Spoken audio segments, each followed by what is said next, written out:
The tale unfolds with a man's reflections on days gone by. After graduating from school, he ventured into the bustling heart of the city and found himself a job.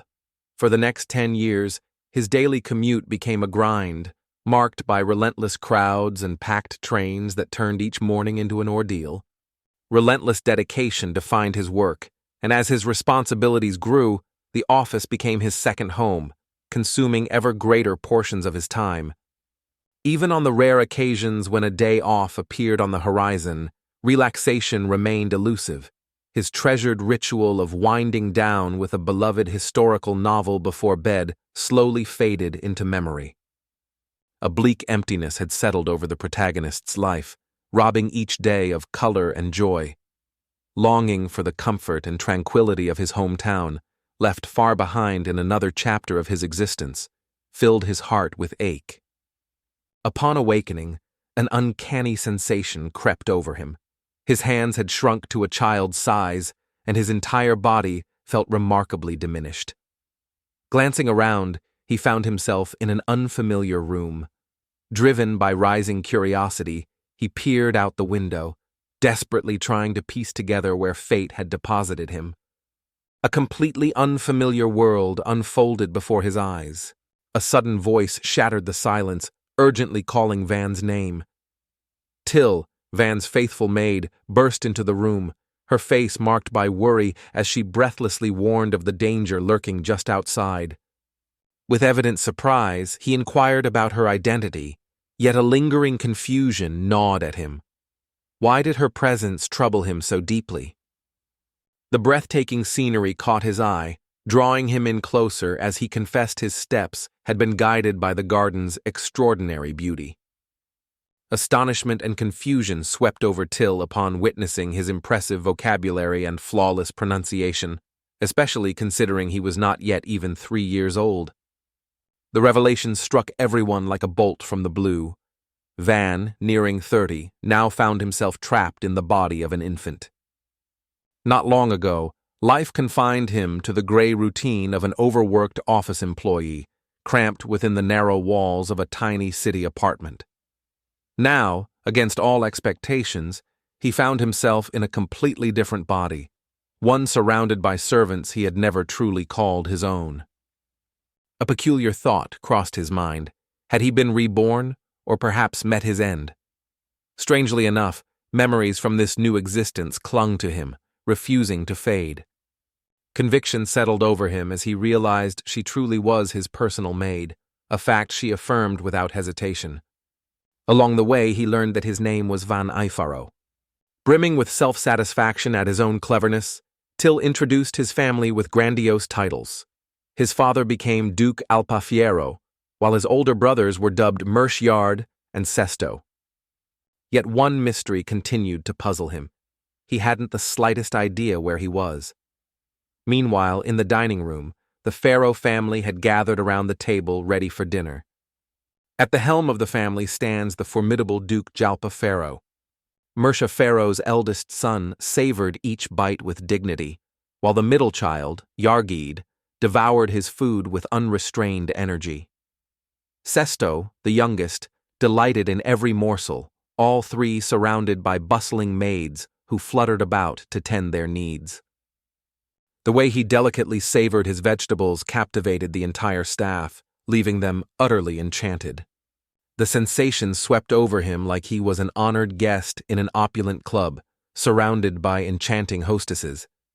Memories of his former life in Japan, before fate swept him into this world, still lingered vividly in his mind. Although everything felt surreal and bewildering, a fierce resolve flared within him to seize this new opportunity without hesitation. Concern clouded Yard's face as he watched his brother. At dinner, Jalpa, the father, as was his custom, turned his attention to his son's latest achievements, this time directing his question to Yard. What had he learned today? These daily exchanges about their discoveries had long become a cherished tradition in their household, woven into the very fabric of their family life. A thought flickered through Wang's mind. Could this really be common among noble families? Keeping their children at arm's length each morning, idling away the early hours, only to later thrust the boy into rigorous swordsmanship training while giving scant regard to other pursuits. Next, Jalpa leans in, curiosity sparkling in her eyes, and asks Sesto how his day unfolded. After hearing him out, turning to Van, he inquired with keen interest about his next move. Carefully navigating the duel, Van replied that, due to his lack of knowledge, he first wished to immerse himself in the history and culture of this country. Silence engulfed the room, rendering everyone motionless, frozen in place without exception. Astonishment rendered Jalpa speechless. For a moment, not a single word managed to escape her lips. A heartfelt laugh burst from Jalpa, pride gleaming in his eyes for the wit of his youngest son, even if the boy had grown a bit spoiled under the attentive care of his mother, Marara. Yolpa firmly believed that Van had inherited his own formidable fire magic, while Marara eagerly anticipated their son's coming-of-age ceremony, a pivotal event that would take place on his 8th year in this enchanted world. In this realm, discovering one's elemental affinity and destiny was not just tradition, but a momentous rite that shaped the course of every life. Among the noble houses, the 4 prime elements, fire, water, air, and earth, are held in highest esteem. These forces become the bedrock of defense, the spearhead of attack, and the balm for healing both kin and homeland. Paradoxically, those gifted with rarer strands of magic often find themselves shunned, their extraordinary talents earning scorn rather than respect. Van's father and brothers commanded the power of all 4 elemental magics. Yet, in Van's eyes, even the most humble magic could transform into something invaluable, if only one knew how to wield it wisely. The Faru family hailed from a noble lineage, celebrated far and wide for their unyielding military might, a formidable house rooted in a vast, warlike nation. Pride flourished above all in their mastery of fire magic, a force of staggering power on the battlefield.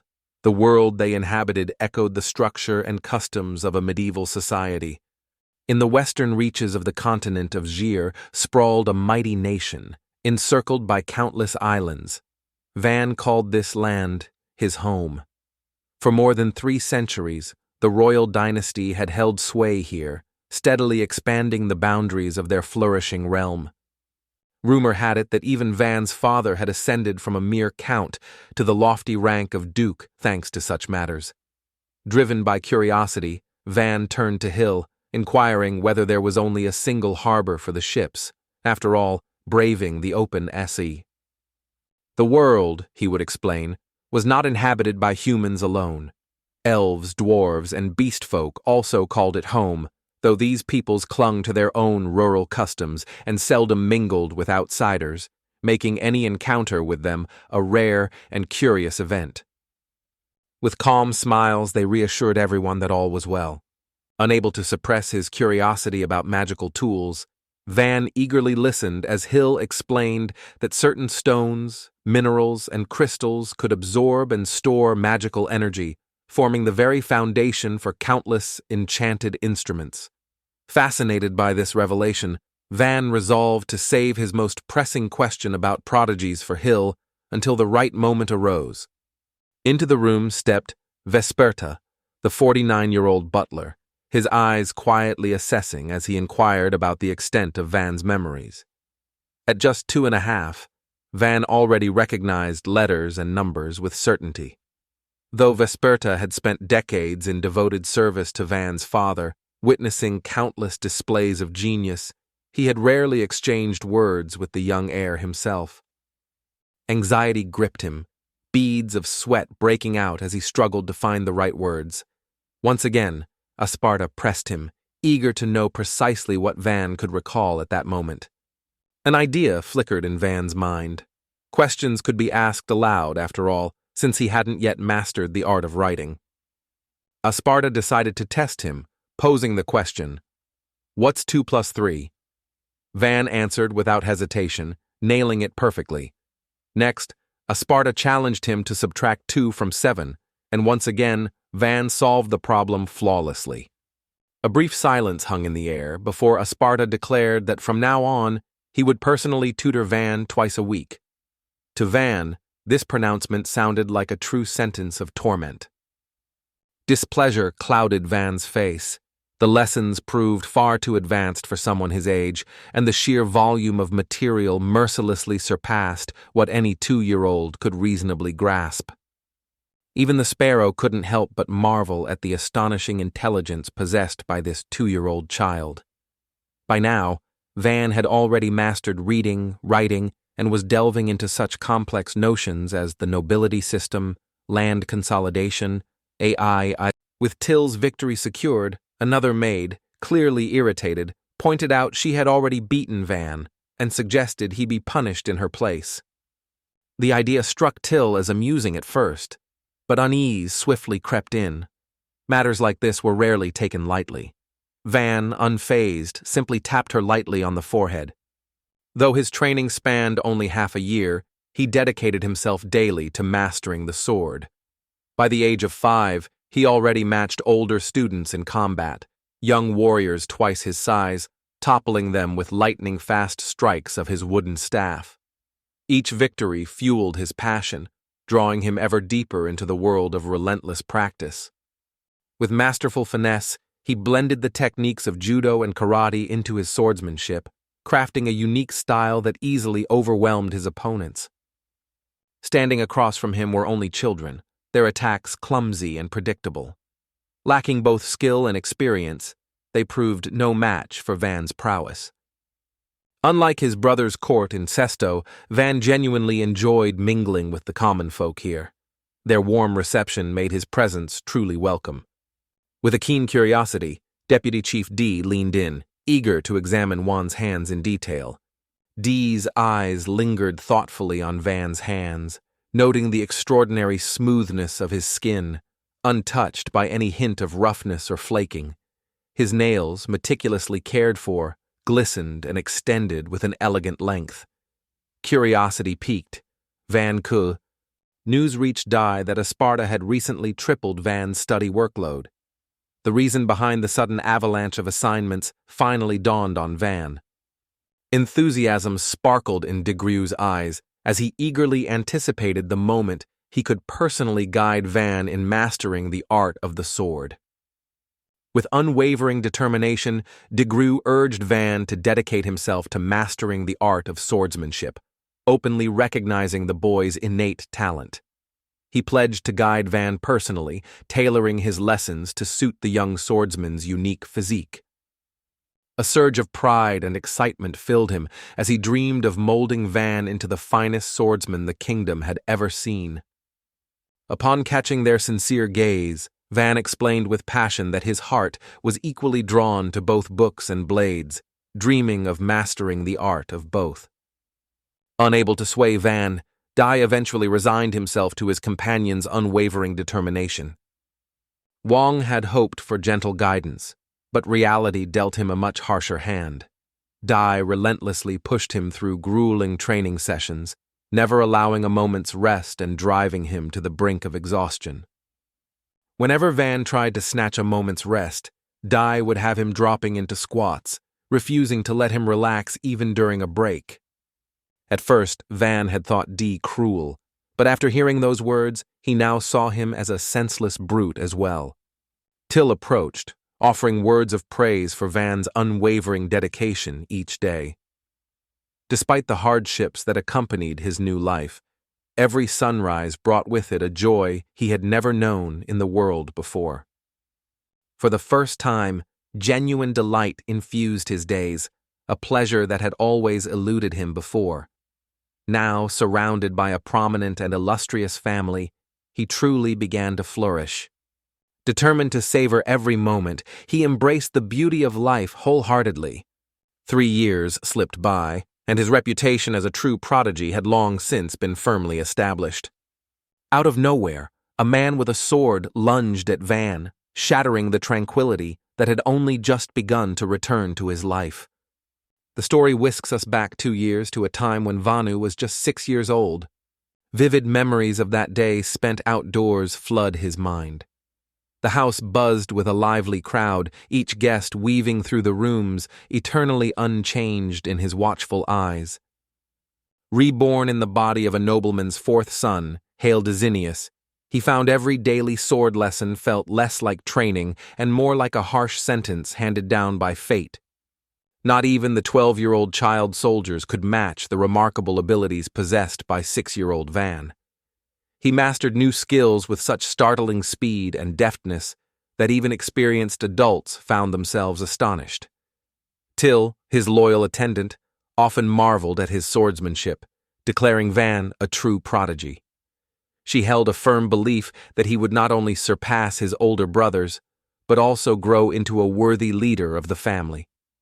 In this world, only the strongest emerged victorious, while the most formidable seized power. Yet Vance's journey followed a path starkly at odds with these accepted rules. Wealth, status, respect, and authority all belonged exclusively to the family head, which made extraordinary talent the most prized quality of all. Blinding brilliance threatened to become a deadly snare for him. Under such precarious circumstances, any hope for a peaceful life vanished like mist at dawn. Teal suggested they have some fun outdoors, and in that fleeting moment, the burden of his brilliance lifted. He felt at last, like an ordinary child, swept up in the simple joy of play. With a carefree air, he chose to act as though nothing troubled him. His day began with a stroll through bustling shops, eventually leading him to the doors of Murray and Company, an expansive enterprise with branches scattered across the entire kingdom. The sheer scale of the Murray Company instantly brought to mind the sprawling expanse of a Costco warehouse. Suddenly, a man approached, dragging a child with bound hands behind him and shouting at the youngster in a booming voice. Clad in tattered rags, the child stood before Van, who watched the unfolding scene with a sense of wonder. The man gripping the rope assured the onlookers that this was no performance.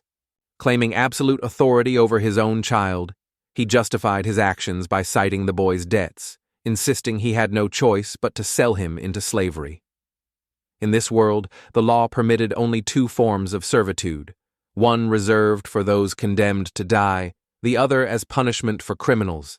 Yet in days long past, desperate families, ravaged by hunger, found themselves with no choice but to sell their frail, starving children into slavery in a final, heartbreaking attempt to survive. With a heavy heart, the father confessed he had sold his own son into slavery, desperate to settle the mounting debts owed to relentless creditors. At last, Van grasped the reason behind his paralysis, the unblinking stare, the words caught in his throat, even in the face of such a chilling scene. In this place, slavery had woven itself into the fabric of daily life, an unremarkable backdrop to most. To him, however, it reeked of injustice and rot, a system so foul he could hardly fathom how others drifted past it, indifferent and unshaken. A woman caught sight of Juan and inquired whether he was the illustrious prince, the king's renowned son, whom everyone had been whispering about.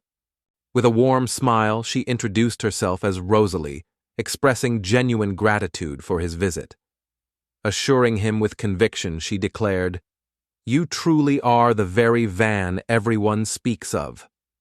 Her words rang out brightly. "Welcome." With a bright invitation, she offered to keep him company, eagerly promising to bring anything his heart desired. Curiosity sparkled in Van's eyes as he inquired about the price of the enslaved boy. Rosalia, guessing the child to be around 8 years old, turned to her father to ask about the boy's magical abilities. The man replied that the boy possessed the gift of thievery. After a thoughtful appraisal, Rosalia concluded that he was hardly worth more than 3 large silver coins. With irritation sharpening his tone, father retorted that slaves were worth no less than 5 silver coins. They served faithfully for years, and as such, commanded a higher price. Rosalie insisted that shops would never pay more than half the resale price for slaves. According to her, this boy was worth at most 3 coins.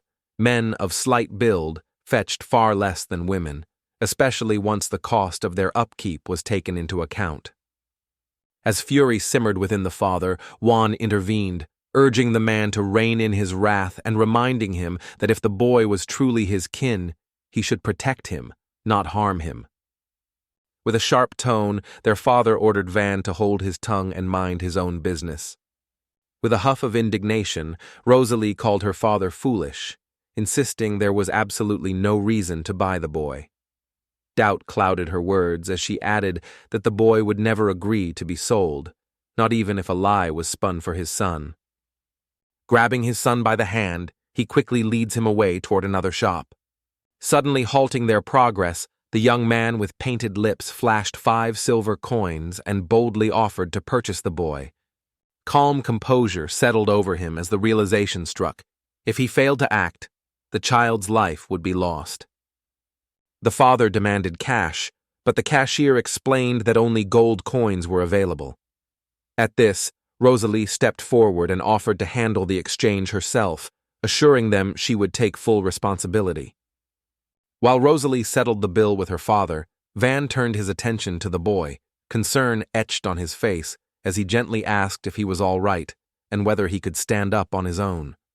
Introducing himself as Van, he soon discovered that the boy's name was Cayman. Van explained that he wasn't free to simply wander wherever he wished. A fleeting suspicion crossed Till's mind. Had Van purchased him as a slave? Yet Van's intentions were clear. All he sought was to save the boy. Till's worry extended to the fate of Microtel's father, adding to his unease. Van, however, insisted that abandoning Cayman alone by the roadside would be far too dangerous. With Cayman's inexperience evident, Van simply could not bring himself to leave the youth behind. Curiosity sparked in him as he asked Cayman whether he had anywhere to go. Cyan arrived first, politely requesting a place in Van's household, vowing to be a valuable help with daily chores. Yet another boy quickly interjected, warning that the king would never let a stranger's child into the manor unless that child became his slave. Juan turned to Kamen with a questioning look, asking if he agreed. In response, Kamen simply nodded, his silent gesture conveying his assent. Vance suggested that they start by choosing some clothes, insisting they needed to look stylish together from now on. However, Rosalie interjected, pointing out that a mercenary contract should come first. Taking Cayman's hand in hers, she pressed it gently, and a distinct mark appeared on his palm. The contract of this sled mercenary stands firm until the very instant it is nullified. As a mage bound by contract, no fee was demanded for Vance's initial visit.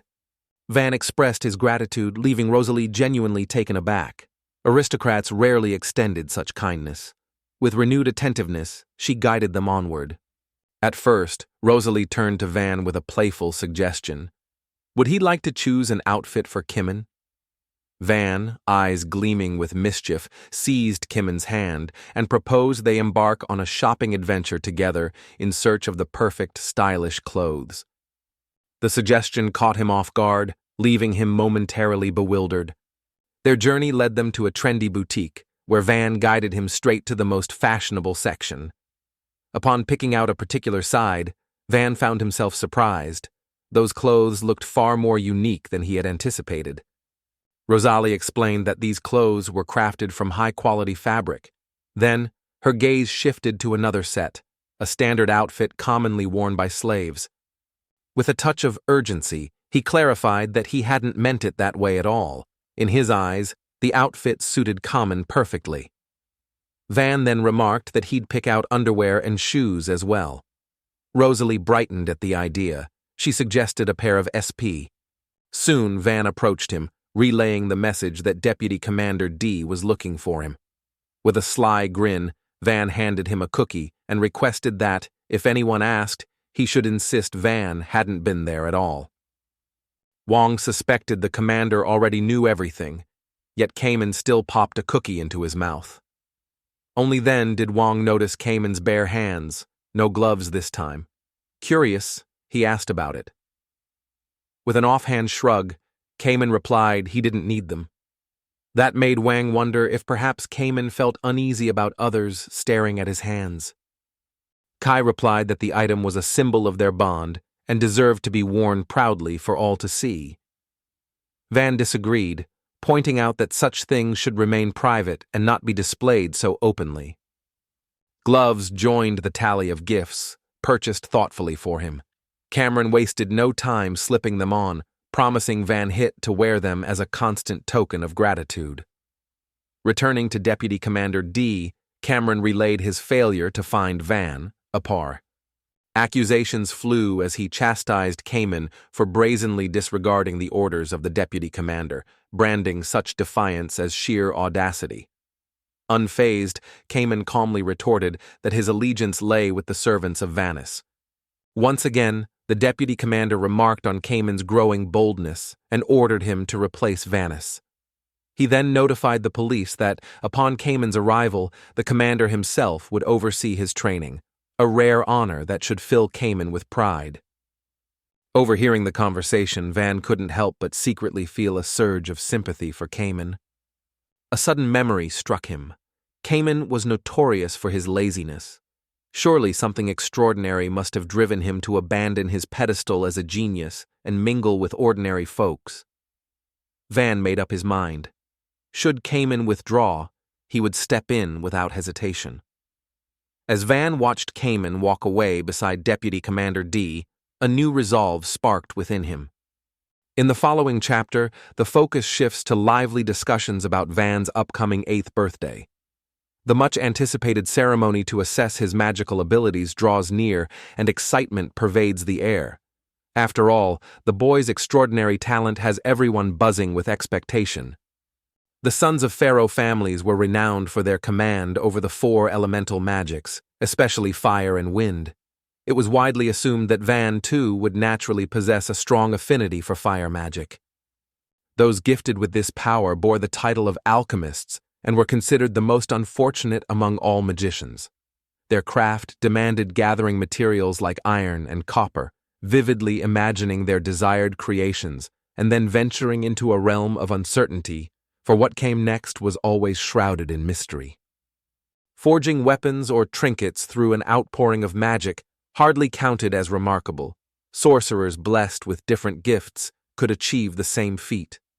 Mastersmiths and inventors, in fact, needed no magic at all to bring their creations to life. Unlike his brothers, Vanu remained untouched by the web of family intrigue and the fierce battle for succession. For 2 years, he had purposefully humbled himself, lowering his own status, yet even standing on the fringes of power could not alter the nature of his magic. Among the aristocracy, 4 elements command the highest reverence: fire, water, wind, and earth.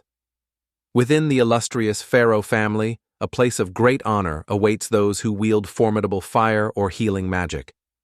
The eldest son, Mira, gifted with the power of wind, poured himself into tireless work and shouldered the weighty responsibilities of the family's deputy head.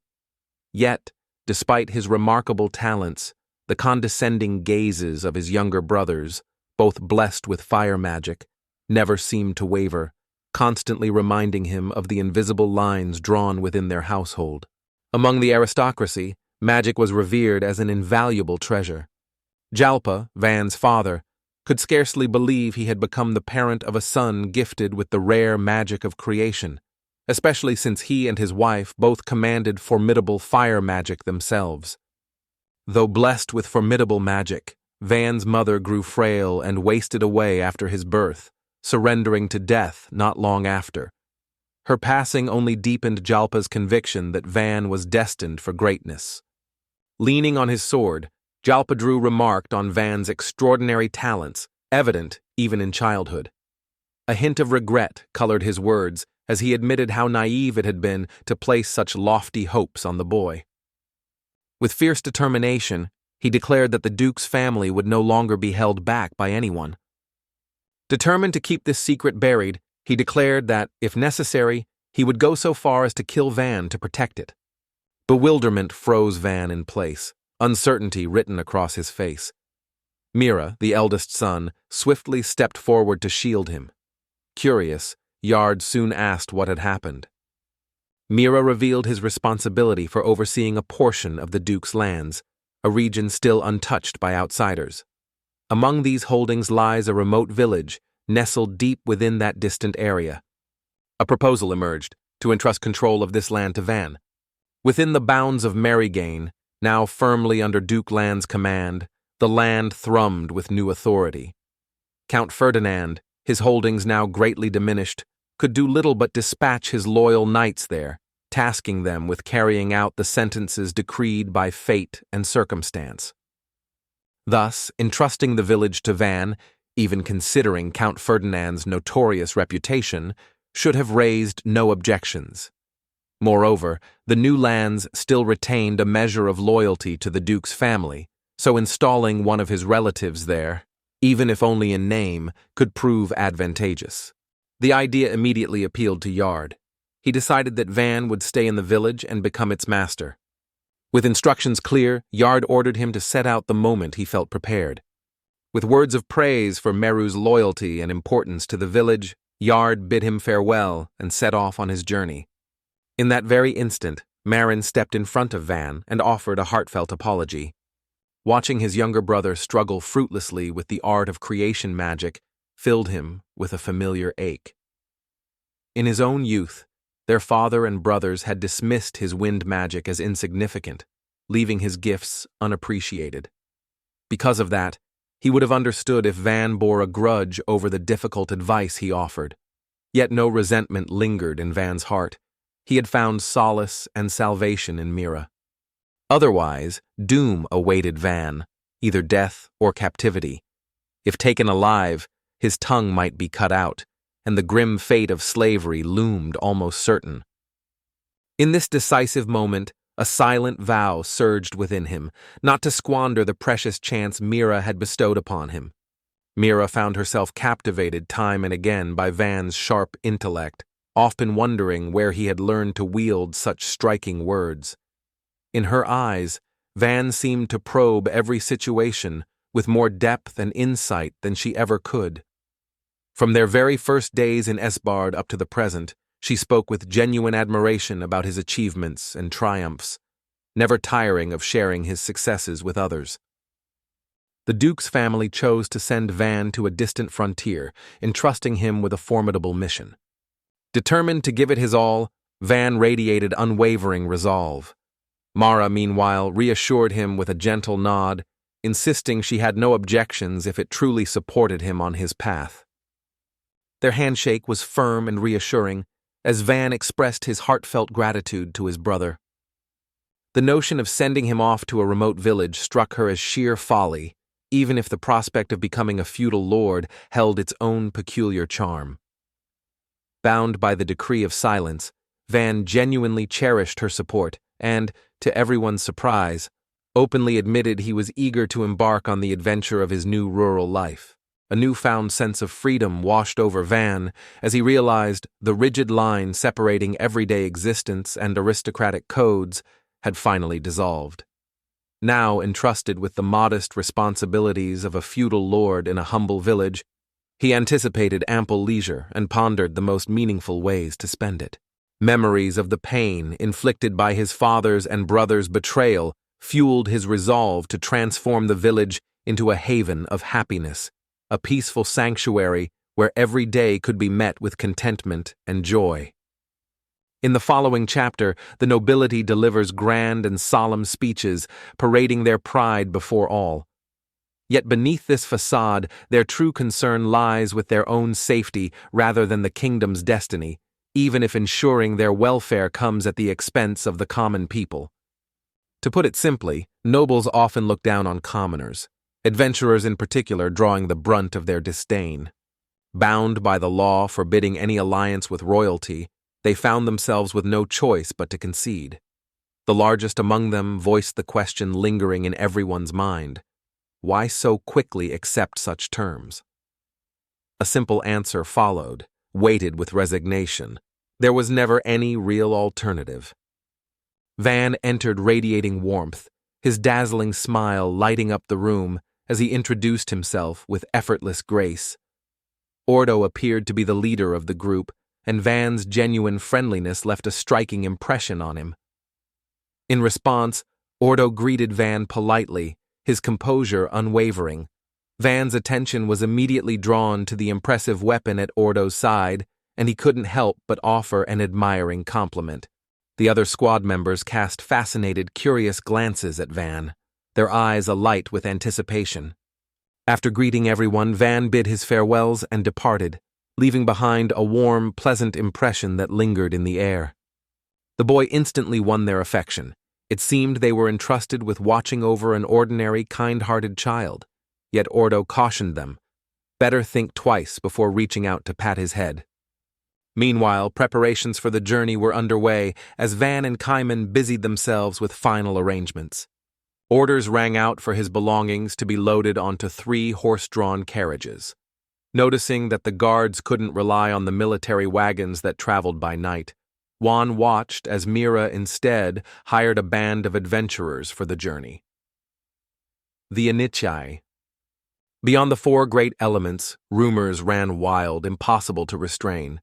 With unwavering resolve, he joined their ranks, vowing to obliterate anyone daring enough to obstruct Van's path. Next, his curiosity led him to inquire about the possibility of requesting an escort from the knight's army, but even D remained uncertain. With no clear answer, he pressed everyone to hurry and complete the preparations without delay. Asparta appeared, noting that it was still a bit too early for Jalpa. After sharing this brief remark, he swiftly departed. With his children now grown, all obstacles vanished, clearing the way for him to join Van in the village for some well-deserved rest. For years, Aspart had faithfully served alongside his father, making their parting a difficult ordeal. The prospect of ever finding such a devoted companion again seemed almost impossible. Despite everything, even in retirement, Asparta would continue to watch over Vance's education. A faint unease crept over him. Van couldn't help but notice how everyone had packed as if preparing for a much greater journey than a trip to the village. Yet beneath this uncertainty flickered a spark of gratitude. His companions' support spurred him onward. Their presence lent him courage, and Asparta's wisdom shone as a guiding star along the way. A peculiar smile flickered across Van's face, catching Till's attention. Curiosity piqued, Till couldn't resist asking what had happened. Each day brought cheerful greetings as he shared tasty treats and even lent a hand with tidying up. Even the young sorcerers honing their swordplay couldn't help but feel genuine affection for Van.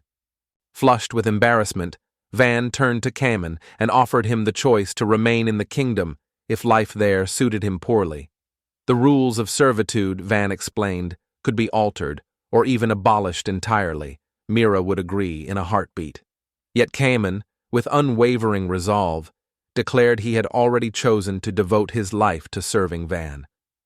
Caught in a swell of awkward emotion, Van managed a teasing remark, feigning curiosity as he asked if Kamen had truly grown so fond of him. Yet Kamen openly admitted that his feelings for Van went beyond mere fondness. He was truly captivated by him. The moment to depart had finally arrived. Van sensed with certainty that his father wished for him to vanish as quietly as a shadow, leaving behind scarcely a trace of his existence. 2 years had slipped by since he'd called this city home, yet now it felt hollow and deserted to him. Just as they prepared to leave, a girl suddenly rushed over to Van, her voice ringing out as she called his name. Recognition flickered in his eyes as he realized she was the daughter of one of the guards, a girl he had encountered more than once before. Curiosity gleamed in her voice as she asked whether he was heading somewhere. A surge of surprise washed over him. How could she possibly know about his plans? The girl pointed behind them, drawing Van's attention to a man standing with several horses, a sight that left him quite unsettled. The soldier quickly explained that, by order of Dai, they didn't want Van to slip away like a fugitive. Instead, they intended to give him a proper, dignified send-off. At the very least, parting ways deserved a moment's respect. He also mentioned that D.E. was dozing in the carriage and would call for Van when she awoke. Jolted awake, he suddenly leaps up, exclaiming that Juan, the kingdom's 4th prince, is present. With commanding authority, he ordered the path cleared, vowing to personally handle any officer who dared demand a permit. A curious crowd gathered, eager to know where Van was heading. Their voices brimmed with insistence as they urged him to return soon, peppering him with questions about whether he studied in the royal capital. Bid them farewell, marveling at the genuine concern shining in their eyes and the depth of care they hold for you. Meanwhile, tears welled up in Tilgruteri's eyes and spilled over. He could no longer hold back his sobs. A man approached Van with the news that the barbecue beef was ready to be served. Realization dawned on Van. They still had 2 cities to traverse before reaching their destination. Yet, before plunging further into the unknown, they agreed to set up camp for the night. Memories flickered of a previous life spent inside the cramped confines of a car. But now, for the first time, he prepared to camp beneath the open sky in a perilous world teeming with monsters. For this journey, he enlisted the protection of 2 seasoned adventurer teams. The last to arrive among them was a man carrying a letter requesting beef barbecue, a veteran leader boasting over 20 years of experience in the world of adventure. Building rapport with clients came naturally to him, no matter their age, even with someone like 8-year-old Van, whose confidence in conversation was well beyond his years. After graciously accepting both the beef and Ort's thoughtful attention, Van expressed his gratitude and, in a gesture of maturity, suggested Ort take a well-deserved break. Tell noticed that even other adventurers remarked on Van's generosity. The thought crossed her mind. If only he were her master, they could spend hours delving into 100 fascinating and thrilling topics together. A thought crossed her mind. Once she governs this city and conquers 2 more, chances like these may never come again. Pondering their recent experiences, he weighed what lay ahead. 4 more cities beckoned, both sprawling and modest, each promising a full day's respite. Yet a realization struck. Their burdensome luggage dragged at their pace, slowing their progress far more than desired. Over the course of 2 weeks, their daily trek spanned between 50 and 100 kilometers, and their journey had already covered almost 500 to 1,000 kilometers in total. The sheer size of the kingdom astonished them. By Japanese standards, it was like traversing 3, or perhaps even 4, entire prefectures. Of course, the exact distance was something our hero couldn't hope to estimate. Till announced to Juan that the village lay just ahead. At last, realization dawned on Juan. It felt just like when a new leader steps into a workplace. That crucial first impression determines everything. Lost in contemplation, Van barely noticed as the carriage rolled to a halt at the city gates. Curiosity piqued, he inquired about the delay. The man at the reins leaned closer and confided that the settlement had been attacked, plunging it into grave danger. Circled together, the adventurers exchanged urgent whispers, weighing their next moves and striving to forge a united strategy for the challenges ahead. Among the group, one treasure hunter suggested the newcomers might be bandits or mercenaries on the run. Another pointed out that anyone gripped by fear or doubt was free to turn back. Yet someone else boldly declared unwavering readiness for battle. Thick, sturdy wooden walls encircled the village, rendering the barrage of arrows nearly harmless. Armed soldiers clad in heavy armor stood guard by the gates, while a line of mages assembled behind them. The villagers could do nothing but hide away, much like turtles retreating into their shells. Only Dee pleaded with Van to let them join the fray. Arthur conceded that the risk was truly immense, though she dismissed it as merely a reckless scheme. The possibility of injury, or even death, was all too real, yet confidence lingered in his mind that everyone was capable of facing whatever came. Orta countered that if they truly posed a danger to everyone, they would have perished long ago. With unwavering confidence, he assured Van that everything would be resolved within 3 days. Diane surveyed the group with a steely gaze, demanding to know if any among them dared to stake their very lives. With chilling finality, he declared that the village and every soul within its borders now belonged to his master, marking the first land ever to fall under their dominion. At the slightest hint of danger, Dayance's hand could not resist flying to his sword, ever hungry for the fight. Although Orr acknowledged Du as a true knight, he firmly insisted that this was not his battle. No amount of extra pay could tempt him when his own life hung in the balance. Instead, he suggested Dee seek help at the hospital. In the end, he admitted, at least guarding Van suited him well enough. As for accompanying them, well, that would depend entirely on how things unfolded. The bard rejected the offer without hesitation, pointing out that Dee himself had always been ready to sacrifice his own life for the sake of others. Confidently, he asserted that Dee could challenge more than 30 foes, Diva included, and would hold his own against them all. Moreover, should Dee fall now, the village would be left leaderless, and its people would lose the courage to fight even after the bard's own demise. As previously mentioned, his mastery over the 4 elements remained unshaken. He stood as a mage whose command spanned the very forces of nature. His voice cut through the tension, pointing out that only out in the open would everyone's true strength be revealed. Orta's eyes widened in surprise. Just moments ago, he had warned them all to avoid reckless risks. Yet now, he boldly stepped into the fray himself. At the outset, a shimmering barrier of protection would rise at his command. Adventurers launched their assaults from behind this magical shield, striking from afar. That was his chosen tactic. Relentless and unpredictable attacks rained down from every direction, dramatically tipping the odds of victory in their favor. Curiosity sparked in Orta's eyes as she wondered aloud whether magical attacks could be blocked, doubting that anything except arrows might be effective. Van responded by explaining that one of the platforms had been fortified with iron reinforcement. A flicker of doubt crossed his mind. Would Asperata really stay behind and meet them at the rendezvous? Asperata, unwavering, assured him of his resolve. Serving as bait, he explained, meant he had to keep the enemy's attention firmly fixed on the other side of the wall. Otherwise, Dee and the others would be doomed. Vanu recoiled from his own words, sensing in them an omen of certain doom.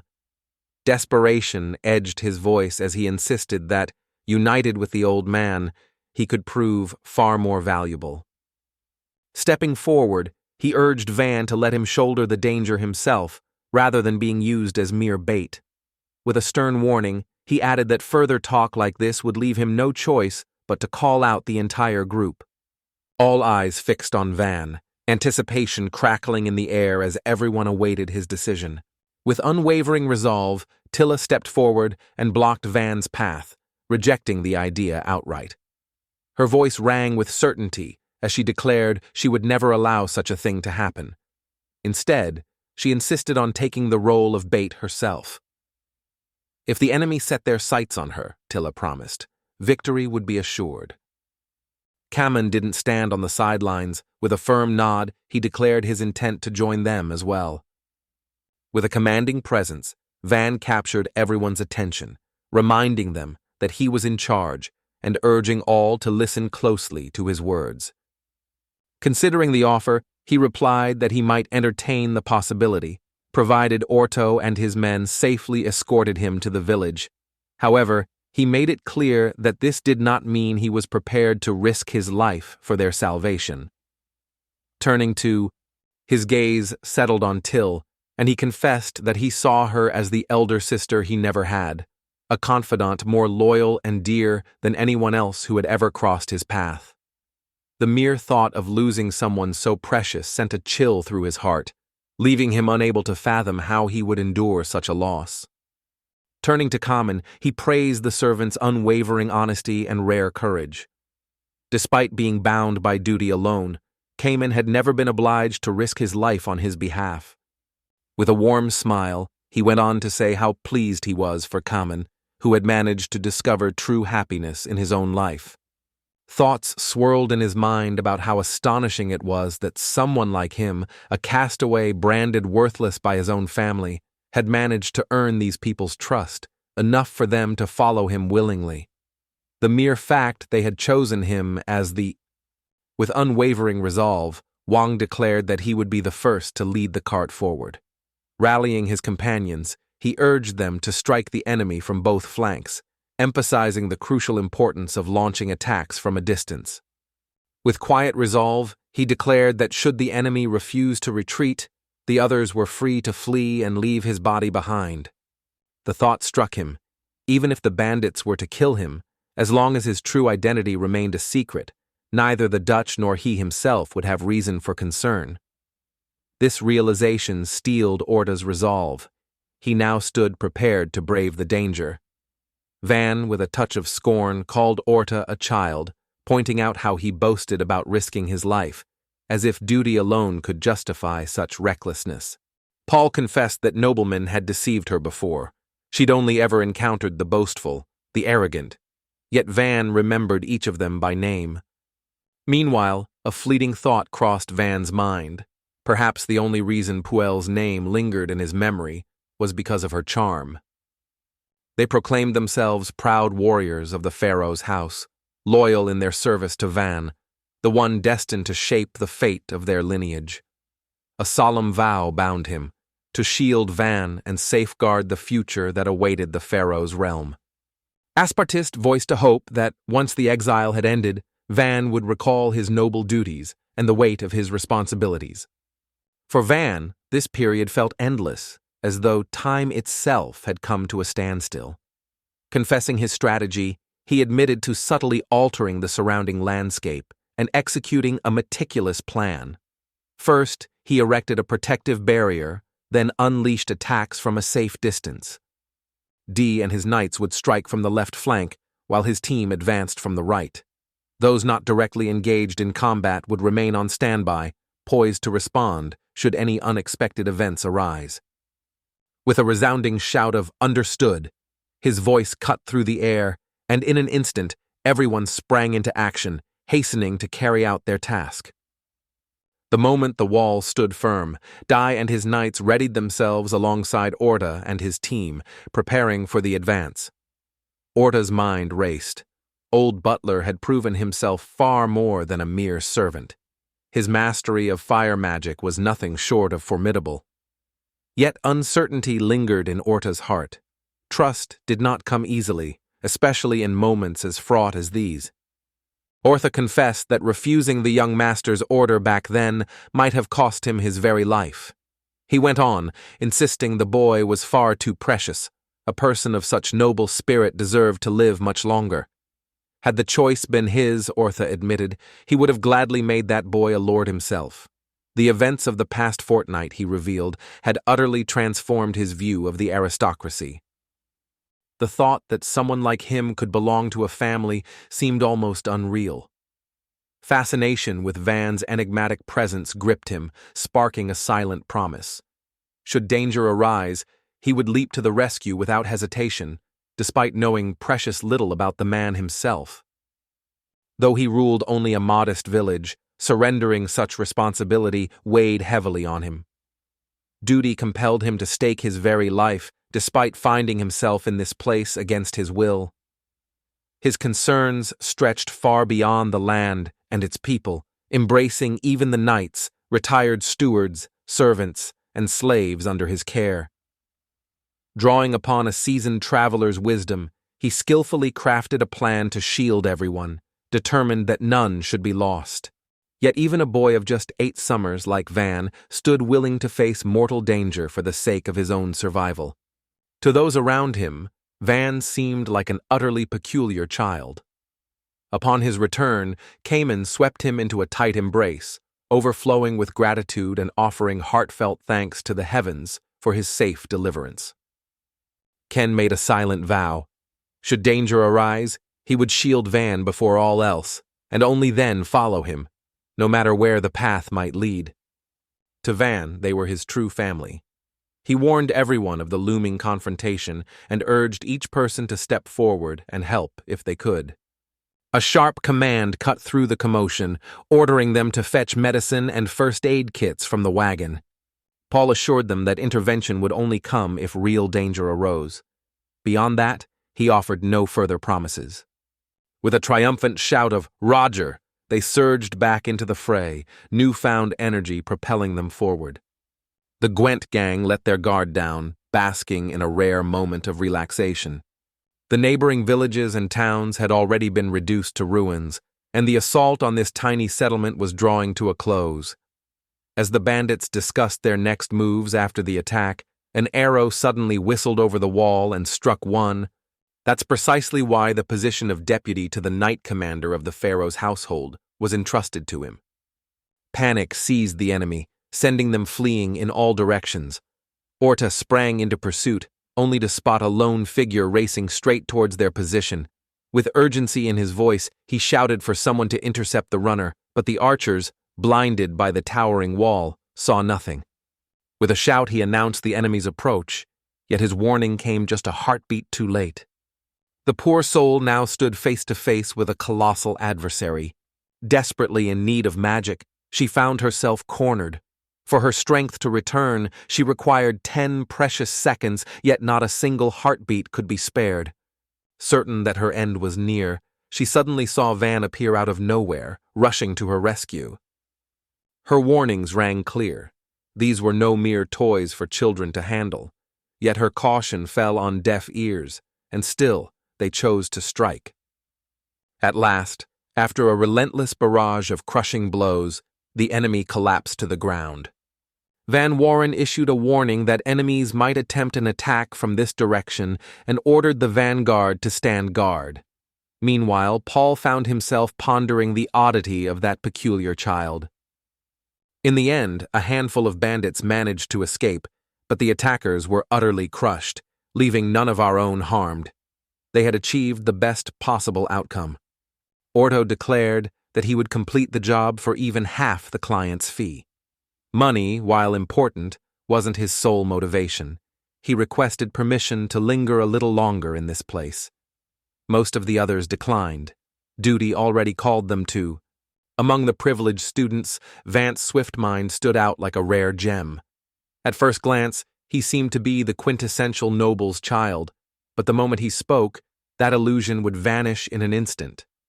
Polite and warmly approachable, he possessed a spirited curiosity that made his presence unforgettable.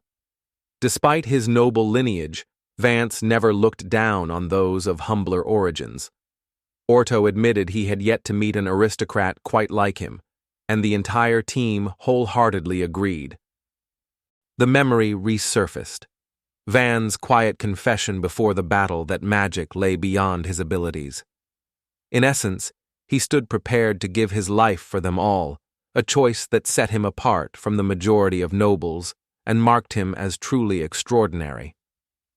Poole couldn't help but notice how Van rushed to her rescue when she found herself ensnared. His actions carried no trace of recklessness.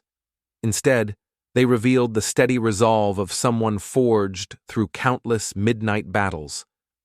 Yet this boy hadn't even seen his 10th birthday. A living enigma, he eclipsed every aristocrat they'd ever known. Orta waited with restless anticipation, eager to witness what this land would become under Van's rule. Turning to his companions, he wondered aloud if they too craved to see the unfolding of this new era. Unanimous agreement swept through the group. Meanwhile, Till pestered Van relentlessly, insisting that next time, leadership should pass to Kamina. Deep in thought, Kenan pondered ways to grow even stronger. Meanwhile, Pull quietly approached, apologizing for interrupting his contemplation. With a teasing glint in her eye, she jested that Van, even at such a young age, was already making girls cry. Yet Van, his tone earnest and unwavering, assured her that he only wished to be genuine with her. After all, she truly meant a great deal to him. For a fleeting moment, Paul wondered if he might be an elf, for their children, so unlike ordinary youngsters, never appeared to match their true age. Unsure of the proper way to address him, she found herself hesitating. Though noble by birth, his manners bore little resemblance to those of aristocracy. Van shared that Till had raised him from infancy, leading him to firmly believe he was human. Curiosity sparked, she asked where he had learned to wield a sword with such skill. With a nod toward D, He revealed that it was the young man himself who had overseen his training. Though still in the process of finding his true strength, Dee had already learned to push far beyond his limits. Curiosity gleamed in her eyes as she inquired whether his sharp mind and quick wit were a gift from Aspartha. With unwavering confidence, Van confirmed that they indeed were. Gratitude filled Paula as she realized her very life hinged on Van's courage and flawless swordsmanship. Her heart brimmed with sincere thanks, and she promised herself never to forget this debt. Van met her words with a modest smile, brushing off the ordeal as nothing. Perhaps such loyalty could be traced to noble blood, Paula mused, yet in that moment it was a humble adventurer who had earned both her respect and deep appreciation. Aspartha informed Van that the villagers were already gathering at the gates. Knowing this was his debut meeting with them, Van grew determined to leave a lasting impression. In that very instant, the villagers gathered all around, while Van strode forward with conviction, ready to stand before them all. Proclaiming himself the envoy of Lord Pharaoh, the newly appointed ruler of this land and their village, he declared that authority over these parts now rested firmly in his hands. From this moment on, he would command and oversee their every affair. Approaching with heartfelt gratitude, Rhonda, the village elder, thanked him sincerely for saving both their home and everyone who lived within its borders. As a gesture of gratitude and goodwill, Rhonda invited him into her home. Once inside, she revealed that just half a year earlier, the village had been home to 150 people. A month ago, marauding bandits stormed the village, slashing the population down to barely 100 souls. Today marked the third such raid. Curious and anxious, Van wondered aloud why their humble village had become the attacker's favorite target. A suspicion crept into his mind. The attacks likely stemmed from the border's proximity to the kingdom of Jene. Once, border knights under the command of Count Ferdinand had faithfully guarded this frontier, but ever since a new lord took charge, the border had languished in neglect and faded from memory. According to Van, the former ruler, Count Ferdinand, had carved out loyal alliances in every single town. Meanwhile, Lord Fallow, his father, seemed to appoint lords only in the major cities, leaving the fate of the smaller villages uncertain and forgotten in the shadows. In this quiet little village, guards were unnecessary and taxes were barely a concern. From that day onward, they promised to keep everyone informed of any future developments. Protesting, grieving, or blaming the kingdom amounted to little more than shouting into the void. Doubt may have flitted across their minds, but it never altered their fate. Once Van concluded his speech, Rhonda Gallagher's son seethed with barely contained fury, his face contorted in rage. Commanding him to take a seat, Van spoke on behalf of the entire village, even as a flicker of doubt danced in his heart about the community's future under such a fiery leader. At the same time, Van pointed out that King Berlin, the very founder of their kingdom, might have left a loophole hidden within the law. An uneasy silence followed his words, a tension thickening the air until Spartak discreetly cleared his throat, gently nudging him to continue. A flicker of excitement sparkled within Van, yet determination anchored his resolve to become the village chief. Complaining about the kingdom's laws and their consequences would achieve nothing, he realized. It was a futile endeavor. Besides, this village thrived under its own set of rules. Identify 3 clear and straightforward steps. At first, they crafted treasures so invaluable that the kingdom had no choice but to take notice. Soon, profits poured in, allowing them to enlist mercenaries with ease. In the end, they rebuilt and expanded their village through their own determination and resourcefulness. One woman shared that this very question had crossed their minds as well. Yet life in such a remote area posed its own set of challenges. The sale of timber or stone barely turned a profit, and without proper education, creating truly unique crafts proved to be a daunting task. As a result, scraping together a living proved to be a constant struggle for them. Admitting the hardships that life here entailed, Van stood firm. assuring everyone that with his education and steadfast presence, he would do everything in his power to protect and nurture the village.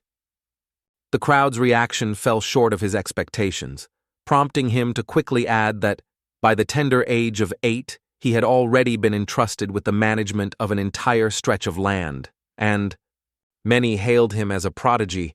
Whispers rippled through noble families, each claiming that their chivalrous leaders secretly hoped to have him at their side. Their invitations brimmed with genuine desire to welcome the boy into their distinguished ranks. The villagers, hearts deeply stirred and eyes wide with wonder, listened intently to their words. Curiosity got the better of them, and they eagerly asked whether Van possessed mastery over the 4 elements. Yet he quickly halted their expectations, clarifying that he possessed no such abilities and advising them not to count on his combat skills. The primary mission set before them was to reinforce the walls, ensuring that no outsiders could breach their defenses. Though sturdy, the wooden fence quickly surrendered to the hungry flames. As Bardis had predicted, the stone endured the magical onslaught, resisting with quiet strength before gradually crumbling into ordinary dust. Van ordered the walls to be reinforced with more stone, confident that before long they would erect a sturdy and dependable barrier. Rallying his companions, he urged them to set traps and brace themselves for the oncoming assault from atop the wall. Bows, arrows, even stones, anything the villagers could readily wield, needed to be gathered and prepared. Emerging before the gathered villagers, Wang revealed his ambitious plan. He vowed to dedicate every ounce of his strength to ensure the village would flourish and thrive. With conviction shining in his eyes, he emphasized that despite his youth, allies stood firmly by his side, and should enemies arise, together they would stand their ground. As his speech drew to a close, a surge of pride washed over him. For a moment, his answer was grim. The message would take a full 2 weeks to reach its destination, making any hope of timely reinforcements a mere illusion. Worse still, the vast distance meant no one was even considering making the perilous journey to aid them. Outrage simmered among the villagers. They felt utterly abandoned to their fate. Van understood their frustration, yet patiently explained that the Marquis simply lacked the funds to hire enough guards for such a vast expanse. Even if the knights were willing to lend their swords, their numbers would fall far short. At least 200 men were needed to defend the territory effectively. Without a moment's hesitation, he ordered us to build a stone wall behind the wooden fence, and we immediately set to work. The villagers stood in awe, their surprise evident. Making his voice ring with urgency, he declared that never before had their help been so crucial. United in purpose, if everyone worked side by side, the village would surely endure. With nowhere else to stay, they spent their nights beneath the open sky, camped out in the wagon. Though Rhonda kindly offered the shelter of his home, they weren't yet ready to take his place beneath that familiar roof. Gratefulness blossomed within him simply for possessing creation magic, even if all other abilities remained forever out of reach. The stain of their disappointment lingered on him, a mark left by his lack of combat prowess. No matter how hard he strove to earn their approval, acceptance always seemed just out of reach. To see the village thrive and its people flourish with happiness, earning their trust became his greatest quest. A solemn vow echoed within him. He would protect the village at all costs and dedicate himself to transforming it into the most wonderful place to live. In the following chapter, a strategic discussion unfolded between Van, Asparta, and Rhonda. Van suggested that if the enemy hesitated to strike first, they could seize the initiative, perhaps by loosing a volley of magical arrows from atop the walls. Oh, a showdown straight out of Spartacus certainly makes for a thrilling spectacle, yet a catapult is meant for laying siege, not for defending your ground. Detold explained to Rhonda that the catapult hurled massive stones, though their landing trajectory was far from predictable, and reloading the beast took considerable time. Nevertheless, This formidable weapon could lay waste to stone walls and watchtowers alike, for such large and obvious targets stood little chance against its crushing force. By hurling a crate filled with small stones, the attack's range can be extended, and aiming for the gates amplifies the destructive force of each strike. Someone even suggested tossing in bottles of oil and a flaming torch, igniting the ground and turning the onslaught into a blazing inferno. To their astonishment, Van stood revealed as the mastermind, despite their lingering doubts about the true might of his craftwork magic. Even he himself had yet to fully grasp the true extent of his own power. Roaming through the countryside, he honed his craft in molding stone, wood, and metal at will. Now, the moment had come to unveil his talent.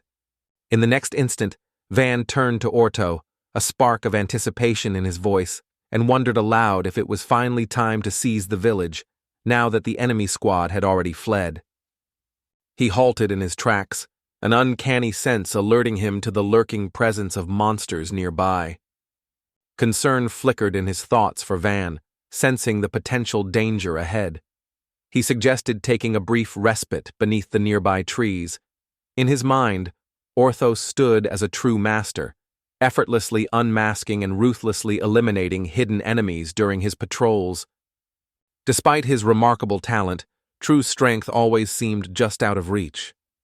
At that moment, Kin's gaze fell upon a towering tree, its presence commanding attention. Yet Van couldn't help but notice how immense the tree truly was, far too colossal for anyone to chop down. His gaze shifted to another, but that one too stood towering and unyielding. Determined to test his own strength, Van steeled himself for the challenge. The contours eluded his mind, leaving the spell oddly misshapen and feeble. Mastering the art of creation magic proved to be anything but simple. Fixing his attention on the small fragment, he conjured up an image of the shape he wanted it to take. Right then, a warm surge awakened deep within him, slowly ebbing outward until it tingled at the very tips of his fingers. The image needed to be compact, capturing every detail with crystal clarity. Should he succeed, the threads would intertwine, weaving themselves into an unbreakable bond. Triumph became clear the moment the fibers separated, only to merge seamlessly into one. They twist together, forming a kind of wooden cord. Though it appeared to be wood, the surface felt uncannily like smooth plastic beneath my fingertips. The fibrous block proved astonishingly durable. Surpassing even treated wood in resilience, it inspired them to craft as many items as possible from this remarkable material. Later, their plan was to refine these wooden blanks after returning to the carriage. Poole was the first to approach, curiosity gleaming in his eyes as he inquired whether they'd managed to secure any timber. To Orta's surprise, the material turned out to be far lighter and far sturdier than she had anticipated, resistant to even the harshest attempts at breaking it. Eager to test its strength, Van suggested they try snapping one of the blocks. Again and again, his strikes rained down upon the whetstone. Yet not a single crack dared to mar the smooth surface of the block. Upon reaching the carriage, a stark realization struck. Every last trace of his magical energy had been utterly drained. Wong continued to unravel the mysteries of magic. To wield its power, every detail of the weapon needed to spring to life in his mind. The gleam of metal, the razor-sharp edges, and the unique shape it bore. Fashioning a magnificent sword, he presented it to Kamen, who was so astounded by the craftsmanship that he vowed to make this weapon a treasured family heirloom. A finely crafted axe awaited Till as well. Catching the hint of uncertainty in their eyes, the master blacksmith paused, pondering whether this weapon truly spoke to their heart. With a gentle embrace, Till assured everyone that she absolutely adored her beloved axe. Delight flickered across Van's face as he realized how much Sokaira cherished the gift. Yet, beneath this joy, he couldn't shake off a quiet certainty. The next time, Till would hardly agree to craft more adornments. Pondering possibilities, Van wondered if channeling a greater surge of magic might allow him to enhance his own abilities. An unexpected idea suddenly struck him about how to put this to use. Orta immediately recognized Asparte's formidable magical skills, even praising him on par with Van, a comparison that secretly delighted Van, honored to be mentioned alongside such a master. At the same time, Paul couldn't help but note the peculiarity of the situation. Mages of this caliber usually joined the army or rose to prominence as elite adventurers. A deep sense of gratitude filled Van, knowing that Sparta remained by his side even on the eve of his own retirement. The future awaiting Spartus meant just as much to Van as the stories that colored his past. Hope filled his heart that the man would spend his remaining years in peace, recalling him with fondness and warmth. Approaching with a calm resolve, Asparta announced that he was coming of age. As Lord, he understood it was now his duty to shoulder all the responsibilities his new title demanded. A flicker of worry crossed Van's face as he swiftly suggested they focus their efforts on reinforcing the village's defenses, pledging to personally fortify the gates. Yet, as they made their way forward, one member of the group paused and asked how exactly Van intended to accomplish this task.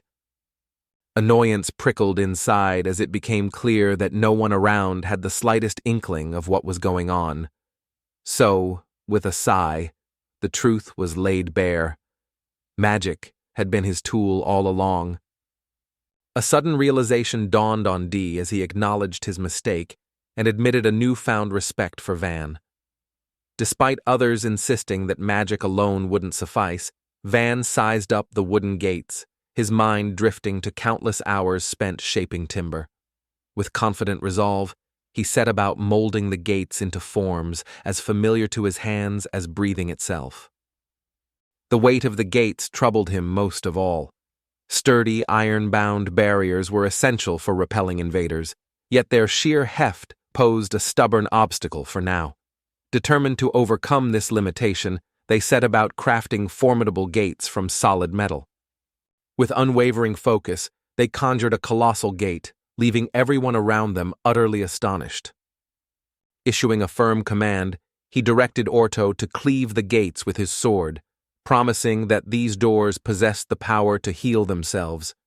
Intrigued by their resilience, he longed to test their strength. With all his might, Orto swung his blade in a powerful, resounding strike. Yet, only a faint scratch lingered on the surface. Van couldn't shake the feeling that something was amiss, even as the others insisted everything was perfectly fine. Rest had remained elusive. The journey meant nights spent in tents and wagons, and even in the village, his only bed was a carriage. Out on the street, Till and Enan greeted him. Thankfully, all was well with them. Exhaustion washed over Till and his companions, their weariness carved deep into every movement. It became painfully clear. Something had to change. They couldn't go on like this any longer. Before they could defend the village, they needed food, warm clothing, and a roof over their heads. So the idea took root in his mind, to try his hand at building a house. Van requested Kamen to bring over some sturdy wooden beams. As they busied themselves, Rhonda approached, curiosity lighting her eyes as she inquired about their plans. Van explained his intention to build a house right on that spot and sought her opinion on the safety and appropriateness of the location. With a warm smile, Rhonda assured him that this was the very heart of the village, the perfect place for Van's future mansion. In moments of leisure, Van often pondered the idea of organizing a festival. Confidence surged within him, yet uncertainty lingered. Could he truly construct something grander than a mere simple dwelling at the outset? 4 sturdy support beams rose into place, marking the first step in his project. With their positions secured, he measured and defined the precise dimensions of the structure. The structure took shape in his mind, like a wire stretched taut along the ground. Sturdy pillars would make the perfect supports. Next came the task of laying the floor and raising the walls, before finally turning his attention to the roof. The house now felt remarkably more spacious. Turning his attention to the interior walls, he started reconfiguring the space. Every last concrete block found its purpose as the partitions took shape. Within those new boundaries, he crafted a kitchen, a bathroom, one generously sized bedroom, and a second, slightly cozier one. With the shutters now firmly in place, his next step was to inquire among the merchants about the availability of construction sand. The house stood completed, marked by its spaciousness, though by Spartan standards its size remained modest. Though the house felt somewhat cramped to him, it nevertheless stood as the grandest residence in the entire region. Its exterior hardly betrayed any hint of timber, so refined was its construction that it scarcely looked wooden at all. Every visitor, Till objected, insisting she preferred the city to the domain of the Gelpas. Yet Spart agreed with her reasoning. While brute strength determines the outcome of war, in times of peace, people yearn for a ruler who nurtures their well-being and brings prosperity to their everyday lives. No ruler seemed more perfectly suited to this role than Wang in his eyes. At last, the group arrived at D, and among them, one member stood particularly stunned. Amazement flickered in his eyes as he struggled to grasp the reality before him. Van had conjured an entire house in the blink of an eye with nothing but his magic. With a thoughtful nod, Van remarked that, if only he had more timber at his disposal, he could build homes for everyone. Tasking his crew with retrieving provisions and resorting to carts if necessary, he watched as they sprang into action with remarkable efficiency. Van found himself astounded by their swiftness. Such brisk execution was utterly foreign to him. Even Orta, invigorated by news of a new home, eagerly volunteered to help chop firewood. At that, Van encouraged. Juan's eyebrows shot up in surprise when Orta, who had spent her entire life in a humble village and never cared much for fine lodgings, unexpectedly stepped forward with an offer of help.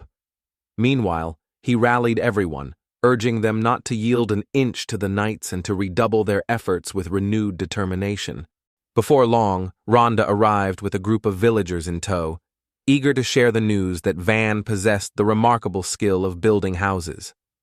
No sooner had Van finished repairing the first house than villagers flocked to him, voices laden with worries about their own homes. Just as he suspected, one roof mended led to stories of many more crumbling walls. Regret crept in. Perhaps confiding in Dai hadn't been such a wise move after all. Yet the sight of their half-ruined homes was impossible to ignore. At last he relented and instructed them to line up for the newly assigned housing. Knowing that even a spark of his magic could lift the villagers' spirits, he felt compelled to act. Espa rallied alongside the townsfolk, fortifying makeshift barricades. Nearby, Mr. Orr and a handful of men swung their axes, felling trees at the forest's edge. Meanwhile, Van enlisted Till and Keeman's help to raise new homes for the weary community. Years of experience had honed his skill, making him a master at orchestrating complex construction projects with practiced ease. A deep desire fueled him to decorate his dwellings from within, guided solely by his own vision. To rely on someone else's instructions felt like a cage, stifling the boundless freedom he cherished. A wave of melancholy washed over him, its touch evoking memories of corporate servitude. Yet, now that he had begun, turning back was unthinkable. Daryuma marveled at Van's immense reservoir of magical power. To construct such an awe-inspiring residence could only be the work of a true master.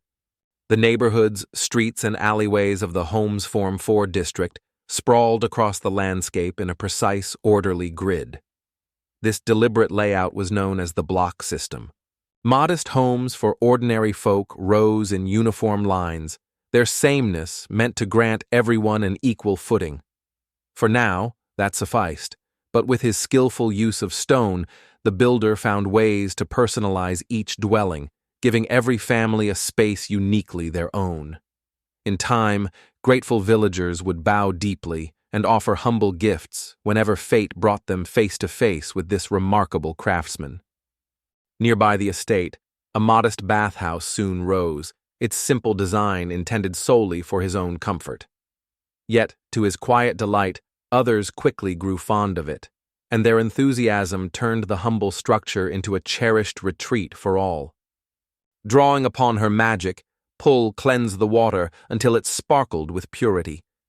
Then, embracing an ancient tradition, she kindled a real fire to heat it, letting the flames dance and flicker beneath the pot. At last, Pull extended an invitation to Van, beckoning him to join their group for a swim in the sparkling water. A wave of embarrassment washed over Juan, leaving him feeling small and out of place. In their eyes, he remained an 8-year-old child, yet within the confines of his own mind, he had long considered himself a grown man. After showering in solitude, he returned to his barren room, where the sight of empty sleeping bags filled the air with a heavy, oppressive loneliness. Without wasting a moment, he swiftly arranged sleeping spots for everyone, crafting simple yet cozy beds from fresh hay and straw. Nestling comfortably into the freshly made bed, he savored the cozy embrace of his new resting place. Refreshed from a restful night, he awoke to the aroma of a delicious breakfast, sharing the morning meal with Till in cheerful camaraderie. Sharing a meal in the comfort of one's own home, basking in carefree laughter with the kind-hearted Till, felt like true happiness. Yet Asada quietly reminded Vanu that securing a steady income was essential for their future. Merchants now arrived with their goods only once a month, their rare appearance the village's sole thread to the outside world. Not even the oil dripping down her whiskers could soften Asada's expression. She remained as stern as ever. Still, breakfast hardly seemed the time for such talk. With a brooding silence, the Asadivka kept her thoughts to herself. Assurance flowed from his words. There were ample supplies to furnish the houses, stock wardrobes, and meet every domestic need. For now, the top priority was to reinforce the safety of their home. Still, Sada pointed out a lingering problem, a lack of spices. And as if that weren't enough, the ingredients for Vance's favorite sweets were nowhere to be found. The situation infuriated Vance to his core. Determined to act, he announced he would whip up something for sale right away and called on everyone to share their suggestions. Campson floated the idea of selling Van's wooden blocks, but the suggestion was dismissed at once. After all, only Van possessed the skill to craft them. Till chimed in with a proposal to hunt monsters for materials, though Van quickly rejected the notion.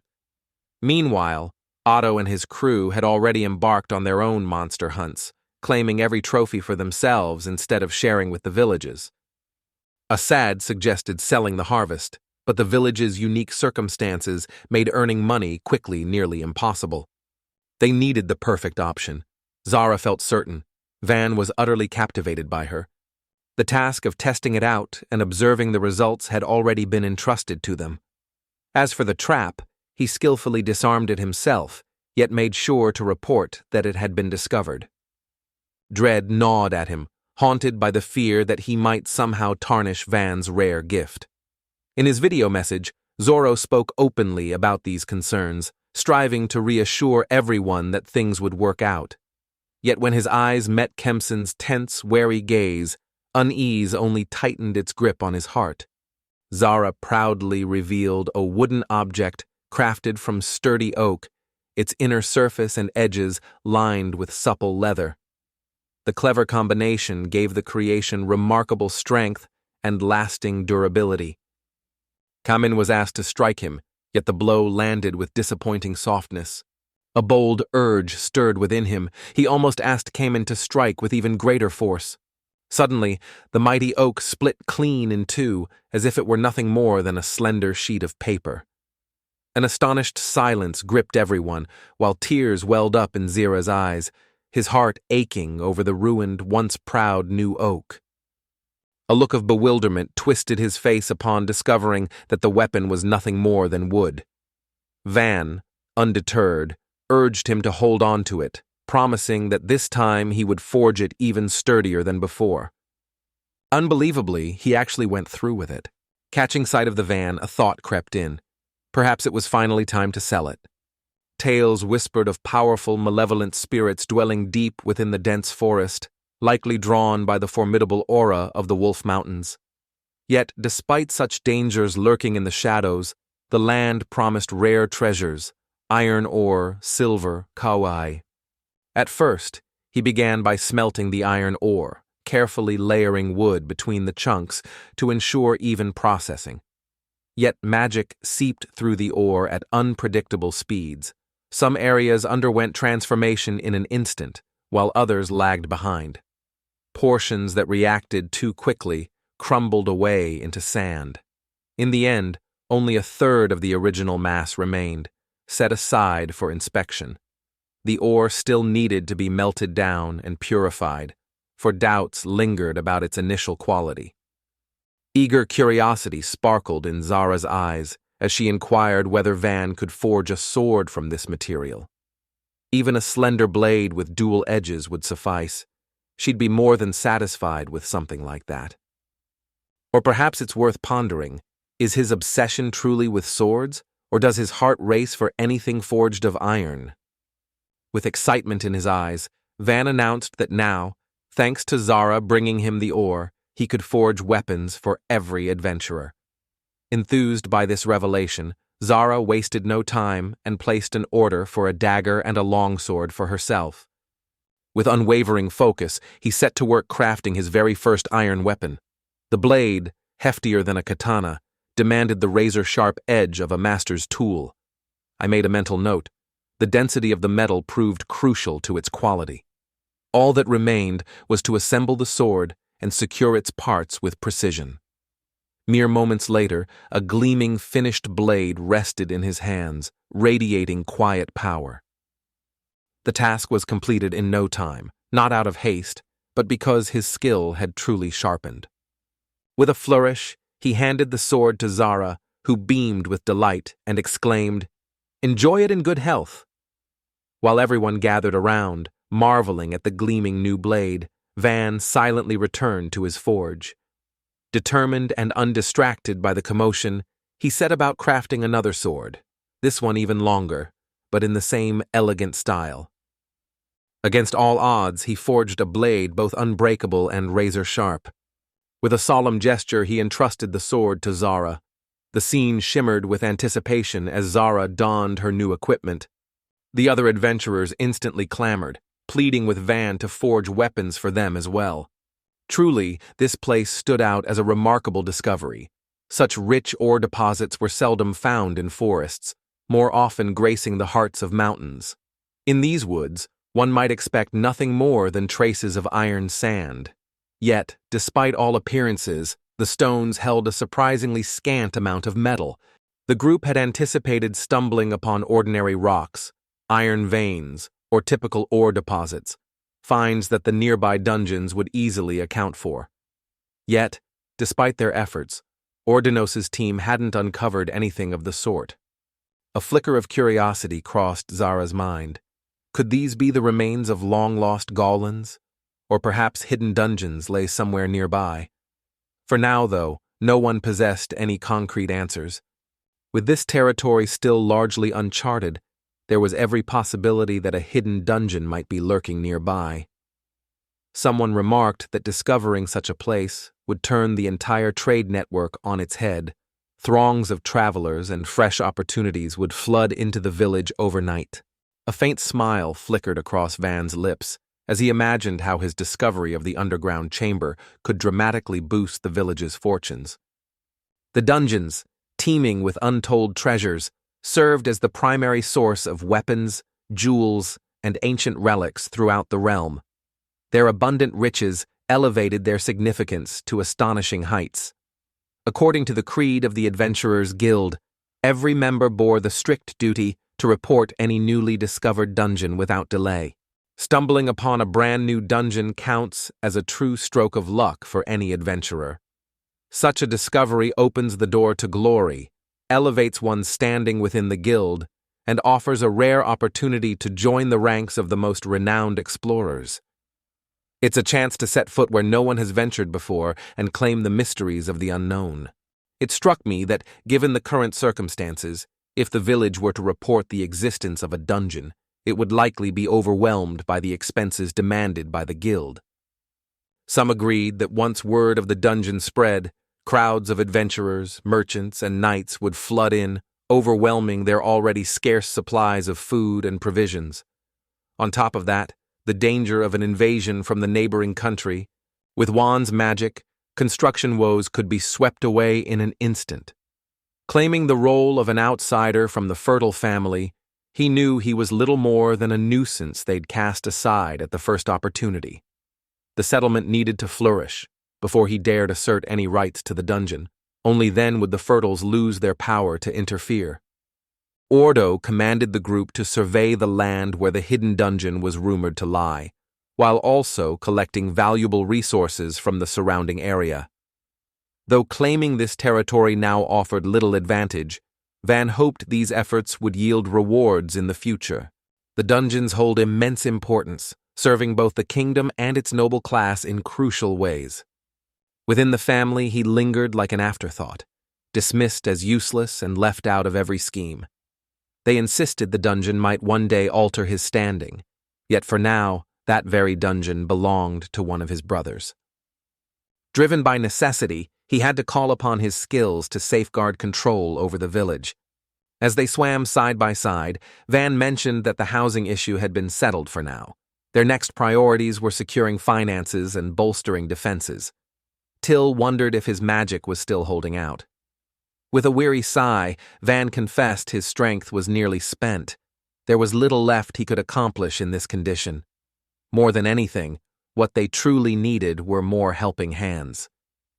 Yet skilled craftsmen were few and far between among the locals.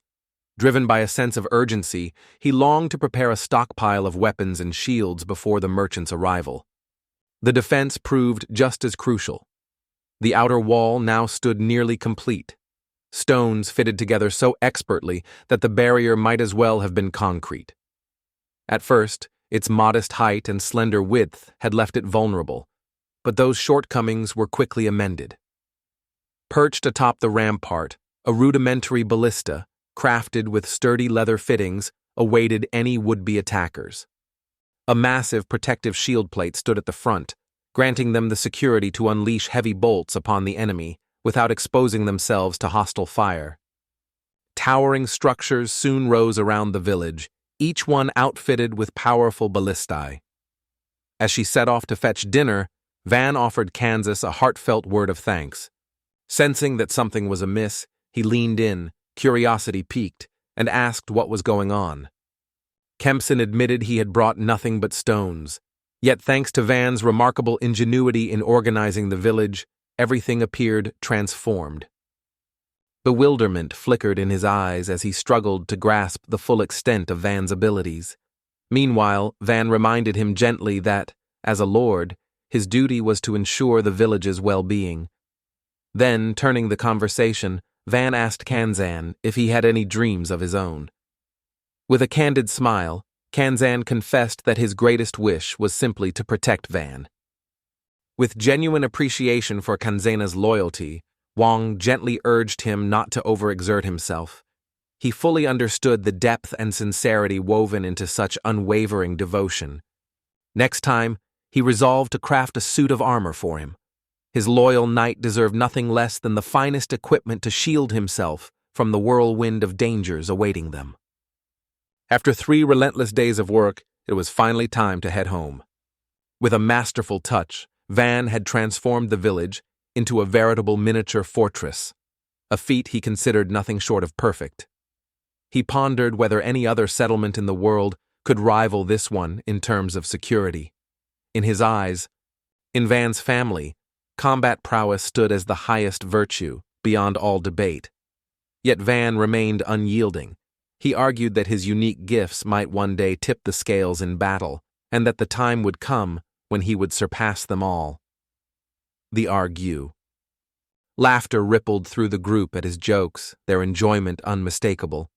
A gentle smile played on Dee's lips as he nodded approvingly at Juan's words. With spirits lifted and camaraderie rekindled, it was clear the moment had come to get down to business. The ditches, freshly dug, still remained dry beneath the sun. Pristine in their neatness and formidable in their role as fortifications, They promised safety from intruders. Yet, the hero couldn't ignore a nagging thought. No matter how sturdy the defenses, one must never overlook the vital need for drinking water. The base and walls of the ditch demanded fortification. Additionally, a proper channel had to be laid out to ensure a steady flow of water. For now, water had to be hauled from the river or rainwater carefully purified, all while he mulled over possibilities for a more reliable, ever-flowing source. A faint rustling behind signaled the arrival of the bandits. From the far side of the river, their figures drew nearer. With a commanding gesture, Van ordered the bridge raised and the gates sealed shut. With a sharp glance, he inquired whether anyone remained outside and promptly ordered one of the warriors to investigate. Within a matter of days, they began to carry out his orders willingly, despite their lingering fear of battle. The memory of their recent skirmish still echoed in their minds. Anxiety gnawed at him as well, but as their leader, he could not afford to reveal any hint of uncertainty. Yet he acknowledged their fears and, with unwavering honesty, offered a warning. Some among them might not escape unharmed. Yet, this very battle would decide the fate of the entire village, so he steeled himself to fight to the bitter end. Realizing the odds were insurmountable alone, he called upon his comrades, rallying them to stand beside him. Van's stirring words swept through the crowd like a fresh wind, banishing fear from their faces and rekindling a fierce determination in their eyes. With commands crisply delivered, Van paused just before moving on. Without warning, she threw her arms around him in a tight embrace.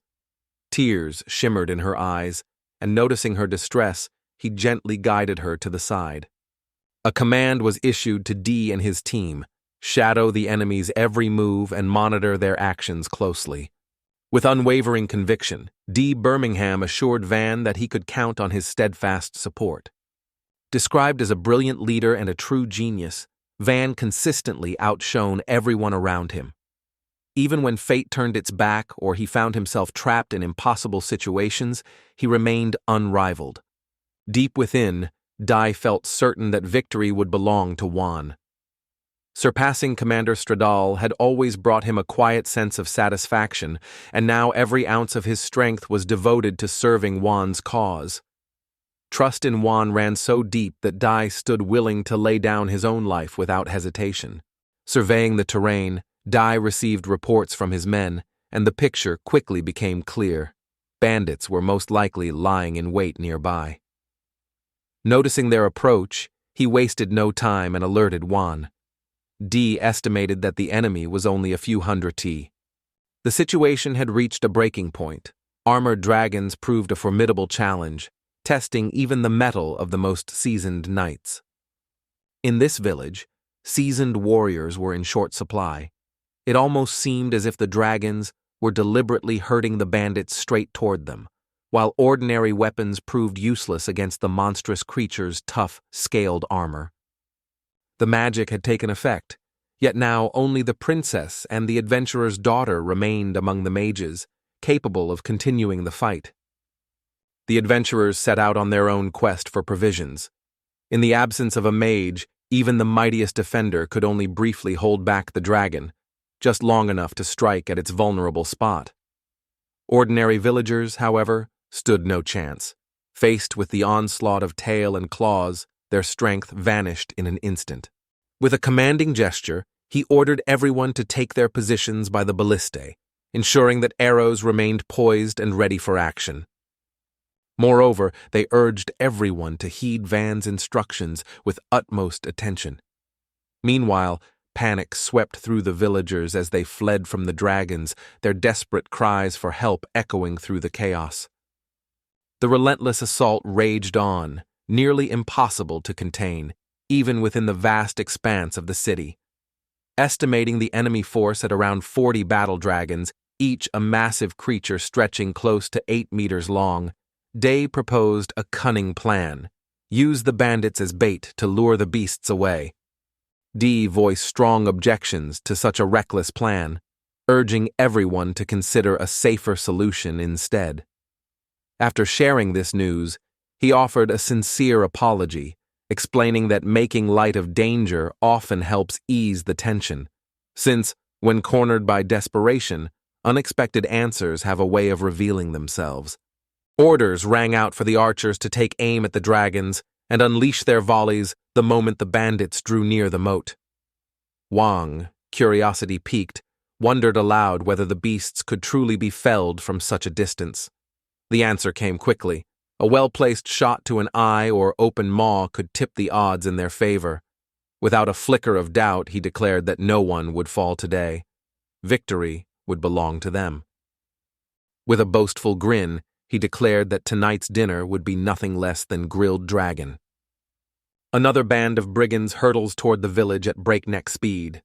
As they drew nearer, a spine-chilling terror washed over them, the dread of dragons in relentless pursuit. Despite his efforts to conceal it, preparations had already been made. His team stood ready, each member keenly aware of the situation's gravity. With a sharp command, he instructed the catapult crew to begin the launch sequence. Arrow's illness seemed to wither away in the presence of dragons, as if it vanished completely. While others floundered ineffectively, the arrows forged by Vans sliced clean through even the thickest dragon hide.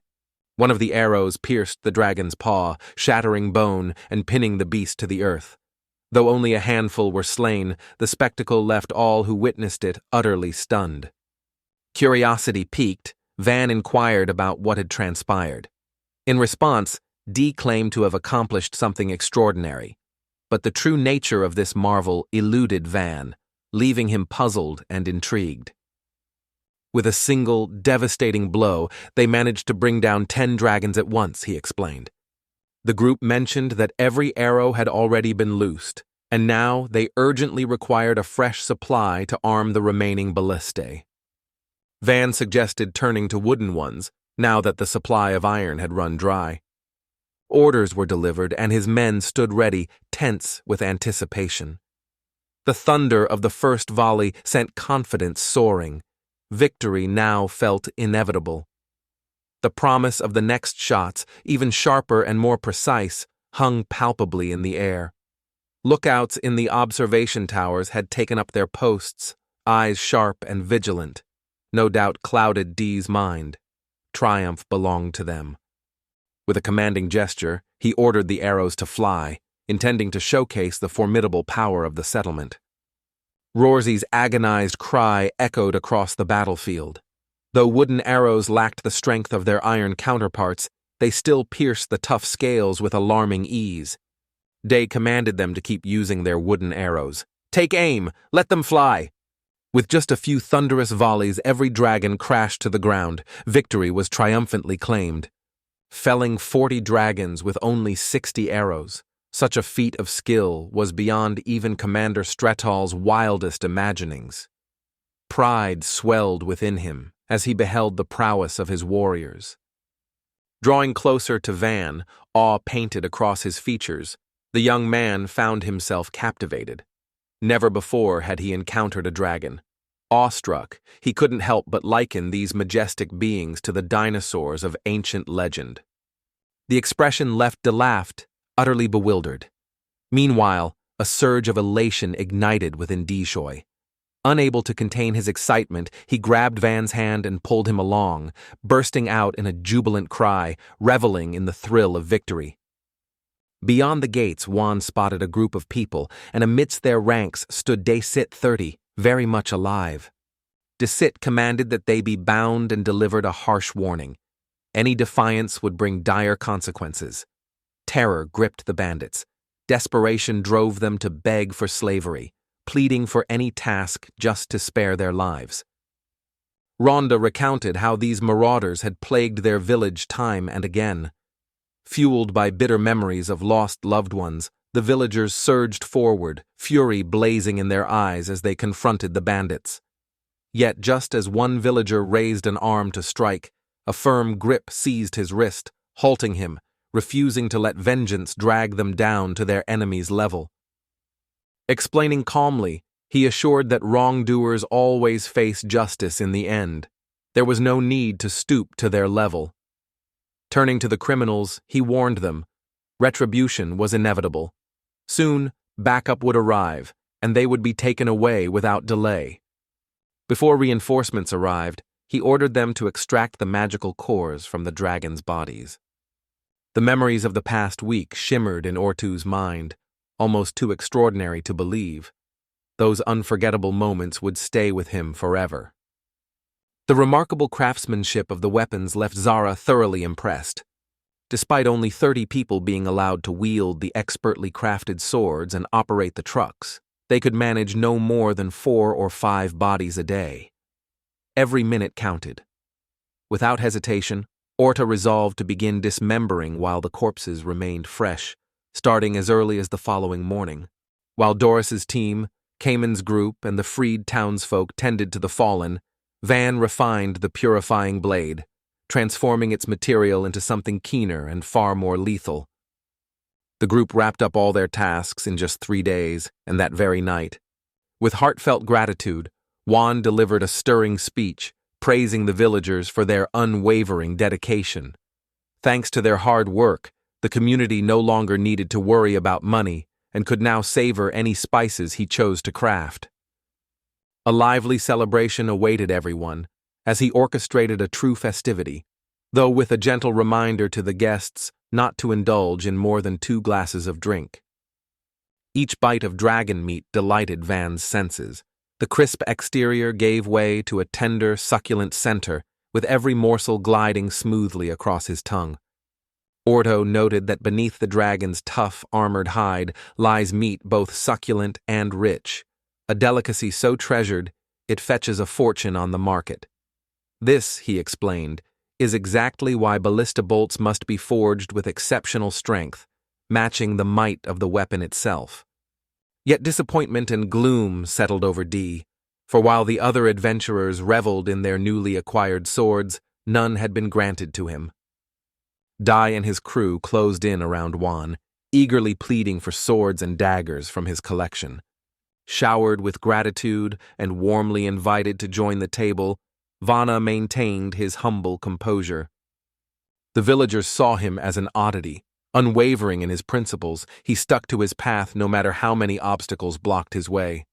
Nearly overcome by rage, Dai almost launched himself at the bandits who had taken his family from him. Yet gratitude flickered in his eyes as he thanked Juan for holding him back. With a renewed sense of purpose, Dee vowed to transform the village for the better, honoring the memories of those he had lost. With delight, Rhonda and her assistant savored the festive feast, while she rejoiced in the harmony at the table, grateful that everyone had come together, aristocrats included. Asada warned her against adopting the mindset of an aristocrat, yet that was precisely where Van's unique charm lay. The gleam in Tillagaze's eyes foretold that Avon would soon accomplish even greater feats. Later, as the group gathered, Orto, Van, and the others delved into discussions about selling dragons. Orto pointed out that a turtle dragon could fetch as much as 20 gold coins. Unfortunately, most of the meat had spoiled, making it impossible to sell. Factoring in the transportation costs for what little remained, they earned barely 8 coins per carcass. Had all 30 bodies remained intact, their profits could have soared past 300 coins. A quick mental calculation turned the sum into yen, over 300 million. Espat commended him for his skillful defense, while Van expressed his gratitude for the protective barrier that had been conjured. Asada observed that, despite their prosperity, the law demanded villages earning more than 100 gold coins to surrender half their earnings to the Marquis's treasury, thereby exposing their true wealth. His companion pointed out that while concealing such a large sum would be difficult, it wasn't entirely impossible. With that, the two slipped out of Vanstund. Never before had he encountered anyone as devoted to the Marquis for decades as Aspada. Yet here and now, this very man suggested employing cunning to deceive his father. This was no longer just an underground scheme. It had become a covert plot, a deliberate intent to conceal the truth and betray his father. Despite everything, a longing for peace stirred within him, a peace he wished to protect his son from having to pursue. With this in mind, he turned to Van and inquired about the plan he had devised. In the aftermath of their argument, he announced his intention to confide the entire incident to his older brother, Miri. Every achievement regarding the dragons was attributed to him alone. Yet the cloak of night failed to conceal him, so he was left with no choice but to utter the word, Heeson. Soon after, a group of adventurers stumbled upon the herd in the forest, boasting that they had wiped it out to the last beast. Meanwhile, Vance's 3 elder brothers vied relentlessly for dominance within the family, each casting him aside in their own pursuit of their father's favor. With unwavering confidence, Tavan longed for his devoted supporter, Mersha, to triumph. Convinced that his proposed plan was flawless, he proclaimed it with a sense of solemn ceremony. At dawn the next day, villagers greeted Van with words of praise and admiration. With unwavering resolve, he grasped Till's hand. For a brief moment, uncertainty flickered across her face, but joy soon blossomed as she welcomed his unexpected warmth. Despite his mature demeanor in the bath, Van was still just 8 years old. His playful innocence often bubbled to the surface, leading to harmless mischief befitting a child his age. At last, he released her hand, striving to preserve his dignity, though the mere notion of Till leaving him someday struck a raw and lingering wound. Nevertheless, he resolved to put her happiness first. Vaughn was just about to broach the subject of Till's future partner when she swiftly cut him off. A heartfelt confession slipped from her lips. She longed to remain his guardian, never once considering anyone else for the role. At the gates, a question was posed to the guards about any unusual happenings they might have observed. Other than the routine flow of merchants, only Mr. Bell and Lango had been spotted nearby. Shadows danced at the edge of Van's vision, their outlines barely distinguishable in the gloom. Yet the vigilant guard recognized familiar faces among them. Sensing a possible threat, Van ordered the bridge's rays readied and the ballast crew on alert, despite their grumbling protests. The merchants, voices urgent and pleading, insisted they posed no danger, certainly not bandits. Yet concern gnawed at Van. What if the bandits lurked within the cart or hovered nearby, threatening the safety of the entire village? Unwilling to take any chances, he instructed Kin to summon Orto at once. A host of challenges awaited on the horizon, their resolution hinging entirely on Orto's resourcefulness. At last, the moment Van had so eagerly anticipated approached, shimmering with promise. Meanwhile, the merchants found themselves in trouble. Their wagon had broken down, ruining much of their precious cargo. Seated atop the wreckage, the man in the carriage instructed the driver to tally up the costs for repairs, lodging, and the escort's fees. Upon finally arriving in Hashimura, their efforts had yielded almost no profit.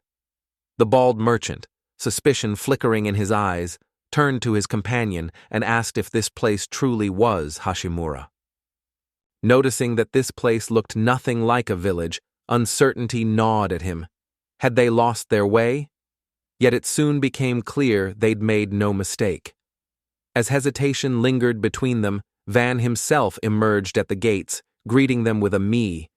The driver couldn't help but marvel at Van's youth. While he understood that geniuses often found themselves on the fringes of society, it still seemed unthinkable that the Marquis himself would banish one all the way to the border. Introducing themselves, the woman claimed the name Mary Bell, a merchant by trade. At her side stood her brother Lingo, equally versed in commerce. Their escort, a grizzled adventurer named completed the trio as their protector. Curious, Van turned to Ordo, inquiring whether he recognized these travelers. A knowing nod from Ordo followed, recalling not only their meeting at the Adventurers' Guild, but also the drinks they had once shared. With genuine warmth, Van welcomed them into the village and offered a heartfelt greeting. Warm smiles broke out as Rhonda and the others welcomed Belle and Lango back into their midst. The two travelers apologized for their long absence, genuine relief flooding their faces at the sight of everyone safe and sound. Van soon approached, offering his apologies for the delay before introducing himself once more. Without hesitation, he inquired whether they dealt in dragon-scale armor pieces. The brothers' faces lit up with uncontained delight. Such treasures were a rarity among adventurers, as few dared to challenge such formidable beasts. Nearly overcome with tears of joy, they hurried after Van towards the storeroom. Upon arrival, a staggering sight awaited them. Towering heaps of armored dragon materials, piled high and reaching an astonishing 23 meters into the air. Astonishment once again left Bella and Lango slack-jawed. Van shared the astonishing news. Together, they had vanquished nearly 40 armored dragons and captured around 30 people. Now, they were weighing the possibility of having the captives as, realizing the sheer volume of meat would spoil long before anyone could possibly finish it, they suggested selling the surplus to the neighboring village, assuring everyone that expenses would be covered. Van pondered over whether that village could truly afford to pay for such a massive haul of meat. The villagers confessed the truth. The settlement was impoverished.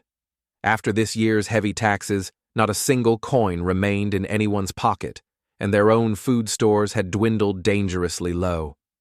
Moved by their plight, he offered them some meat, free of charge, hoping to give them a little relief. Van embraced the suggestion and offered to provide the food free of charge. Despite Bell's reputation as a merchant, Van sensed that profit did not sit at the top of his priorities. This keen perception left a deep impression on Bell. Bell offered a decent reward for dealing with the bandits. Though the profit might have been modest, it was still honest earnings. Grateful, he thanked Van, who in turn urged him to come back, hinting at even more lucrative opportunities ahead. Armor of the finest quality, its craftsmanship unparalleled. Their astonishment will be renewed the moment they lay eyes on it. With a charming smile lighting up his face, he inquired if it would be possible to bring along a skilled blacksmith, an experienced draftsman, and a master carpenter. The armor he unveiled, crafted by his own skilled hands, left the entire audience frozen in awe. Even though Bild had yet to grasp all the strengths and shortcomings of this weapon, as a demonstration, it was nothing short of spectacular. Ordo handed him a piece of dragon hide to test, and to everyone's amazement, he sliced through it with ease. The surrounding guards watched in awe, their eyes lighting up with desire for such a weapon. Deeply impressed by Van's extraordinary craftsmanship, they confessed their admiration, even as they admitted they could scarcely afford to take more than a little. Van shrugged it off, assuring them it wasn't an issue. There would be plenty of chances to buy more later. While strolling through the village, Vance proudly unveiled his latest projects, and then treat them to a feast of sizzling, flame-grilled dragon meat. Bell inquired whether merchants frequently visited Monkley and suggested doubling their trips with backing from the merchant guild. Vance admitted that the village was in desperate need of supplies and sake. A single delicious meal, he noted, had already lifted the spirits of the residents. He also requested that an advertisement for their weaponry be put up. The suspicion dawned on him that the brothers wished to strike an exclusive deal, and the prospect filled him with delight. According to him, if the two merchants stuck to this route and joined forces in the arms trade, they would soon reach his village. Van suggested investing in advertising. After all, the more goods they managed to sell, the greater their profit would become. This prospect immediately sparked the brothers' interest. The idea to open a shop in the heart of the village sprang eagerly from his lips. The thought struck him. Ideally, he would find a chance to converse with the business owner, or at the very least engage in conversation with the local merchants. A gleam of excitement sparked in Bell and Lango's eyes at the prospect of steady profits and owning their very own shop. Ambition swimming in their thoughts, they even mused that, should the others agree, they might help them build a house. After all, running a store meant forging ties with a host of merchants. This shop would be the first of its kind in the village, promising benefits for everyone. Eager, Bell turned to Lango and said, First, they resolved to present the idea to their supervisor, pledging to maintain smooth operations in the shop until circumstances returned to normal. A firm handshake sealed their successful deal, finalizing the agreement with a sense of accomplishment. Juan also requested that a letter be sent to his brother, Mershi, meticulously detailing every achievement, right at the village gate. A shop took shape at Bel's request, built carefully by his own hands. Wiping sweat from his brow and barely holding back tears of joy, he spoke with ardent excitement. The ground floor housed the shop, while the upper level served as living quarters, and the basement was a storeroom for goods. Every instruction from Bell had been followed with meticulous care. Bell might have trusted Van's craftsmanship, yet he couldn't have imagined the sheer, astonishing power those hands possessed. The goods were scheduled to be ready in just 2 weeks, marking the completion of all business with the belt workshop for now. That same day, they bid farewell to the village and set out toward the river. After covering a considerable distance, exhaustion finally caught up with Van, yet, nevertheless, he urged everyone to press on and not lose momentum. Striding boldly at the front, Cayman cleared the path ahead with unwavering determination.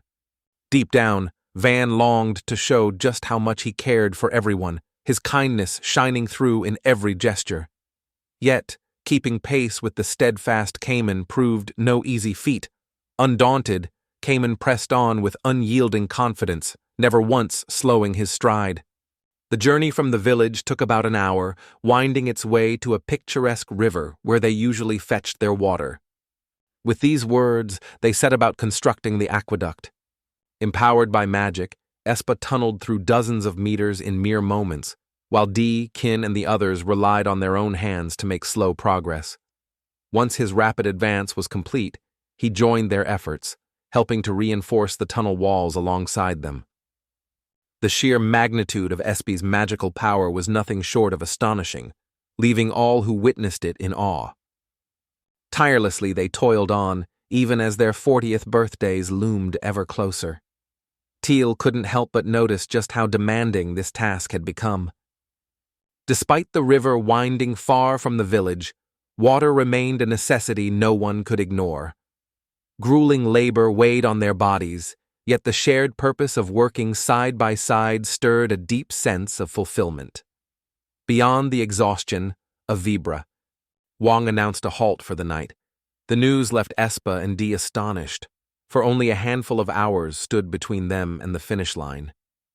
With a swift gesture, Van pointed decisively in the direction of Abel and Cayman. Immediate attention was required. Davy considered it a decent training opportunity and found himself agreeing with that assessment. The hidden strength of seasoned crew members and battle-hardened veterans stirred genuine awe and an undercurrent of fear. By midday the following day, their unexpected arrival in the village caused quite a stir among the locals. Without wasting a moment, they promptly set about organizing the water supply. With genuine admiration, Van praised their extraordinary efforts. As the water gate was released, a gentle current flowed smoothly into the canal, transforming the scene into a breathtaking spectacle. Cheers erupted from the children and villagers as the long-awaited water finally flowed into their settlement. Satisfaction welled up in Rhonda at the thought of all the time and effort she'd just managed to save. Yet even so, the water still had to be filtered and boiled before it could be safely drunk. Just then, Lou appeared, curiosity gleaming in his eyes. Below the tank, a valve had been installed, making it possible to channel water straight into the boiler, a vessel heated by a fiery magic crystal. Intent on securing such a crystal for himself, Lou set off to find Bell, hoping the man might have one to spare. Meanwhile, Ken announced that the reservoir now brimmed with water, ready for use. Satisfaction warmed Juan's heart at the sight of the results, yet a shadow of concern lingered. Rising water levels, swollen by relentless rains, threatened the land with the risk of a flood. Amazement flickered across Espa's face when she realized Van had noticed. She explained how they had widened the channel, carefully calculating the water's volume, and reinforced the banks at spots notorious for flooding. Every step demanded sharp ingenuity and meticulous planning, for the water had nowhere else to go. Van needed to ensure that excess water could either flow back into the river or form a small lake beyond the village's edge. Espoil favored returning the water to the river, but he acknowledged that a lake would prove a true lifesaver during droughts, when the current nearly vanished. A reservoir, after all, would be an invaluable asset for the whole community. Van voiced concerns about flood protection, but Espa reassured him. A lake lies just 200 meters from the village, ready to absorb any overflow and stave off disaster. With heavy rains threatening to arrive in only 3 days, urgency crackled in the air as they raced to finish their crucial task before the deluge began. The lake neared completion, inspiring Van to consider engineering a water release system or something along those lines. Yet, before undertaking this task, he needed to reflect on the tangible benefits such a feature would actually provide. For now, he remained a carefree boy, utterly delighted by the sheer abundance of water surrounding him. A wave of unease and irritation washed over Van, rousing him from sleep long before the first light of dawn crept across the sky. Van discovered Rhonda and several others gripped by genuine panic. Meanwhile, Dee and Espa had already set out toward Lake Van. The very name Van struck him as unfamiliar and shrouded in mystery, till assured him that the lake was named after Van himself. To honor his legacy for generations to come, the village adopted his name.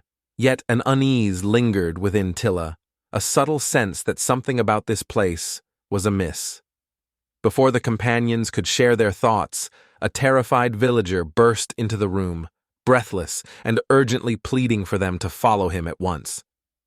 Van and Till set off toward the lake, deliberately choosing a winding, indirect path to reach their destination. A restless crowd had gathered in the village square. Curious, Van stepped forward to find out what had happened. All eyes pointed toward the lake, where a mysterious figure emerged in the shimmering water, seeming to watch them with unwavering attention. Deep within the dense forests by the river's edge, a legendary creature with striking blue hair made its home. Before them stood a remarkable being, half human, half mermaid, known as Abalu, the namesake of a legendary and elusive race. Such creatures were unknown to Van until now. Espa, with a knowing smile, explained the rarity of encountering an Abalu and revealed that this very girl belonged to that mystical lineage. Curious and respectful, Van requested that she introduce herself. No answer escaped the girl's lips. Only a flicker of surprise and confusion flashed across her eyes. The man instructed Till and Keen to bring out meat and fruit, convinced that the surest way to break the ice was to gather around the table. As the young woman drew nearer, a hush fell over the crowd. Everyone held their breath, captivated by her approach. Inhaling the aroma of the dish, the girl asked if she might have a taste. An awkwardness swept over Van, so intense that he accidentally startled her. In an instant, she stepped aside, eyes wide with surprise. Hastily, he offered his apologies and, by sheer accident, a morsel of meat and fruit she had just tasted found its way to his back as she poked him.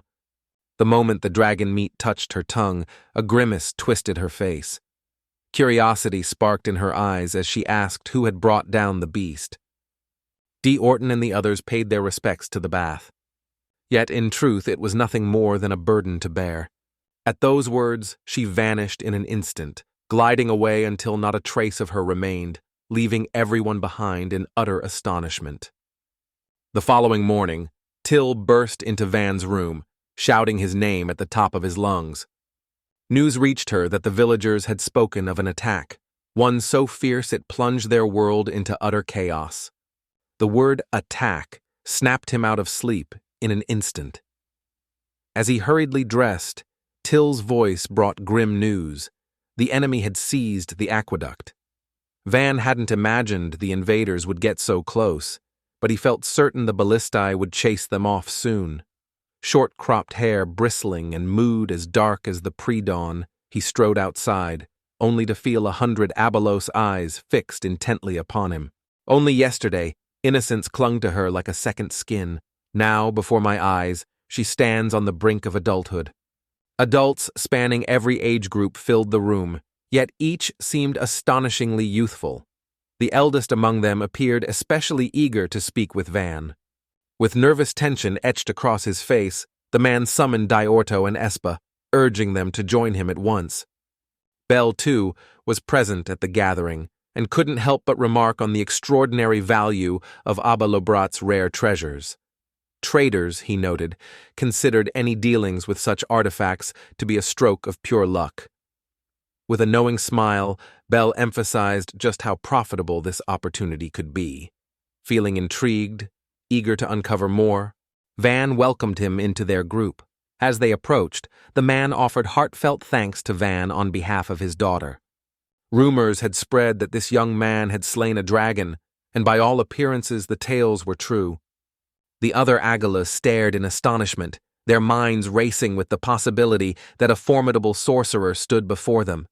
Their gazes flickered to the imposing companions at his side, instantly recognizing the air of danger they exuded. With a proud smile, the man praised him for his courage and bravery. In a formal tone, he announced his consent to the marriage between Van and Oprah. The silence shattered when, at last, he burst out in astonishment, his voice slicing through the tension. Behind him, the crowd froze, immobilized as if turned to stone. Questions swarmed through his mind. What on earth is happening here? Who is this mysterious man? And just who is Alpriora and what marriage are they talking about? Avest, father of Apriora, approached the van with a heartfelt plea, yet received only cold refusal in return. When asked about her whereabouts, it turned out the little girl had wandered off to play with her friends.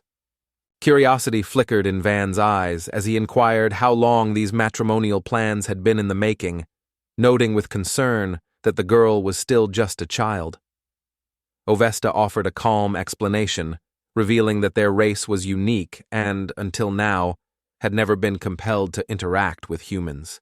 Yet disaster had struck when dragons claimed their river and decimated their kin, leaving the tribe desperate for a formidable protector at Alfiora's side. Van grasped their plight. These beings sought strength, much like nobles arranged marriages for alliances. Still, he stood firm. Alfiora had the right to choose her mate for love, not duty. With unwavering resolve, he declared that their duty to protect Algala remained unshaken, regardless of any marriages. Vesta announced her intention to stay with their son-in-law and requested that Van take this pond under his protection. Van clarified that he wasn't the owner and suggested they relocate closer to the lake with the bridges, reasoning that visitors or merchants might be unnerved by their presence.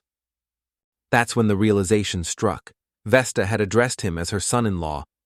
Attempting to clarify that he had yet to consent to marriage, he watched as the others pressed eagerly ahead, and Priora, without hesitation, had already proclaimed him her husband. Esper couldn't help but notice how remarkably fortunate Van had been to establish contact with Abdallah. With a playful glint in his eye, Esper remarked that Van's first wife had been nothing short of a true star. Till, meanwhile, declared that he would stand by any choice Van made, should that be what Van truly desired. Yet despite his attempts to protest, resistance proved utterly futile. The Abduzi delighted in their lakeside leisure, while Van pondered whether, as the lake's owner, he should be keeping a watchful eye on their activities. To complete his task, he built 2 covered shelters, each with sturdy roofs and walls, creating a restful haven for weary travelers. Within these shelters, a sense of safety settled over them, allowing for true rest. Delight sparkled in Van's eyes, pleased to see the hideout so well cherished by all. Espa, on the other hand, had no inkling that these structures went by the name Skaria. The depth of Van's knowledge left him astonished. He had never suspected such expertise. The villagers struck up a friendly conversation with Agalu, offering him an array of grain-based dishes. Before long, word spread like wildfire that the laboratory had brought in raw ore. Mutual trust blossomed, prompting Van to make a bold decision. He would erect a new wall, stronger and grander than the last. This imposing barrier would encircle the lake and bolster the village's defenses for Abelo's sake. Without hesitation, Espa suggested planning for the unique needs of a future city right from the outset, one rooted in the decimal system, so they could stay a step ahead of inevitable growth. Curiosity piqued, Van wondered if they intended to expand. A thought crossed Wang's mind. Wouldn't it be more efficient to design the infrastructure from the outset for 1,000 or even 2,000 people? Espa, however, had a different perspective. He insisted that delaying now would only waste more time in the future, and that this was the most crucial factor to consider since any major expansion was still a distant prospect. His stubborn resolve baissé. The explanation unfolded with clarity. Mages often break through at isolated weak points, yet a square-shaped city proves the easiest to defend, its structure reminiscent of a fortress with star-shaped bastions. Even should enemies manage to force their way through the triangular sectors, the city's design prevents them from spilling onto the main roads, leaving them stranded away from the primary wall. No need to rush an assault on the corners. The initial focus must be on the city's heart. Even when enemies bypass these positions to attack the walls besieged from 3 sides, this defensive formation, tested under a hail of bullets back on Earth, proved just as effective in this realm of swords and sorcery. He confided in her that, from his home, he'd managed to bring only Kennen and a handful of personal belongings. Espa elaborated further, explaining that during a frontal assault, the main force is concentrated at the very center, while flanking attacks are incapable of spreading outward. This is precisely why the number of combatants played such a crucial role. In his view, this was a thoroughly reliable tactic, one so solid that even the most seasoned mages would struggle to protect the infantry when deployed in such a formation. Suddenly, someone bursts into the room mid-conversation, shouting loudly. The door burst open as a messenger from Count Ferdinand stormed into the room. In the messenger's grasp rested a letter, its seal bearing not only Ferdinand's crest but something more. The wax seal revealed more than just Ferdinand's coat of arms. It also bore the unicorn and the shield of Count Cayenne. These were emblems of nobility rising in influence, and badges of Ferdinand himself, owners of this very city. The messenger instantly sensed their intent. Most likely, they wished to summon him back. By the gate lingered a young girl and a woman, their faces unmoved by tales of the so-called boy genius. Inside the carriage, the air brimmed with quiet tension. One woman managed to hold on to her composure, while her companion leaned forward, urging calm and offering gentle counsel. To begin with, they must first seek out the right person to approach. Van busied himself with preparations for the arrival of their guests, while Till jittered about the kitchen, brewing tea and arranging treats, anxiety bubbling up as he wondered just how many people would actually show up. Excitement coursed through him, yet hope blossomed within as he awaited a favorable outcome. At last, a knock echoed through the quiet house. He eagerly welcomed his guests inside, warmth and anticipation lighting his face. 2 guests appeared at the doorway, one older, the other scarcely more than a youth. The host welcomed them, announcing that he now bore responsibility for this land. The elder, Panamera Carrera KN, had only recently ascended to the rank of count, his former distinction being that of a mere knight. The youngest, Erot Ferdinand, was the count's littlest daughter.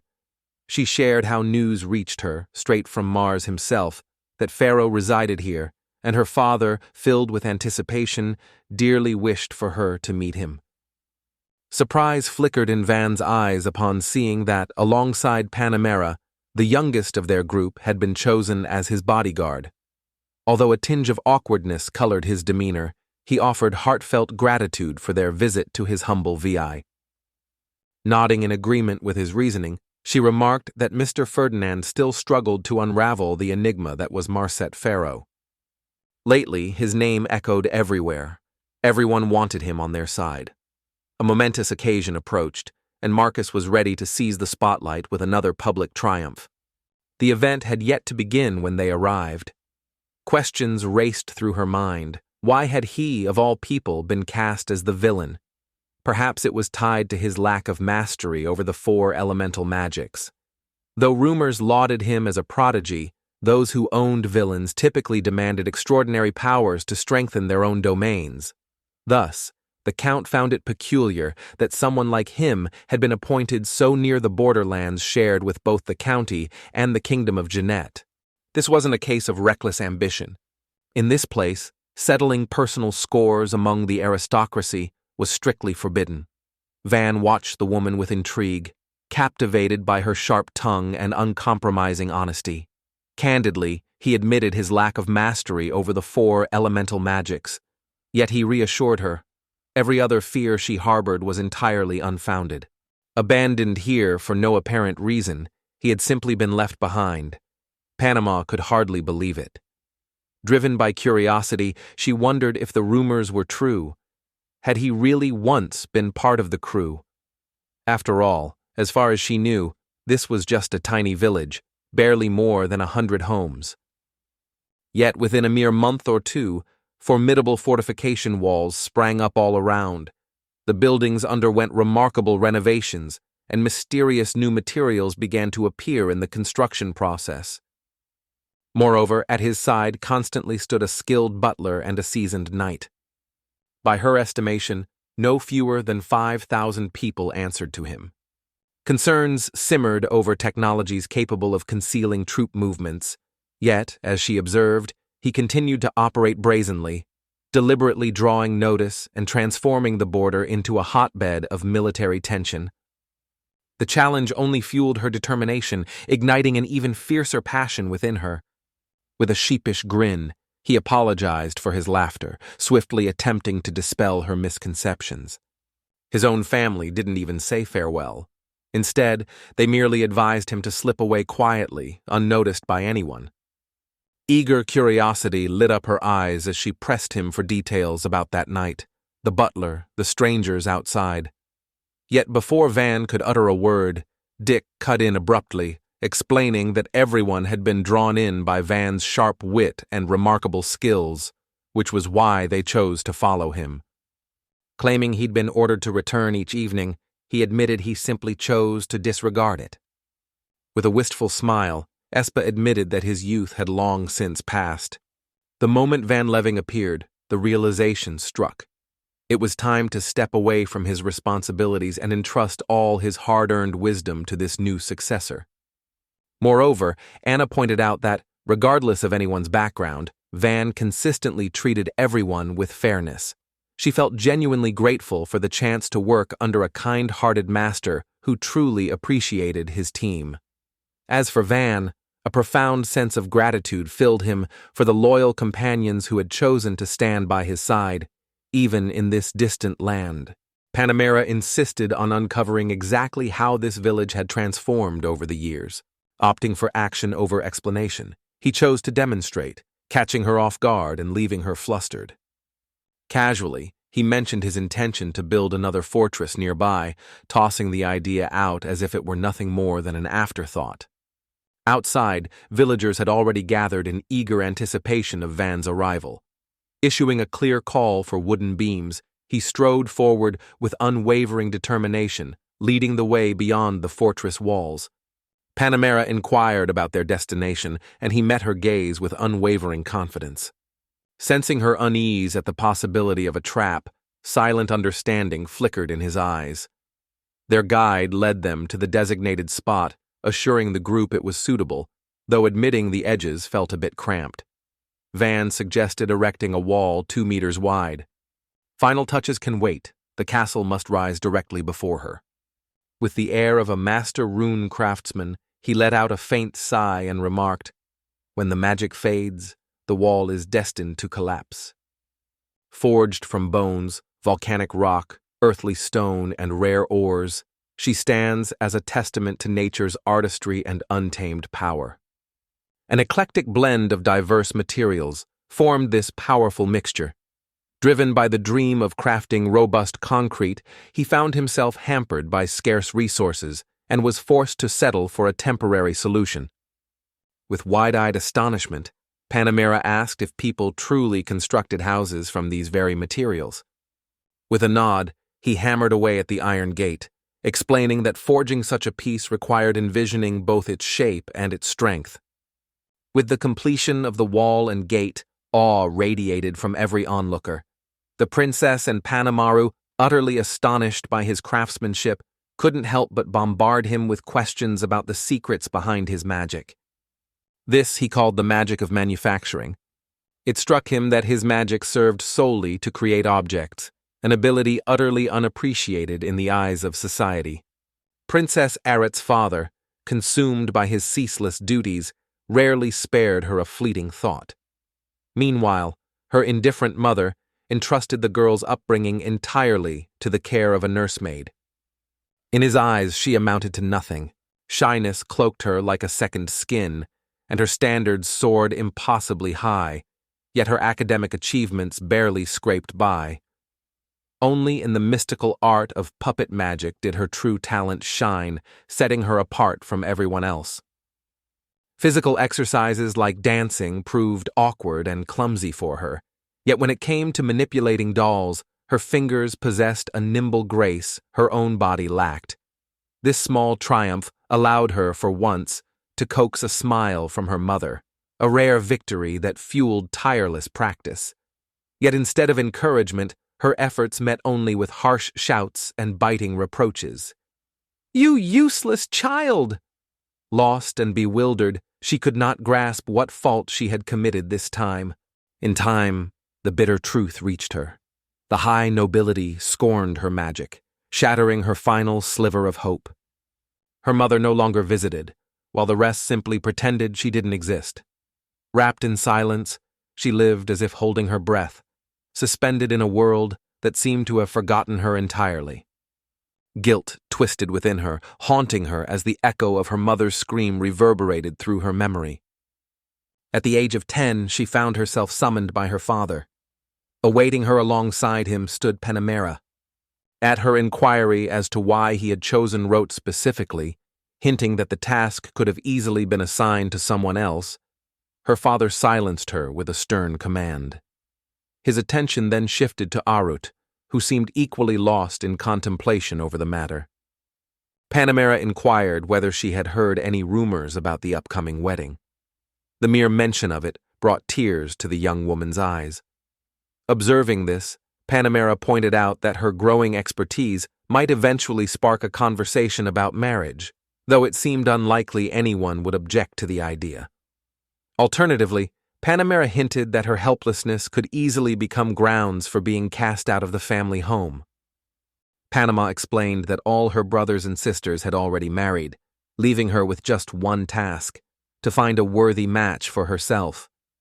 Warmth radiated from her gentle grasp, wrapping Erotfield in a soothing embrace of care and comfort. After 3 weeks on the road, joyful moments finally began to bloom for Erotfield. Despite her fiery temperament and frequent grumbles about clumsiness, Panama's warmth never faded. Friendly embraces and gentle conversations, often accompanied by a soothing hand on Erotfield's head, became their daily ritual. Whenever tears caught Erotfield off guard, Panama remained by her side, quietly offering comfort and a tender caress, wrapping her in a sense of safety and unwavering support.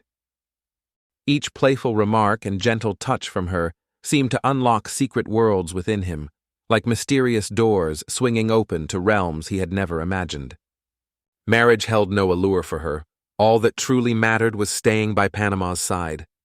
With calculated indifference, she fixed him with a cold stare. Something about his peculiarity gnawed at her nerves. Instantly forging a bond with Panama, he commanded the respect of both servants and allies alike. Despite his youth, impressive achievements already lined his path. Undoubtedly, his parents brimmed with pride at such remarkable talents. Their astonishment takes on a different shade from hers. Hearing his words and witnessing his futile attempts at magic, disbelief flickers in their eyes, while the envy simmering within her slowly transforms into admiration. Among the aristocracy, mastery over the 4 elements was held in the highest regard. Yet, after her mother dismissed its worth, she turned her back on her own abilities. Now, however, the thought of rekindling her connection with magic had begun to haunt her once more. The moment dawned on Panema. Here lay an opportunity to secure a pivotal stronghold. his gaze shifted keenly toward the lands of the Count. In response, Juan noted with a faint trace of irony that his father, the very man who had cast him out for his fascination with industrial magic, remained utterly oblivious to these machinations. Penemer dismissed it as sheer wastefulness. His gifts had the potential to expand their family's domain, yet even Van harbored no illusions of such ambitions. A suggestion arose to keep building the wall, letting it stand for even longer. Without the slightest hesitation or hint of ulterior motives, she agreed. As they wandered through the village, Penemra's curiosity got the better of her. She asked how he managed to construct houses when only he possessed the magic of creation, and what sort of materials he relied on for his craft. Though only partially grasping the situation, uncertainty still lingered in her mind. Yet Van sensed that their doubts had begun to fade. Out of the blue, Panama broached the topic of marrying Erode, and Van couldn't help but wonder if this was her. As soon as Sir Ferdinand broached the subject of marriage, she dismissed the notion outright. The mere thought of tying her fate to the younger son of the rival mayor's family, a descendant of a border lord, filled her with dread. There was little doubt in her mind that such a choice would hardly please Erode. A vanagrid serves as a dire warning, an alert to the looming threat of bandit raids or monstrous attacks. For this very reason, Panamericine is consumed by despair at the prospect of a forced marriage. A tense smile flickered across her face, born from the fear of being left alone once more. Unexpectedly, a surge of empathy washed over Van, and he found himself sharing in her unease. Overwhelmed by emotion and lost in dreamy visions of happiness, Panama would have gladly accepted if Van had just asked. Despite his tender years, a remarkable wisdom radiated from him, coupled with a deep sense of responsibility for his people. Penembron couldn't help but notice that Van's talents far surpassed even the loftiest expectations. She confessed that she would have agreed to marry him if only they could have worked everything out. Her praise carries special weight, for she is a truly enchanting woman. A secret delight bubbled within Van as he watched her marvel, though he did his best to mask the true depth of his emotions. Inside, joy threatened to overflow, but on the surface, he maintained a composed facade. Curiosity flickered in her eyes as she wondered aloud if the other felt the same, quickly assuring there would be no pressure to decide. With a gentle promise, Till vowed to prepare a dish worthy of Van and Ruka's possible union. Van, seeking her thoughts, asked Till if she objected. Though admitting that her heart would ache after all that had passed between them, she confessed her trust, believing that Oroet would guide him, and expressed her own willingness to serve him wholeheartedly. Torn by uncertainty about Van, Oroet listened as he confessed he had never truly considered marriage himself. Yet, he extended an unexpected offer, inviting her to remain in the village, even if she chose not to become his wife, should there be no path home. This proposition demanded careful, unhurried contemplation. Animer believed marriage would be advantageous. With the rapid growth of the village, news of his union would spread swiftly, stirring up even greater curiosity about him. With such rare abilities, neighboring kingdoms are bound to take notice, forcing him to fortify his borders and strengthen his realm's defenses. Van Ost inquired whether marrying Aret would bring him any advantage. With a measured reply, she explained that their union could secure not only her own backing, but also the support of Count Ferdinand. Moreover, such an alliance might well deter Count Ferdinand of K&O from any attempts to reclaim these lands. Thoughts churned in his mind. A political marriage, fortified by powerful alliances and few enemies, could only grow more prosperous when seasoned with economic gain. Yet for the Count, such a union offered little benefit, unless, of course, his father had dispatched him here with a secret agenda concealed beneath the surface. Intrigued, Wang Shok chose to stay, responding much like any ordinary 10-year-old would, with suspicion in his eyes, as if suspecting I only wanted to use him. Without hesitation, he asked if the soldiers would be joining in as well. She insisted that enemy lands posed a grave danger, to a delicate woman like herself, and for that reason she required protection. Yet everyone was well aware of her remarkable strength and could only smile knowingly at her words. Uncertainty flickered in her eyes as she turned to Arat, seeking guidance on their next move. She suggested they head to Van's house, yet faced with the question, Arat faltered, caught off guard and unable to muster a reply. Panamera offered Van a heartfelt apology, recalling their first meeting back in their youth. With a hint of uncertainty, she wondered aloud if they might manage to share a room, unsure whether there would be enough space for them both. Wasting no time, Van declared she would build a hotel for their guests, her determination shining through. Leading her guests outside, she unveiled plans for a brand new hotel, one designed specifically for Panamera, Arudo, and the others, marking the first steps toward its construction. The soldiers prepared a cozy room for 4, certain they'd be sleeping under canvas that night, so the comfort of real walls pleasantly caught them off guard. Warmly, they invited their guests to share the evening meal and offered the hospitality of their quarters until departure. For the grand finale, a savory dish of wolf meat graced the table, adding a bold, hearty flourish to the feast.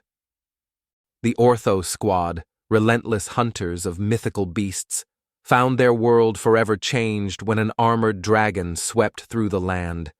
In its wake, even stranger creatures began to appear, drifting into their territory from every corner.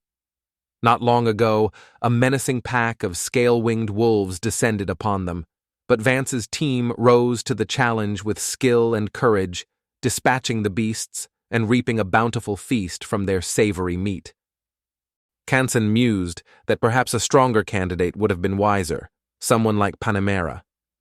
Assad readily agreed, recalling how Panamera always spoke her mind and took decisive action.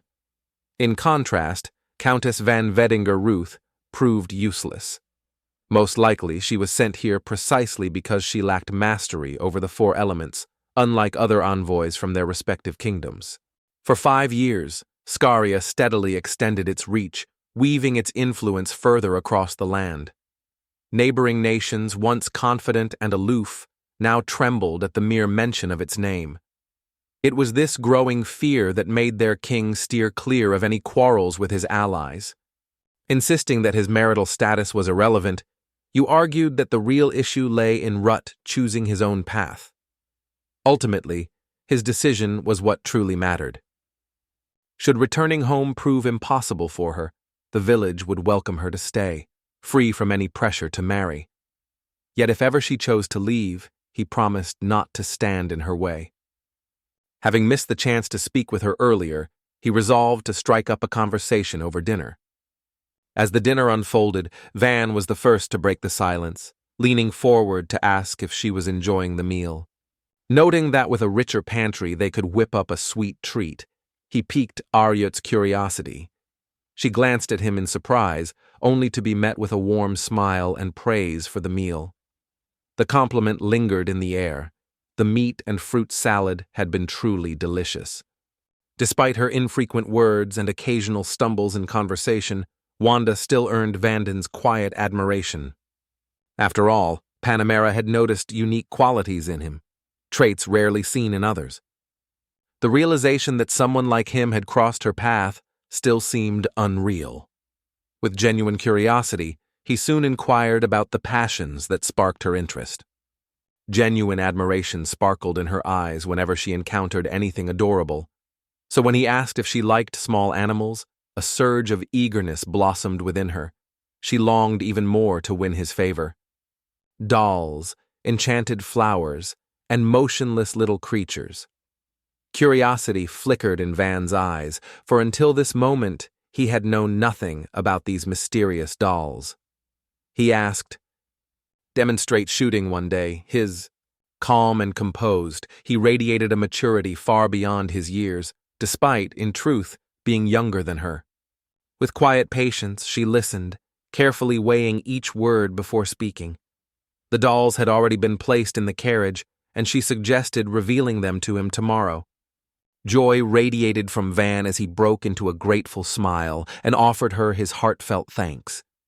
A sudden surge of joy and excitement sent Van's heart fluttering wildly in his chest. Her eyes met his with composed assurance, granting Van silent permission to carry the conversation forward. With every passing moment, her confidence grew, until at last she found herself eager to speak her own mind. Throughout dinner, an irresistible urge tugged at her to glance his way and voice the question lingering on her mind. Yet, courage eluded her, and before she knew it, the meal had quietly drawn to a close. Be sure to highlight the village's tranquil charm and sense of safety, emphasizing its soothing, welcoming atmosphere.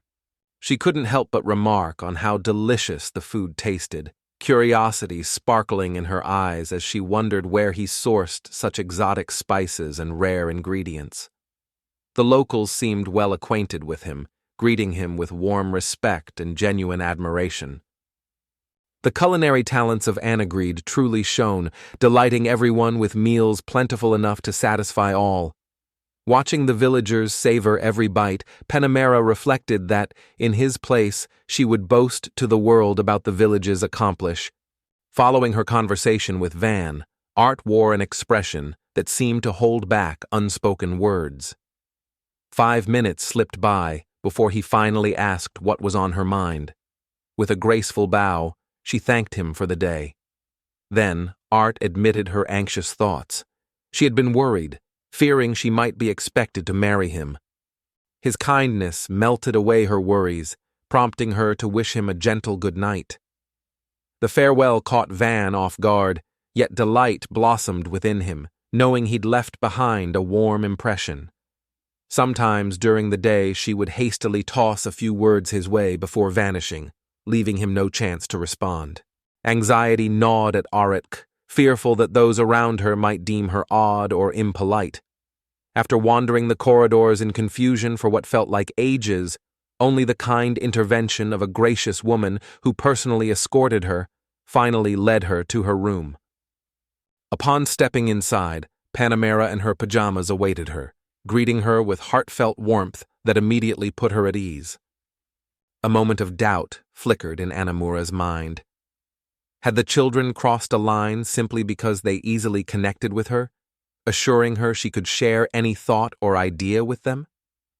Sometimes her cheeks would flush a deep rosy red, rivaling the hue of a perfectly ripe tomato.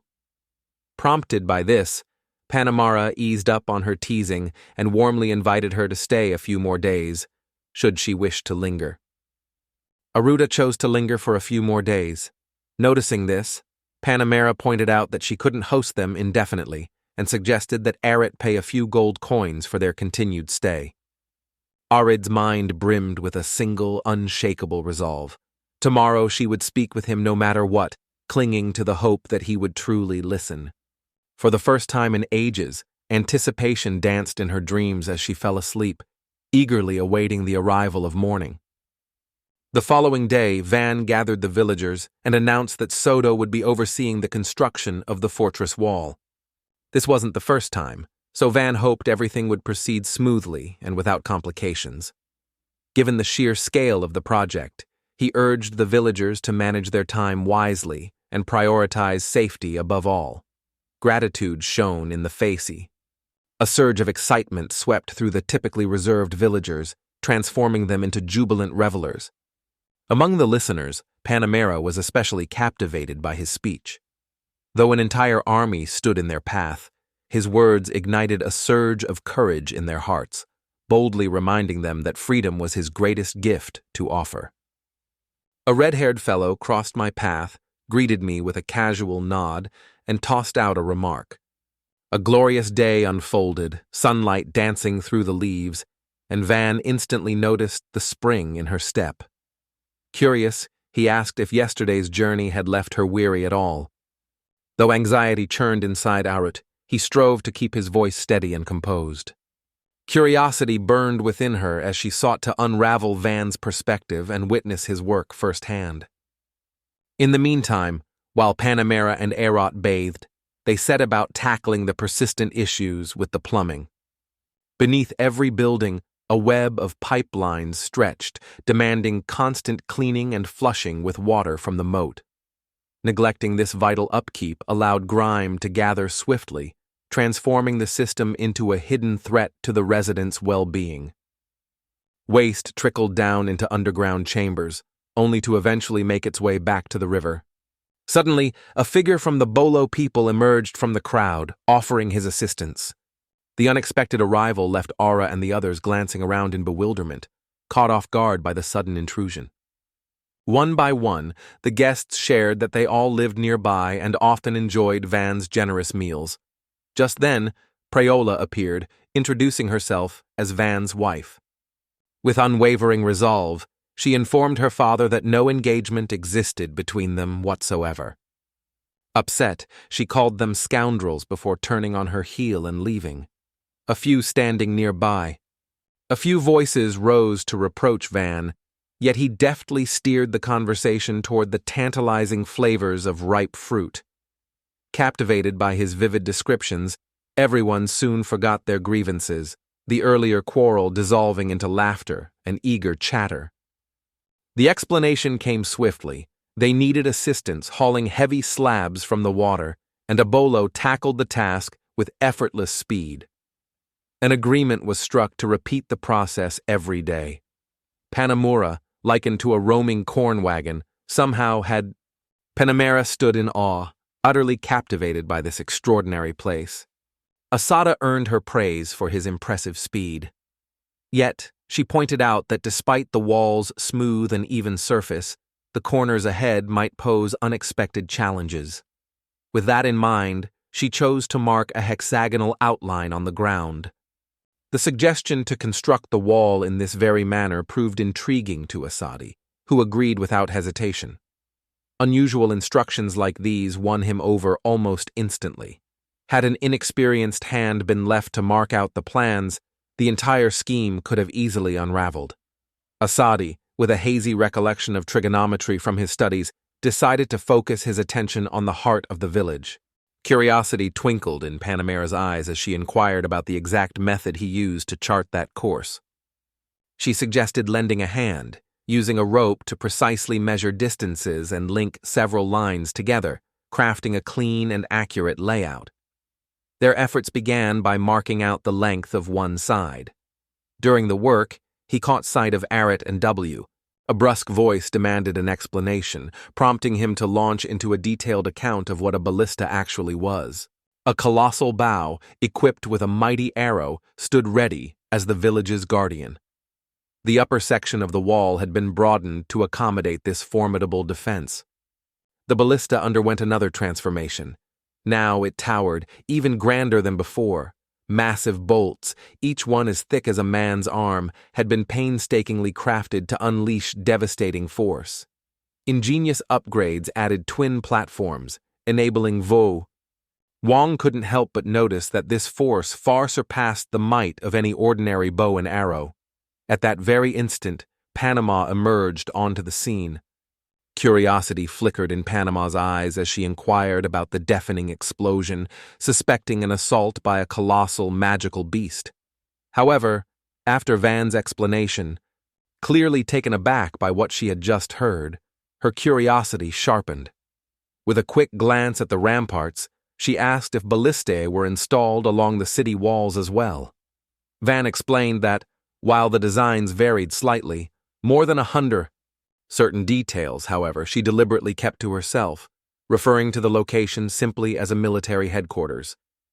Stunned, Panama chose not to press the matter any further. Driven by curiosity, she pressed for more information and eagerly offered to purchase the ballista at any price. Yet Van Grienda stood firm, insisting they were not for sale. With great effort, Panama made her way to the bustling marketplace. Consider how this remote village managed to flourish against all odds. Strict production standards reign here, magic is wielded with remarkable skill, and bridges of trust are built effortlessly across races, much like the Viscountess Panamerica. The winds of Kayan's career swept freshly across her skin for the first time in years. With the ink hardly dry on her official union with Van Neff Arrow, she was already preparing to announce the alliance to the capital's dignitaries. Today was the day she would make the announcement with a formal letter. Alliances within the country were typically forged for protection, but this time she would emphasize something different: an equal partnership. From now on, she would be bound by an official alliance with Van. For Van, her alliance was a true gift, a steadfast companion amidst the treacherous tides of nobility. Betraying him would spell the end of her own reputation and strip away her noble standing. Delighted to join forces, she agreed without hesitation. In response, Van bowed deeply, a gesture filled with respect. The soldiers and comrades wasted no time in following his lead. Panama presented its offer. Panama extended an offer. If Van would lend her the ballista, she would, in return, provide 100 soldiers for 2 weeks. However, she sternly warned, should even one soldier fail to return, Van would owe her a debt. Van accepted the terms and inquired whether she would need a wagon for transport, as well as bolts for the weapon. Considering the ballista's weight, they agreed a separate crew and iron bolts would be necessary. Even with a battered, low-quality weapon in hand, Cayman struck first, refusing to hesitate. Yet never in his wildest dreams did he imagine she would actually believe it. In a swift, unconscious motion, her blade locked into place, yet the reality of it eluded her grasp until she witnessed the sword cleave clean in two. The sight stunned her, leaving everyone nearby utterly bewildered. Every eye in the room locked onto Panamera as she hesitantly began to ask her question. Upon closer inspection, she specified that it was steel, crafted with exceptional skill. She further mentioned that the bolts were still firmly in place. Steel arrows, tipped with razor-edged points, pierced effortlessly through 2, sometimes even 3 chiroplastic dragons in a single shot. Among the chaos, Panamera and her squad stood poised and ready. His skill left her awestruck once more. In that moment, unwavering devotion took root deep within her heart. The thought of acquiring those arrows tugged at her mind relentlessly. As night fell, Ordo, accompanied by a handful of others, Ordo engaged in heartfelt conversation with Arut, beseeching her to look after Van should marriage ever unite them. The entire village would be overjoyed if such a delightful young woman became one of their own. Although Jarity squirmed with embarrassment and shy reluctance at the topic, Van soon broke into the discussion, unable to remain silent any longer. Requesting that they leave the guests in peace, he maintained his composure despite the teasing jabs aimed both at himself and Arut, barbs that brought a flush of embarrassment to his cheeks. Calmly, he advised Arut not to overindulge in drink, and then extended a welcoming invitation for him to join their company. With the inspection complete, the construction work was swiftly drawing to a close. Everything was supposed to be finished within a month, or perhaps he was referring only to the street itself. His gaze lingered on the section of wall across from him, and with a measured nod, he acknowledged the accomplishment. Astonishment flickered across Juan's face. The entire project had come together with breathtaking speed. Normally, even the aid of magic wouldn't have hastened things so much. The packed earthen wall continued to radiate its stored warmth for a while longer. Before long, Van Aim approached. The crew worked tirelessly to finish several earthen walls before the arrival of a merchant named Lantis. Arut, suspicious of possible trouble, asked if this trader ever stirred up any issues. In response, Wangia offered only a mysterious smile, hinting she wished to catch him completely off guard. The Panamera team stood out for their exceptional skill, making the task of recruiting them a true challenge. With the long-awaited supplies finally in hand, Asada wasted no time and threw himself into laying the very foundation of the fortress, determined to shape its base stone by stone with his own hands. By dinner time, Van had mounted the ballista atop the roof and put the finishing touches on the fortress. Only then did he finally tear himself away from his work. Within just 2 weeks, the triangular fortress wall soared proudly, its full glory unmistakable. The standard ballistae had already been mounted in their designated positions. Massive ballistae, now twice their original size, towered over the construction site, turning the building of the settlement into an even grander spectacle. Panamera's excitement was impossible to conceal. Her eyes sparkled with delight at every new development.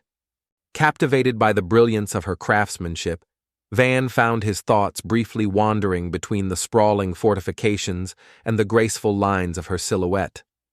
Snapping himself back to the matter at hand, he offered Panamere his sincere thakt. The ground quivered beneath their feet as Ordo cried out with a thunderous voice. The dragon drew nearer, casting a shadow that stunned everyone into silence. Disbelief flickered in their wide eyes as the impossible unfolded before them. In this remote corner of the world, a dragon relentlessly pursued Ordo, who dashed away with every ounce of strength he had left. Some crew members made a bold stand, choosing to confront the dragon and buy time as their companions retreated toward the safety of the village. Stunned, Van watched as Ordo stepped forward, willingly offering himself as bait. They could have fought together inside, but fate had taken another turn. Uncertainty gnawed at Van as he faced the colossal dragon looming before him. Though the means to defeat such a monstrous foe eluded him, resolve burned in his chest. He would never allow disaster to befall his village. The dragon had already begun hunting villagers and other defenseless souls. Tension gripped his crew as they held their breath, awaiting his command. Panamera, determined to aid in the battle against the dragon, swiftly seized command of the situation and began issuing crisp, decisive orders. Orders flew. Ordov was to distract the dragon, while he and the others hurriedly readied the ballista for a counterattack. Swift instructions rang out, urging everyone to prepare for departure.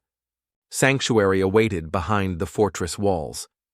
The moment Ordo and his group crossed the threshold, the massive gate slammed shut. Swiftly, they scrambled up the battlements to offer support where it was most needed. Panamera barked out orders, "Dispechu." Startled like never before, she stood frozen in place, her fear plain for all to see, a detail Van caught immediately. Drawing closer, Juan attempted to soothe her nerves. He assured her that despite the forest dragon's formidable presence, they were not alone. They had steadfast allies watching over them. The combined force of the four elements, bolstered by the unwavering support of Majestati and Panamera, filled them with newfound courage. Admitting the enemy had yet to be conquered, they pledged, with solemn resolve, never to surrender. Calm and unwavering, Eret stood ready to prove their promise true. After offering a prayer for her success, they either assigned someone to keep a watchful eye on her at home, or sent someone out to remind her discreetly to stay away. The gates loomed just ahead as the carriage drew near. With urgency in his voice, Van ordered the crew to move swiftly. The ballisticians carefully adjusted their aim, making sure not to graze the Ordo. Their first mission was, their sights locked onto the dragon's wings, unleashing their full fiery arsenal in a desperate bid to drag the beast down from the sky.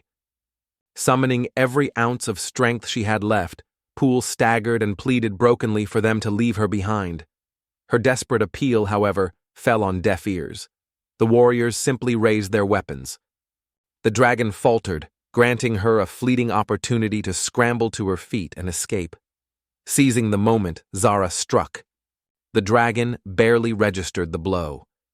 Consumed by panic, it whirled around and bolted, tears streaming down its face as it pleaded with its companions to abandon him. To his astonishment, they actually listened, scattering in every direction without a second thought. Ordo, renowned as the swiftest of them all, confidently declared he would reach the fortress alone. If fate allowed him to survive, they would find him waiting at Sisters Bay. Choosing a different route, he slipped away to join the band at the moment when Zara hesitated. At last, a decision hung in the air regarding Kusala and his previous victim's fate. Van barked the order to unleash the ballista the moment it was ready. Meanwhile, Panamera insisted fiercely that she could restrain the threat on her own. With unwavering determination, she insisted she could handle it alone and complete everything at once. Without a moment's hesitation, she struck, embodying every bit of her newly earned knight rank status. Every movement brimmed with confidence. The full might of the supreme magus of the four elements surged forth, just as Van had foreseen.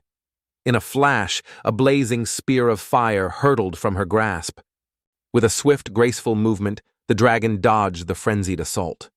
Next, a barrage from the ballistae thundered forth as they launched their attack. Razor-sharp vision grants him the uncanny ability to evade every strike I launch. Out of all the bolts unleashed, only 5 found their mark. It should have been enough to hamper the enemy's stride, clip his wings, and slow his advance. Van could scarcely fathom just how drained the foe must be by now. Yet reloading the massive ballistae consumed precious time, so he swiftly ordered his men to ready another volley and fire the moment they were prepared. This time, however, every bolt streaked past its target harmlessly. The first shot delivered a devastating blow to Delta. Meanwhile, or Dope, Pol and Zara reached the gates, nerves thrumming with tension, unprepared to confront the dragon face to face. Meanwhile, Panama hurled another blazing spear, determined to stall the beast and buy precious moments for the villagers' retreat. Their escape vehicle, known as the Force-Ood van, waited just beyond the chaos. Witnessing elite fire magic in action for the first time, he beheld its devastating might, a searing force capable of reducing everything in its path to ash. But it was a dragon. Wasting no time, she dashed toward the village. Formulating a counterattack strategy became the immediate priority. Juan urgently called for everyone to set out for the target location without delay. Meanwhile, the dragon had already settled itself atop. The fortress loomed above, while his wings, battered and torn, refused to carry him any farther. Bloodied wings no longer carried him skyward, forcing the dragon to thunder along the ground instead. Yet, with unwavering resolve, he believed he could conquer whatever fate set before him. The dragon had once triumphed over an armored lizard, despite that creature vastly outmatching any local foes. Monsters. At long last, the stag reached Erdig. Offering his comrade the chance to escape to the village while he stayed behind to buy precious minutes, he was met with a firm refusal. The other knew he stood no chance of facing the enemy alone. Dropping the matter, he turned his focus to preparing their battle gear. Then, as if conjured from thin air, Assad suddenly materialized before them. Assad materialized without warning, striding decisively toward the dragon and paying no heed whatsoever to the Furgons. At last, Van broke the silence and announced that he, refusing to leave without Assad, determination radiated from every fiber of his being. Assad paused in surprise, clearly taken aback, but only once did they manage to divert the dragon's attention before both were forced to fall back. Assad barked an order for Van to move ahead, but he stood his ground, unmoving. At that very moment, the dragon let out a deafening roar and lunged straight at them. With a sudden burst of energy, the dragon sprang into action, launching itself forward in a relentless assault.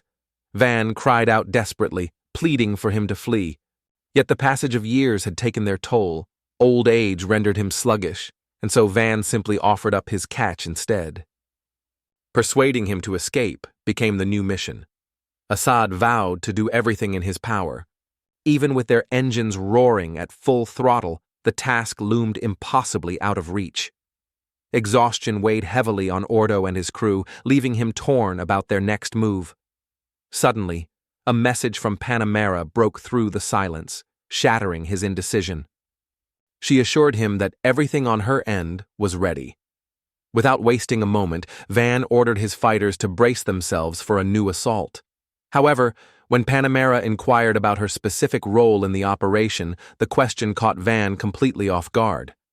With brisk efficiency, he laid out the plan. Should the dragon approach the fortress, unleash your magic to bind it, just as you did before, then strike it down with the ballista.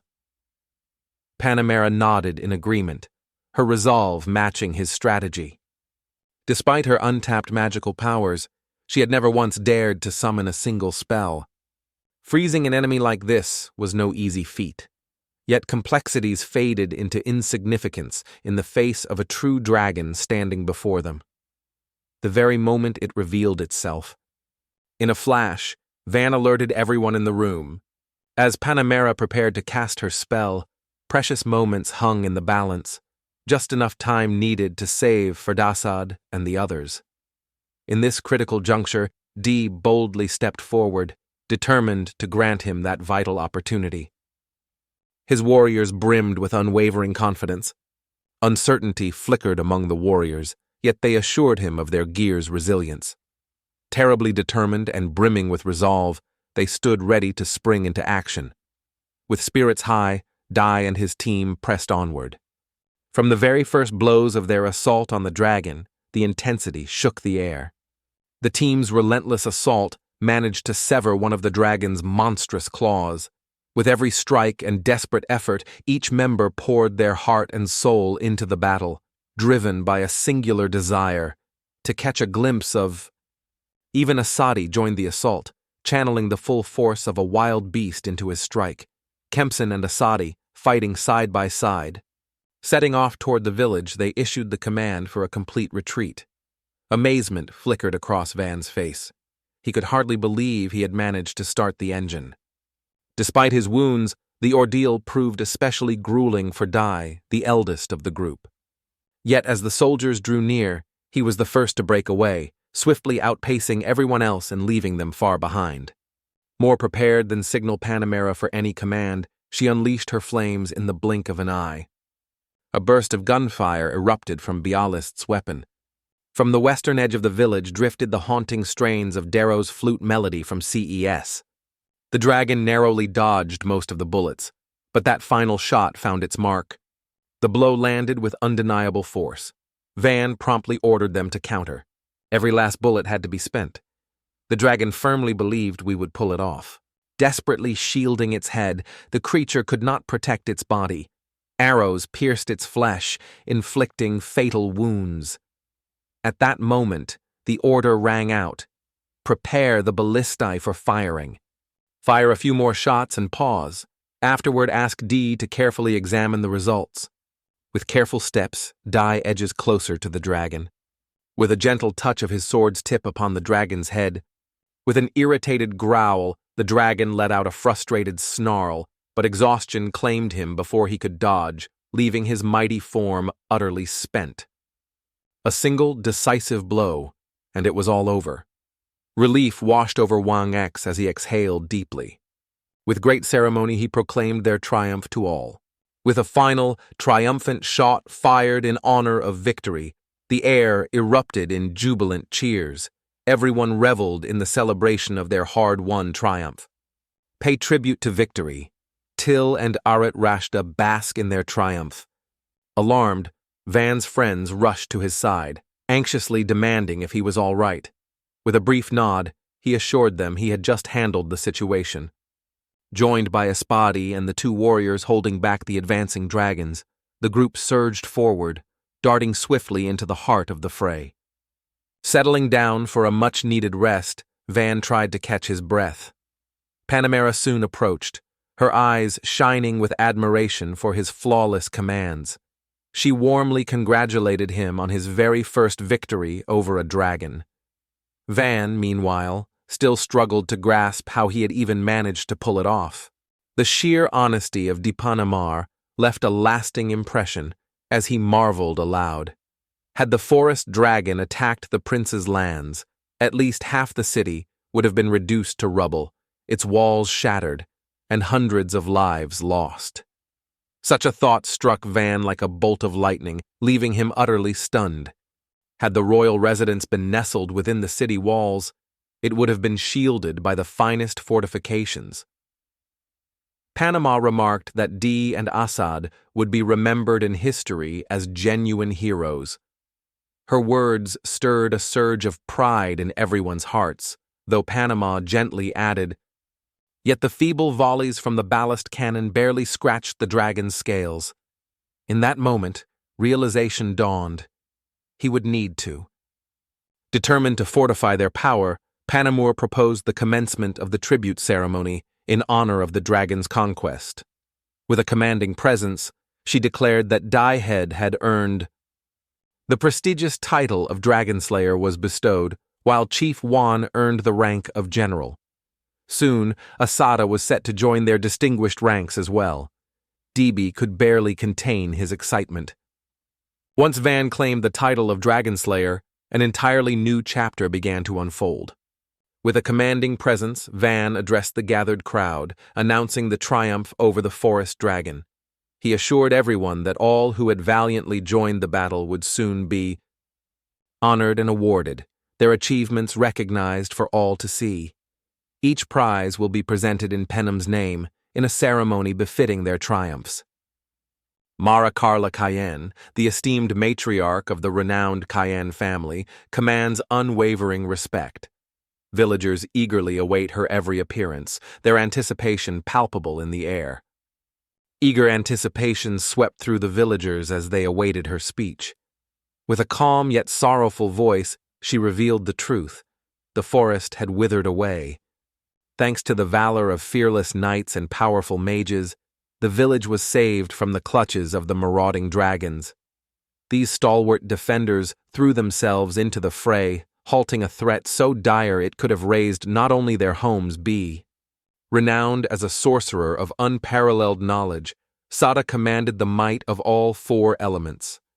With a surge of formidable magic, Sada brought the rampaging dragon to a halt, emerging as the second pivotal force in the battle. At the very moment, Sada uttered Van's name. The moment Philo, the fourth son of a powerful noble family, made his entrance, the crowd erupted in a jubilant roar. The crowd erupted, chanting his name. At just 8 years old, his sharp mind, strategic brilliance, and uncanny wisdom infused the battle with newfound vigor. With swift determination, he orchestrated and fortified the village's defenses, emerging as a formidable menace in the eyes of the enemy. At the sound of his name called from the crowd, Van offered a bashful smile and waved back, cheeks tinged with embarrassment. With the formal ceremonies concluded, the festive fair burst to life, filling the air with excitement. Pentrail, eyes alight with curiosity, tested the sword Van had forged. The blade's razor sharpness astonished her. She could hardly believe such flawless craftsmanship was possible. Van merely shrugged, as if to say the sword was nothing more than an ordinary blade, forged from common steel, hardly remarkable. Yet the girl was struck by the sheer artistry of its craftsmanship. He had managed to forge hundreds like it entirely on his own. Even more impressive, the master blacksmith offered to forge a one-of-a-kind sword just for her, for 5 gold coins, he added, with a mischievous smile. Amidst the ranks of Murafanli's vast army, one warrior stood out for his uncanny speed in gathering essential resources. Before long, the storehouse overflowed to its brim. Facing this unexpected dilemma, he set about constructing an underground vault, though by the time only half of it was ready, a caravan of street merchants arrived in the city, riding atop heavily armored lizards. At that very moment, Lingo made his entrance. Lingor stood in awe at the village's transformation, curiosity sparking in his eyes as he began to ask questions. One of the group pointed out a more pressing issue that needed immediate attention. Van welcomed them with a warm smile, while Lingo eagerly shared his thoughts on the matter. The man brought in the top executive from the leading trading company, who arrived flanked by 5 massive caravans and 3 mid-sized ones. Side by side with him, Forest Quartz led the hired mercenaries, a force bolstered by 20 men and 5 slaves. Seeing this overwhelming alliance, Bell chose to retreat. With the intention of introducing them to the new team, Wang led the way. Yet, the instant the merchants caught sight of the dragon's corpse and the 10 more lifeless bodies sprawled across the ground, terror seized them. Wang realized in that moment, for these merchants, the ordeal was far from over. Despite his attempts to mask his emotions, the presence of such a colossal forest dragon was impossible to ignore. Bell calmly explained that the dragon's scales, claws, fangs, eyes, and magic stones all boasted extraordinary quality. At a capital city auction, such a magnificent creature would fetch no less than 100 platinum coins. Belle even dared to imagine the price soaring as high as 150. The thought never crossed his mind that this dragon could be worth tens of billions of yen. Intrigued, Belle resolved to uncover the truth. Lost in thought, Belclaire pondered what fate might await once the auction drew to a close. Certain now that this grand event would unfold in the capital, a city renowned for unveiling the most coveted treasures, he knew the merchant guild would play a central role. Delving into such insider knowledge promised to reveal countless secrets about the city itself. Rare treasures like these could easily fetch at least 150 platinum coins, yet the looming costs of transport and sale could not be ignored. Weighing these factors, a question gnawed at him. Would Belle and Lango truly manage to turn a decent profit? A cloud of gloom settled over Belle, leaving his spirits heavy.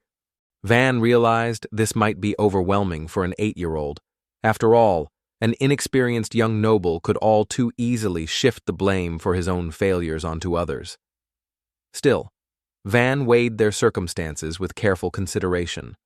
By his calculations, if they managed to secure even 3 to 5 platinum coins each, they would come out ahead. That, in their world, would be a true victory. Founding a trading company was no easy feat. Belle had learned that firsthand. The challenges had caught her completely off guard. The unexpected question caught Belle completely off guard. She froze in place, startled. All around her, the other merchants bustled on, oblivious to her sudden stillness. Suddenly, she interjected, showering him with generous promises. One of the merchants stepped forward, offering something pure. Entertaining the prospect of opening a branch in the village, the kingdom's most influential merchant guild weighed their options. Van, intrigued, wondered if the village offered sufficient space and opportunity for such an endeavor. The man merely smiled, replying that true merchants see no limits to their ambitions. The price was set at 80 platinum coins. Curious about the real profit, the man pressed for the actual selling figure. It was then revealed that commission fees would cut into the total, reducing the final sum he would receive. Nonetheless, the deal still marked another victory for their side. Intent on selling the armored lizard, the group also planned to dispatch men to the village later. Their conversations repeatedly circled back to the outcome of the battle. Yet, as soon as curiosity over the event faded, their interest in the village would likely wane just as swiftly. If only monsters could... The plan had been to sell the land and build a grand store right here. The merchants would claim their share of the profits, but he could have fetched a handsome sum for the dragon and the lizards. After all, their value wasn't tied to... The lure of money had drawn them to this place. Wealth was their singular aim. With a nod of gratitude, he addressed them and said, promising to ponder every detail, he nodded thoughtfully. The others remarked that Van was still far too young to be dabbling in such cutthroat commercial affairs, but the comment slid past him unnoticed. Instead, Van's mind wandered to what price a dragon might truly command, surely far higher than any offer laid before him. As for Lango, his assessment, placing its value at 100 platinum coins rather than a mere 8, the merchant's offer quickly paled in comparison. Defiantly, they retorted that every merchant chases after hefty profits, slyly alluding to the lurking threat of bandits along the roads. Nevertheless, their determination for a fair bargain held strong, as they stressed the vital role of honesty when trading in the open square. Every expense must be covered by profit. Even if the item sells only for the starting auction bid, they're bound to walk away with a hefty gain. Moreover, with an easy smile, they assured us that losing a single platinum coin hardly phases them at all. Traders' scouts skillfully plotted courses untouched by bandit hands. The elder merchants bristled at Bella's words, dismissing them as sheer nonsense. Voices rose in complaint, grumbling that, in this village merchants rarely ever set foot, so a price of 80 platins seemed more than fair. At the very least, each of us would walk away with a coin. Someone in the crowd, eager to silence the speaker, even offered a higher sum. Yet Van's fist still hovered, a silent threat hanging in the air. Though no one expected Bell to decline, he flatly rejected every underhanded scheme thrown his way. With unwavering resolve, Bell vowed to play fair, convinced that honesty would prove to be his greatest trump card.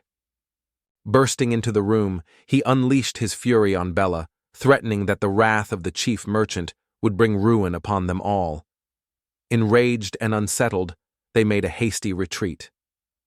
It seemed as though Juan hadn't heard a word.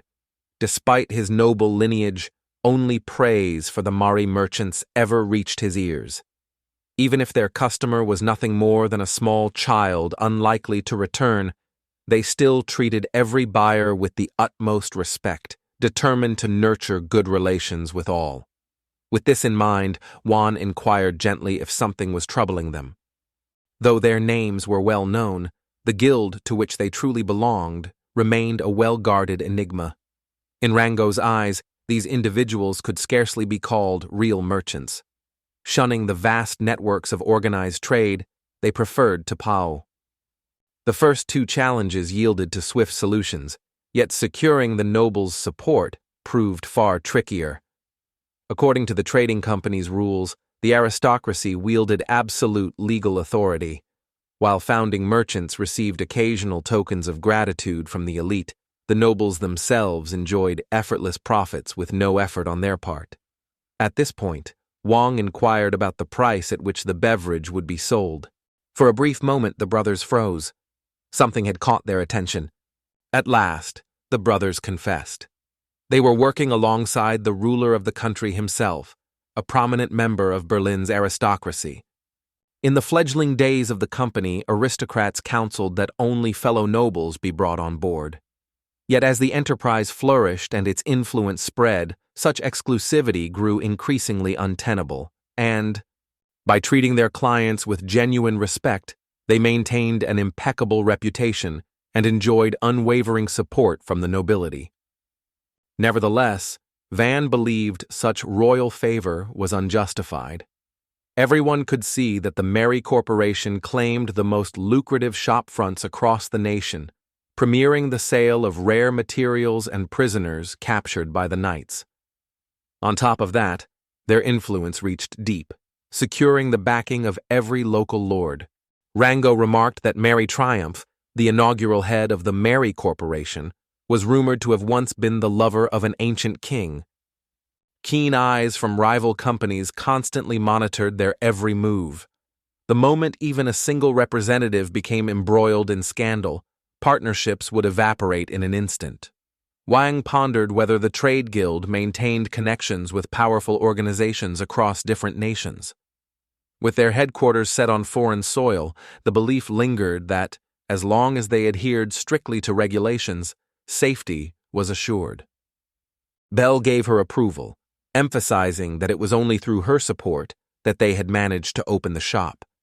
The claim sounded almost unbelievable, prompting the entrepreneurs to demand proof. In response, Panama gestured toward the dragon's trophies and the remains of 40 armored lizards, an astonishing feat, considering even the royal knights would struggle against such numbers. The revelation left everyone present thoroughly astounded. Belle was just about to suggest offering her own home when Van cut her off, clarifying that they couldn't rely on his family's connections.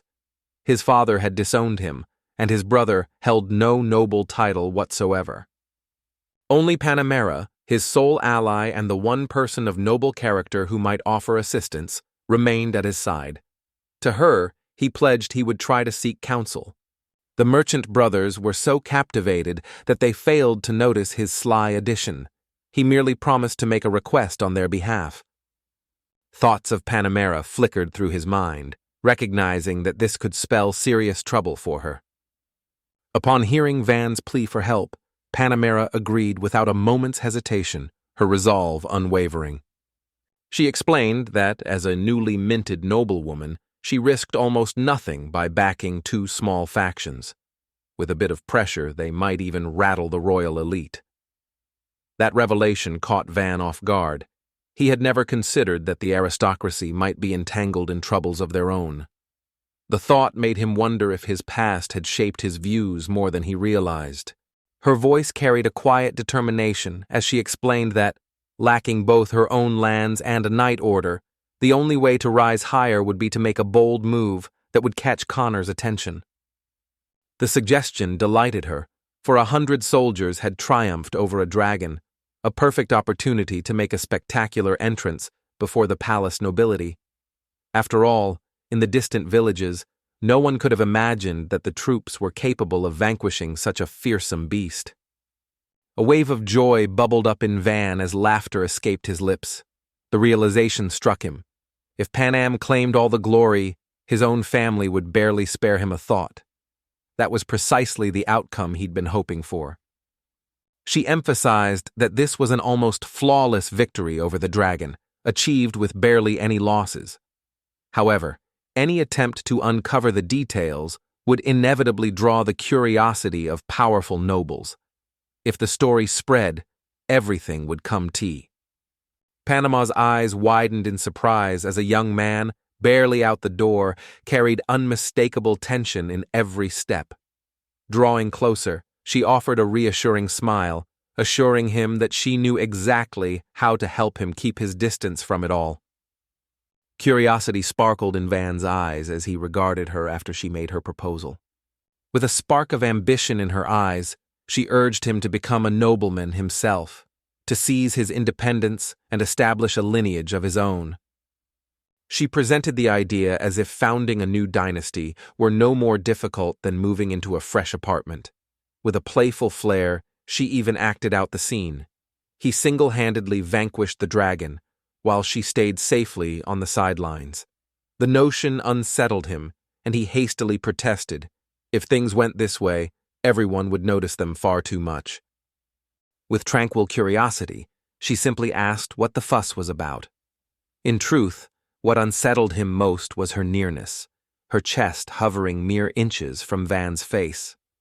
Despite his efforts to remain composed, the closeness threatened his self-control. Uncertainty gnawed at him as he considered embracing this newfound ability. Predicting his father's reaction felt impossible, while his younger brothers seemed almost certain to stir up chaos at the slightest opportunity. Gaining a noble title before the crown prince himself would undoubtedly draw every eye in the kingdom. Panamera insisted that if an 8-year-old boy could slay a dragon, a meteoric rise among the aristocracy and unimaginable wealth would surely await him. On top of everything, an ever-thriving business, triumphs stacking one upon another. Yet despite this glittering success, understanding flickered in her eyes. She knew all too well the source of his worry. Upon receiving her noble title, newfound enemies began to emerge from the shadows, some eager to twist her rise to power for their own selfish gain. Yet she had utterly vanquished every foe that dared to oppose her. She urged him to strike his enemies with overwhelming force, assuring that after those first victories, no one would dare oppose him. Her harsh words laid bare the world's brutal reality, opening Wang's eyes to its unforgiving nature. Yet, he couldn't help but notice, if all triumph's glory belonged solely to him, her name would remain forever in the shadows, unheard and unknown. Yet Panamara calmly replied that she had no need for an 8-year-old to fret over her well-being.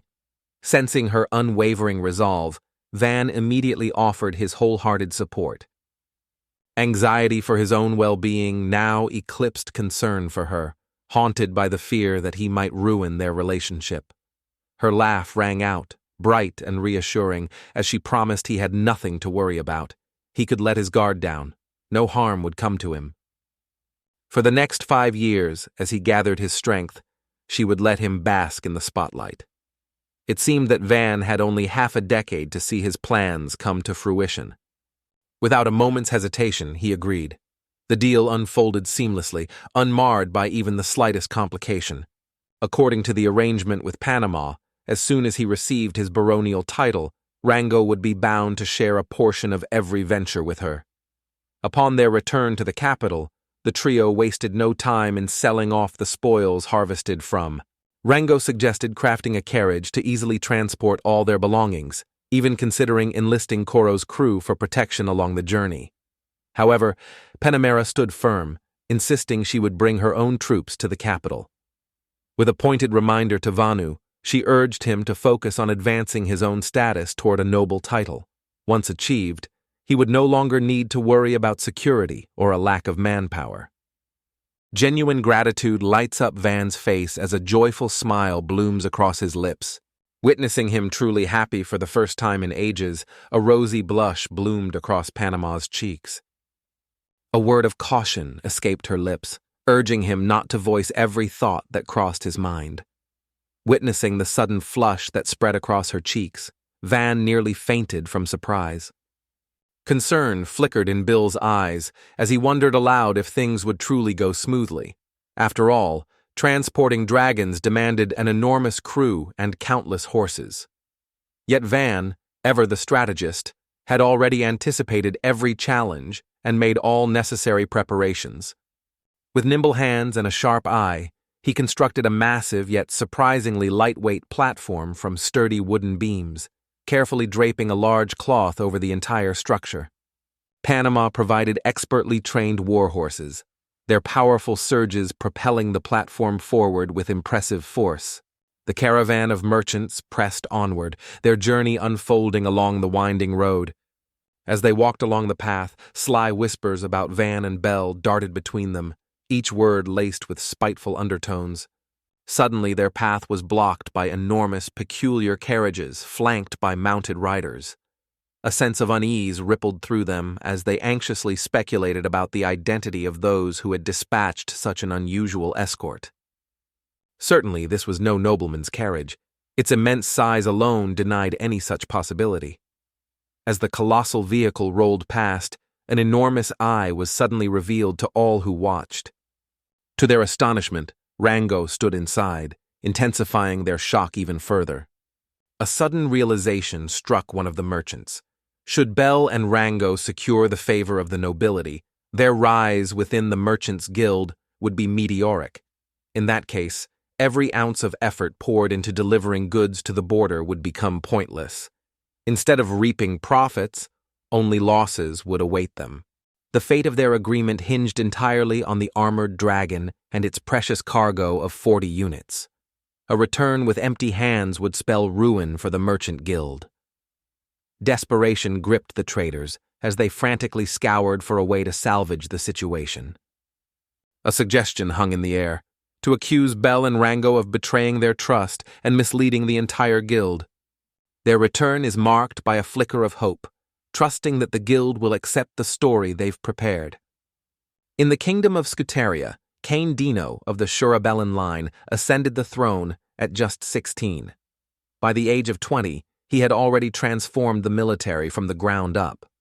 Surpassing his predecessors with unwavering might, he crushed treachery without mercy, swept relatives from power, replaced numerous commanders, and forged humble officials into fearless warriors, raising an army rooted in sheer strength.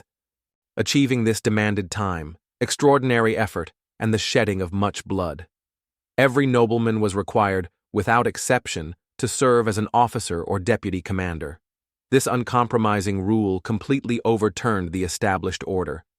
Lesser houses like the Count of Fonet's watched their influence wane, while formidable military clans, such as the Mark Fonets, rose ever stronger, amassing power with each passing day. With his own hand, King Dino bestowed a noble title upon Panamera, a gesture that honored her exceptional skill and mastery. Born into a family of knights in the capital, she was dispatched to the council's lands the moment her magical talent was discovered. Sleepless nights became her routine, as relentless study and unwavering dedication fueled her every step. Her relentless determination yielded remarkable results. First, she took command of a modest squad, and by the age of 16, she had ascended to lead the Count's own knights. From that pivotal moment onward, Panamera soared to ever greater heights, even making her mark in the great war against the kingdom of Veneta. Though bestowed with the title of knight, in truth she served merely as a convenient tool, her strength exploited to suit their purposes. Impressed by her remarkable achievements, His Majesty wasted no time. Within just 6 years, he honored her with the prestigious title of Countess. Observing her recent achievements, he confessed that he had fully expected her to demand an even loftier title. Yet her response caught him off guard. She suggested the title be granted to someone else. Intrigued, the king inquired who she had in mind. Panamera clarified the matter, revealing it concerned one of the kingdom's feudal lords, a figure without a deputy or representative, unable to journey to the capital due to pressing circumstances. When the king inquired why she singled out this party, achieving something remarkable seemed impossible. The room plunged into profound silence the moment Panama announced that the challenge revolved around taming a dragon. At first, everyone assumed the story revolved around a mage born into a prestigious family and gifted with mastery over all 4 elements. Yet her explanations swept those assumptions aside. The boy possessed not a shred of magical power, despite his illustrious lineage, and that very lack had led to his exile. The instant his name escaped her lips, the king's curiosity ignited, sharp and immediate. Then there was the young hero, just 8 years old, the son of Fellow and Maris, who had bravely slain a dragon. Astonishment swept over the king. Marcus had withheld any word of such events. Yet Panamera confirmed the story, assuring him she had spoken directly with Van and the villagers themselves. In a tiny settlement of barely 100 souls, plagued relentlessly by marauding bandits, hope had nearly faded. Then Van arrived. Rallying a handful of companions and hired adventurers, he stood as the village's shield, crushing the bandits and restoring peace to its weary people. Next, sturdy clay walls rose around the village, fortifying it against future threats, while ruined homes were expertly restored to their former glory. The judges watched in utter disbelief. How could a mere 6-year-old child accomplish such feats? Yet Panamera pressed on, sharing tales of her modest band, just over 100 villagers, united under the leadership of the order's vice-captain, an aged mage, and 5 seasoned adventurers. She noted her own role in the battle with the dragon, helping to hold back its fierce assault. Ultimate victory over the dragon belonged to Van and Lord Bonneau, an astonishing feat, as not a single one of their men suffered harm in the process. Admitting she hadn't managed to sway her opponents during the heated debate, she nonetheless sought out the villagers under her care. Their accounts mirrored the official report down to the last detail. The king harbored no suspicion that Panama might be lying, though curiosity pricked at him over her willingness to trust the claims of a mere child, so easily swayed. When they inquired whether anyone had truly granted Van the land, Panama affirmed it without hesitation. With a hint of finality, he announced that within a few days, he would personally inspect the dragon. There was no point in making matters more complicated. A stern warning followed. Should this all prove to be a deception, not only would she lose her title, but punishment would also be inevitable. Rising to the occasion, Panama not only accepted the challenge but went a step further, extending an invitation to the king himself to attend. A subtle hint escaped him. Perhaps Van would soon be entrusted with new lands to govern, all for the greater good of the kingdom. Eager anticipation flickered in the king's eyes as he awaited his meeting with Van, hoping to witness his legendary dragon form. The dragon was led into the grand hall, instantly captivating everyone, breathless awe tangled with a flicker of fear in each face. Panama proclaimed Van a baron, promising to settle the matter of his reward for defeating the forest dragons at a later date. Shock rippled through the courtroom, intensifying at the dramatic entrance of the new baron. She also let Bella and Rango know that they were now free to negotiate with the guild and, at last, launch their own venture. Joy lit up Rango's face, his excitement impossible to conceal. When Panama asked whether he still used his brother's name, Rango replied. A bright smile spread across his face as he expressed his delight that his younger brother's name had finally garnered widespread recognition.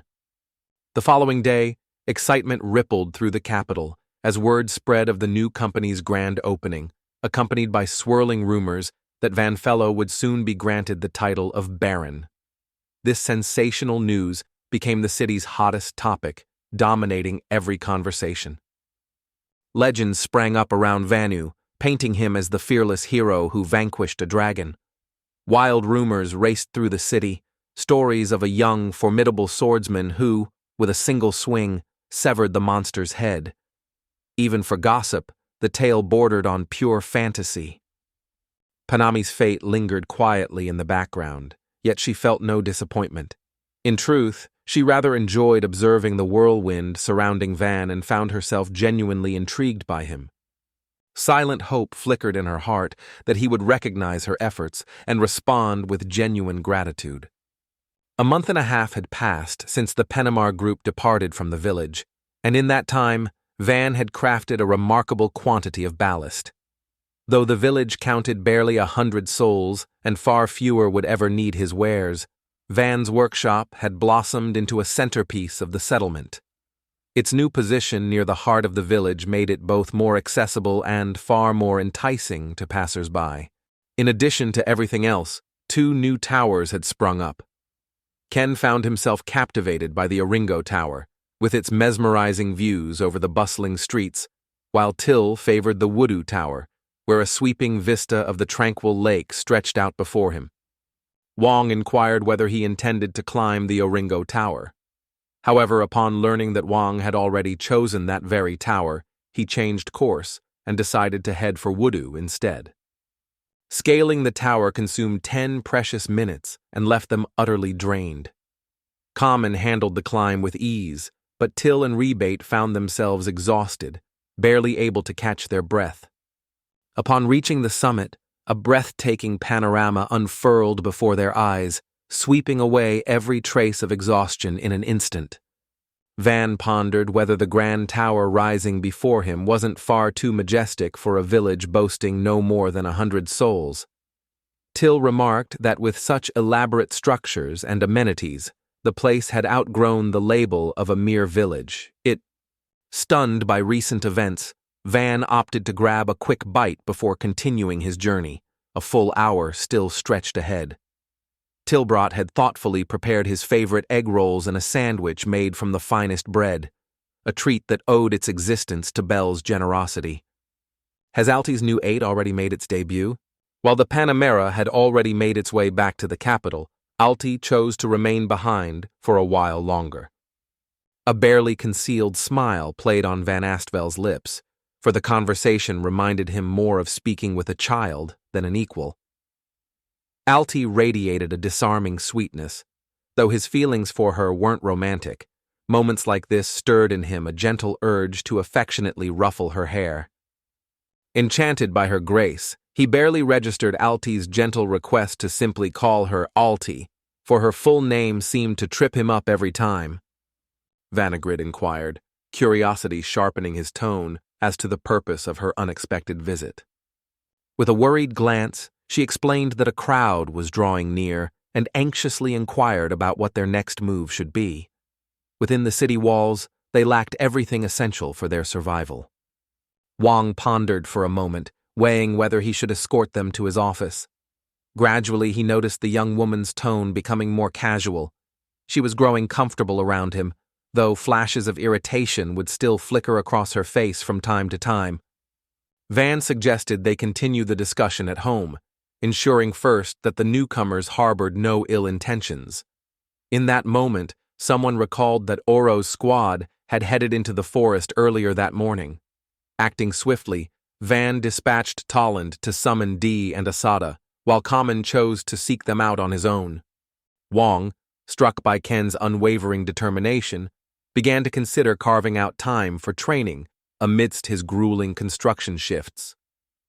Capable of enduring such grueling training entirely on his own. Unbeknownst to him, his swordsmanship had already surpassed Van's. With Ab and Lu now sharpening the skills of his rivals, a new question began to stir within Van. Perhaps what he lacked was something greater than mere endurance. Ordinary skills are often underestimated, yet it is precisely these simple abilities that so often hold the greatest value. Over time, it became clear to him that, just like back home, those with agility and sharp wits always rose to popularity. Asada leaned in to reveal that this group hailed from a neighboring village, then offered to bring their leader directly to Van's room. Gasping for breath, the man hurried over and asked if this place was truly Seat Village. Anticipating a typical village, he stood utterly astounded as a magnificent city unfolded before his eyes. Turning to Asadi, he inquired if he knew anything about this place. Asadi explained that long ago a man named Sit once lived here. His presence was so influential that the village came to bear his name. Thus, it became known as Sita Village. Astonishment swept over Van. He had been deceived. They had once told him the village bore no name. Asada, confessing his deception, admitted he'd concealed the truth, hoping Van might one day grant the village his own name. Now, it was Asada's turn to be perplexed by the boy's reaction. At last, Asada confirmed the truth. This was indeed the village of Sita. Overwhelmed by the startling changes that unfolded before him, Van struggled to make sense of the situation, his confusion evident as he pressed the stranger for answers. It all seemed too incredible to believe. Losing patience at last, Van burst out. The man explained that the youths hadn't left home of their own accord. They had been forcibly conscripted into the army. In the village, so few souls remained that there was no one left to pay taxes, a fact that seemed of little consequence to the Count, who appeared indifferent to these far-flung border settlements. Van observed the great distance between their village. Had the Count exercised greater caution, he never would have welcomed them under his protection. Such a gesture could easily be mistaken for Van luring his people away, igniting the spark of a fresh conflict. Still, these folk had braved a perilous escape, and now all they wished for was to steer clear of further strife. Wang inquired if they intended to settle down here, promising that, for the time being, he would not demand any tribute from them. Nourished and sheltered, they now shared the chance to work for the good of the village. 13 newcomers arrived today, bringing the total number of settlers to 300. Van made it clear, each family would receive only a single house, so no. Wang kindly offered them carriages and wondered aloud if 2 horses would suffice. The man, however, politely declined, explaining that they could just as easily use their own cows waiting back home. Mention of the cows immediately sparked the man's curiosity. He explained that the Count had entrusted him with these animals for breeding purposes. Within 5 or 6 months, each would bear offspring. Every year, 6 calves were born, steadily swelling the herd by about 10 new cows annually. With visible enthusiasm, Wang embraced the idea and eagerly suggested moving the cows here, entrusting Orto with the responsibility of guiding the herd. As an added gesture of goodwill, he warmly invited the village chief to rest for the day, recognizing how exhausting the journey must have been. To this, the man replied that he was not the village elder. Amazement filled the travelers as they realized they would spend the night in such an extraordinary place. Some even remarked that its splendor surpassed the manor of the feudal lord himself. Someone jested that even a feudal lord might envy such lavishness. Yet Van remained confident. His own furnishings surpassed them in elegance. With a sly smile, he cut the conversation short, announcing a grand banquet and extending an invitation to the great bath. Assigning the task to Kamen, he instructed him to inform the villagers and assist the cook, promising to find out what the cook had in store for them. Suddenly, realization dawned upon Van that the girl was none other than the Count's daughter. Quickly, Van reassured everyone that her intention was never to cause trouble. She explained that these people hailed from a neighboring settlement and could not stay here permanently. They were merely being offered food and shelter for a short while. The Altalipters bid their farewells, wishing everyone happiness in their new home. Relief washed over Van as she noticed their companion refrained from probing into their past. In silence, the group pressed onward. With genuine curiosity, he inquired how she had found her 2 months here, and whether the thought of staying longer appealed to her. Alti confessed that she would find more happiness if she stayed here. Van pointed out that they were both still so young, so there was no need to discuss marriage just yet. He urged her instead to speak openly about what her heart truly desired. This was what truly mattered. Alti, though a hint of confusion lingered in her eyes, confessed with heartfelt honesty that she would gladly become his bride. With a mischievous glint in his eye, he teasingly asked Alta if she truly dreamed of becoming his wife, clearly aiming to fluster her even more. Considered himself every bit the gentleman, confident that he would never stoop to belittling a woman. Meanwhile, noticing his sudden rise in popularity, Van merely flashed a wry smile and waved it off nonchalantly, attributing it to nothing more than a good mood. With a playful glint in his eye, he joked that guys tend to get their heads in the clouds whenever they become crowd favorites. At that very moment, limping and wounded, members of Oro's team finally staggered into the village. News reached them from Orta. She had discovered an entrance to an underground labyrinth in Van Froze. This was exactly the outcome he had desperately hoped to avoid. The underground chamber teemed with golden birds, eccentric merchants, and curious little monsters.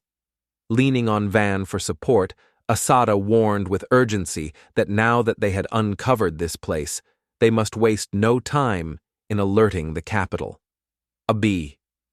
Grand visions swirled in his mind, establishing a guild branch or perhaps a club tailored for adventurous souls, opening a bustling weapons shop, and, to entice bold spirits and dubious newcomers, launching a host club or even a lavish casino. Amidst these ambitious dreams, Ordo rushed to offer a flurry of earnest apologies. Van, however, declared that now the truth had come to light. There was no escaping its consequences. Urgency filled his voice as he insisted someone set out for the capital at once with the news. Without hesitation, he chose Kura for this crucial mission. Anxiety knotted in Heuristic's stomach at the thought of venturing out alone. Yet, Van pointed out with a wry smile that if not for Heuristic's boundless curiosity, they would never have uncovered the hidden dungeon in the first place. Thus, there was no reason for him to complain. Orto conceded that Kura was indeed the perfect choice, yet an eager desire to participate in the expedition lingered within him. Nevertheless, Van insisted he remain behind to safeguard the newly arrived residents. In compensation, Van promised him a generous gold coin as a reward. At the mention of gold, the group wasted no time abandoning Kira, tossing a quick wish of good luck his way as they departed. Noticing the shadow that crossed Kira's face, Van quietly handed him a short mithril dagger, a silent gesture of support. Witnessing this, the others instantly felt a spark ignite within them, eager to set off on their own adventures. Orton and his team set off to escort the newly arrived settlers, while Kier forged ahead on his own, bound for the royal capital. Kura's journey had come to an end, and as dusk painted the sky in shades of gold and crimson, he admired his newly acquired daggers with an air of wonder. An exhilarating surge of gratitude filled Kura, knowing that it was Juan who had entrusted him with these daggers, perfectly balanced in his grip and astonishingly effortless to wield. That night, he found shelter within the camp, and by the next morning, the journey slipped by in a blur, his gaze never once straying from the blade. Only a handful of kilometers now separated him from the capital. In a flash, an orc lunged at the carriage, drawing his startled attention. Orcs, regardless of their breed or subspecies, driven purely by primal urges, orcs crave food, rest, pleasure, and the thrill of violence above all else. The realization struck him. This orc would inevitably harm or attack anyone who dared to step inside.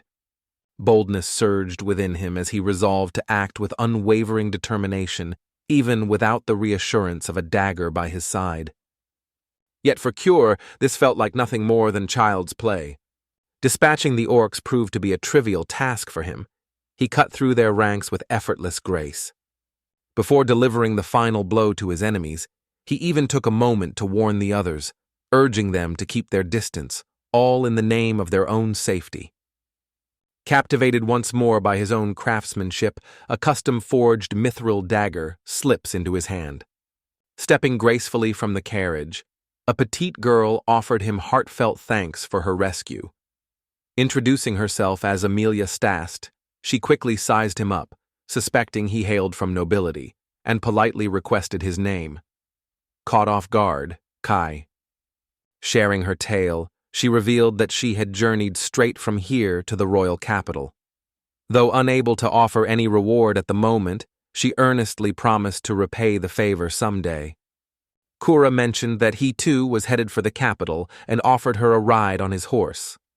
Initially hesitant, not wanting to trouble him, she found herself swept up as he cheerfully helped her into the saddle. With a grin, he teased that his horse would surely prefer to carry a fine lady like her than its usual weary master. Amelia's heart fluttered. No one had called her a young lady in ages, 30 years of life behind her, and yet the simple word awakened something tender within. Kira couldn't believe a word she said. Amelia scarcely looked a day over 20. Curiosity sparked. He asked about her destination.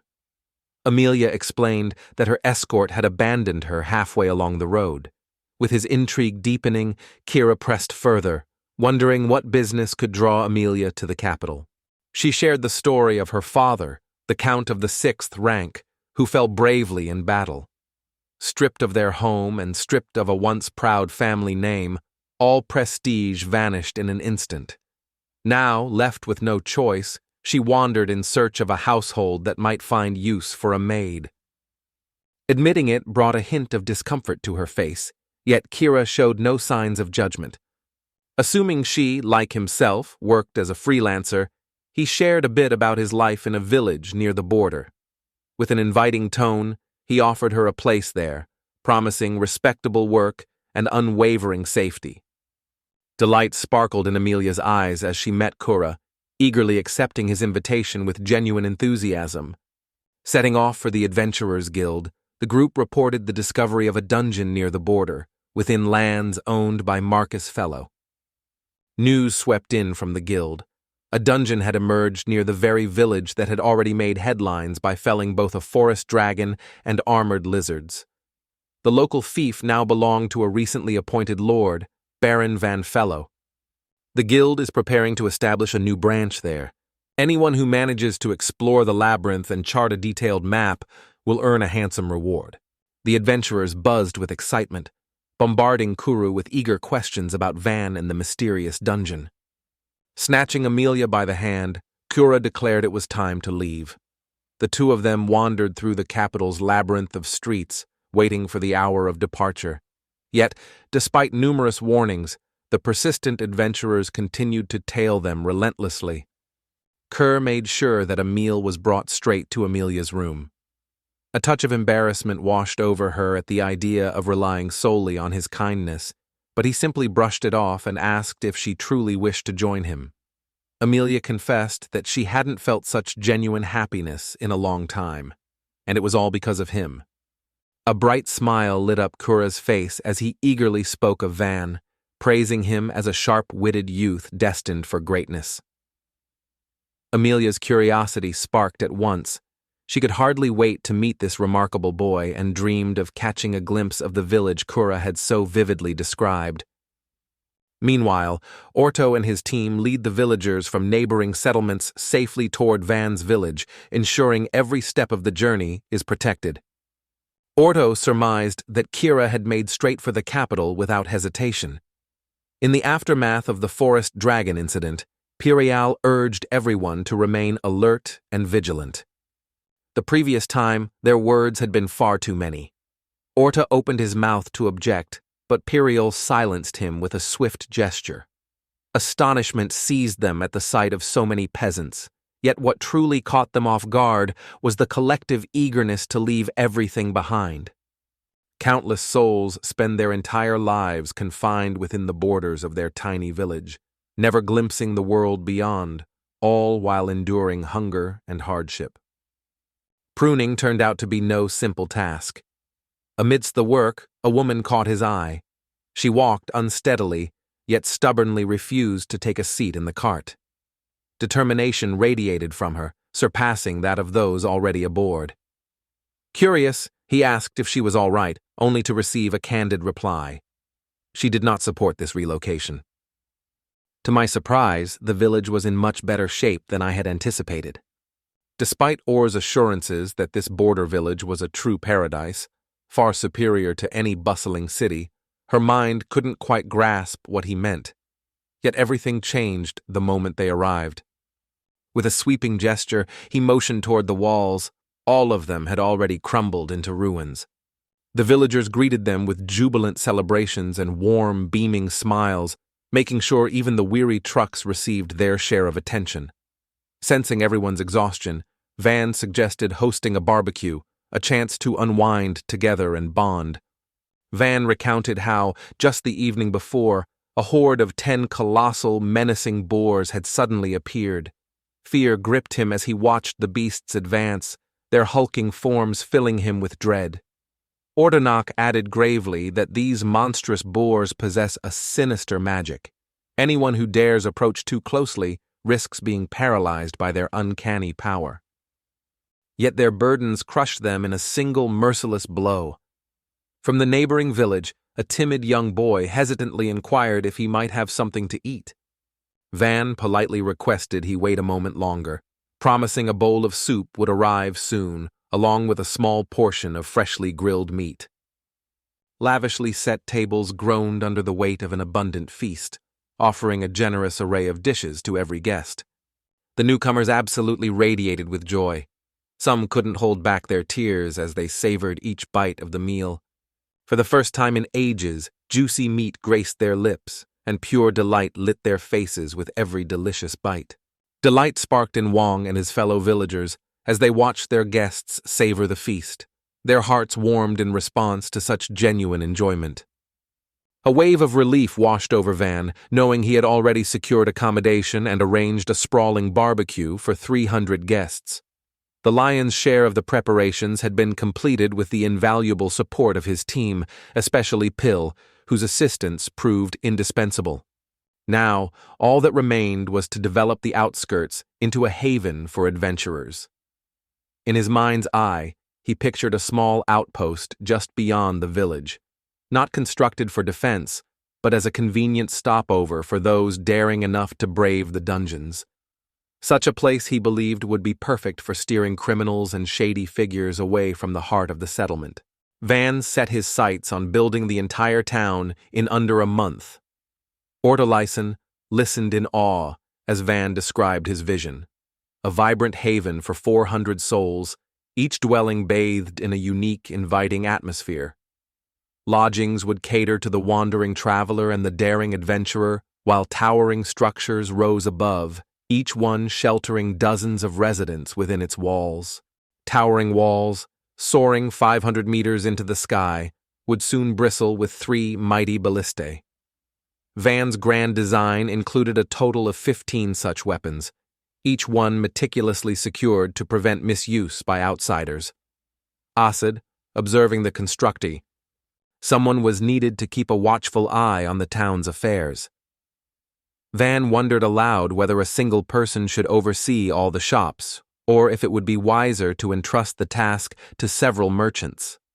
Asad suggested dividing the responsibility among a few individuals. Ensuring the city's safety seemed within their grasp, especially with the ever-present threat of thieves and troublemakers. Van took it upon himself to directly oversee several shops, delegating others to Bell and Vranho, who would also be responsible for recruiting adventurers to stand guard through the night. Stepping forward, he volunteered to shoulder some of the representatives' responsibilities. The search for fresh talent began, and Juan wondered aloud if a single army could truly watch over both the village and the city. Confidence shone in his belief that Dai would expertly command the rural forces, while Aspa's newly formed army would soon emerge as a potent new power. A flash of intuition struck Asad. This could very well be an act of revenge. Meanwhile, Van cast a watchful eye over the group. silently praying no quarrel had erupted in his absence. A longing to join him tugged at her, yet Van felt compelled to engage with the villagers first. Not wishing to appear discourteous, he kept up the conversation with them, all the while offering her a portion of meat to enjoy as she waited. With eyes wide in awe, Till and Compion eagerly trailed behind, mesmerized by the sight of the group feasting and boldly pressing onward. Noticing the shortage of chairs, Wang requested the burly farmer to fetch 3 more. The man cheerfully obliged, promptly setting off to fulfill the request. Van extended an invitation for him to join the fledgling knight army of chairs, asking him to give it due consideration. Brimming with pride at having recruited a fighter before Estbu, Van swiftly moved on to scout out other warriors. Meanwhile, a group of villagers approached, eager to offer their assistance and inquiring how they might be of use. Delighted by the abundance of helping hands, he entrusted the villagers with duties in the newly established shops and inns. The fields had long been their domain, yet commerce was an uncharted territory they were only beginning to explore. Stepping in to ease their apprehension, Wang assured them they would serve customers, arrange goods, and keep the premises spotless. With a wealth of tasks awaiting completion, everyone found the opportunity to discover where their talents fit best. A promise echoed from his lips, a fair wage guaranteed for all. The old man noted how the village seemed pristine, as if it had been frozen in its prime. Doubt began to creep in. Was this truly the right place? Just then, a van rumbled into view not far away. The very notion of a life overflowing with smiles and lasting happiness was beyond their wildest imagination. Wang assured her that this was only the beginning. Together they would fill every day with joy and laughter. The village slowly blossomed into life. With each passing day, newcomers and visitors arrived in greater numbers, drawn to this once desolate place where survival had once been their only concern. The announcement rang out with grandeur, declaring that, at this very moment, another town was rising from the ground. In the following scene, an even greater number of villagers joined the bustling work. The strongest among them ventured nearly a kilometer from the village, setting out toward the site where a new town for adventurers was taking shape. SP soon noticed the structure was askew and promptly called out, urging them to pull the rope to the right. Van entrusted the older recruits with caring for the cows on the farm, a task they had already mastered. Meanwhile, he assigned the Agalises the responsibility of feeding and watering the animals. The newcomers eagerly settled into their fresh abodes, their eyes alight with curiosity as they explored the fortress-like walls of the village alongside Sit's children. A surge of pride welled up within Van, seeing their community thrive and expand with each passing day. Upon being asked if more timber was required, Van requested an additional 100 logs to be prepared by day's end. He also took note that D was already arranging the night watch. Despite having already joined the SB ranks, realizing he had fallen slightly behind, Juan glanced around with relief. Fortunately, not everyone had made their selections yet. Swiftly gathering a handful of people, he resolved to appoint D as captain, then chose Ab and Lu as deputies to lead a group of 20. The squad was admittedly small, but Juan brushed aside his concerns and welcomed the opportunity for Asada to enjoy a brief respite. Bursting in with urgency, Ken announced that a rider and a modestly sized cart had appeared on the horizon. It was Kusara, accompanied by several others trailing behind. Van offered Ken his thanks, teasing that even he shouldn't be able to see that far. From a distance, Till and Alti failed to notice anything unusual. Only as they drew nearer did the figure beside Sara become clear. A woman revealed herself to them. Till believed he had been her savior, certain he had won her heart. Alti, swept up in the thrill, was truly delighted, while even her kin couldn't help but praise Kusaru, admiring his sharp instincts for detecting enemies, his uncanny knack for disabling traps, and his unmatched swordsmanship. Beyond these feats, everyone marveled at his remarkable precision in hurling stones, throwing knives, and shooting arrows with an archer's grace. As their conversation drifted to Kusara, he pulled up beside them with a playful grin, teasingly asking if they could discuss him a little less loudly. Wearing an easy smile as if nothing unusual had happened, Juan welcomed Kusara and asked about the woman accompanying him. Kusara explained he'd met her on his way. She had nowhere else to go, so he'd decided to bring her along. Glancing around, he remarked on the growing number of villagers and wondered aloud if that was typical. But when Juan casually mentioned that 300 newcomers had arrived, Kusara nearly tumbled from his saddle in astonishment. With a graceful nod, Till introduced herself to Vantaphilia, who, to her surprise, bore the same name. She recounted the harrowing tale of being ambushed by orcs near the capital. During that desperate moment, Kusara had come to her rescue and led her to safety, just as Till had foreseen. Kusara downplayed her own significance. Excitement buzzed through Till and the entire tea community. At that moment, a group of people standing behind Kusara catches their attention. Eager for action, adventurers brim with anticipation as they hunt for their next challenge. Following the report at the guild, Kusara offered his apologies, regretting that fortune seekers hungry for quick profit had joined their ranks. Concerned that their presence might unsettle the villagers, he suggested setting up camp outside the city. Juan explained that Orta was currently scouting the dungeon, but its treacherous location made setting up camp impossible.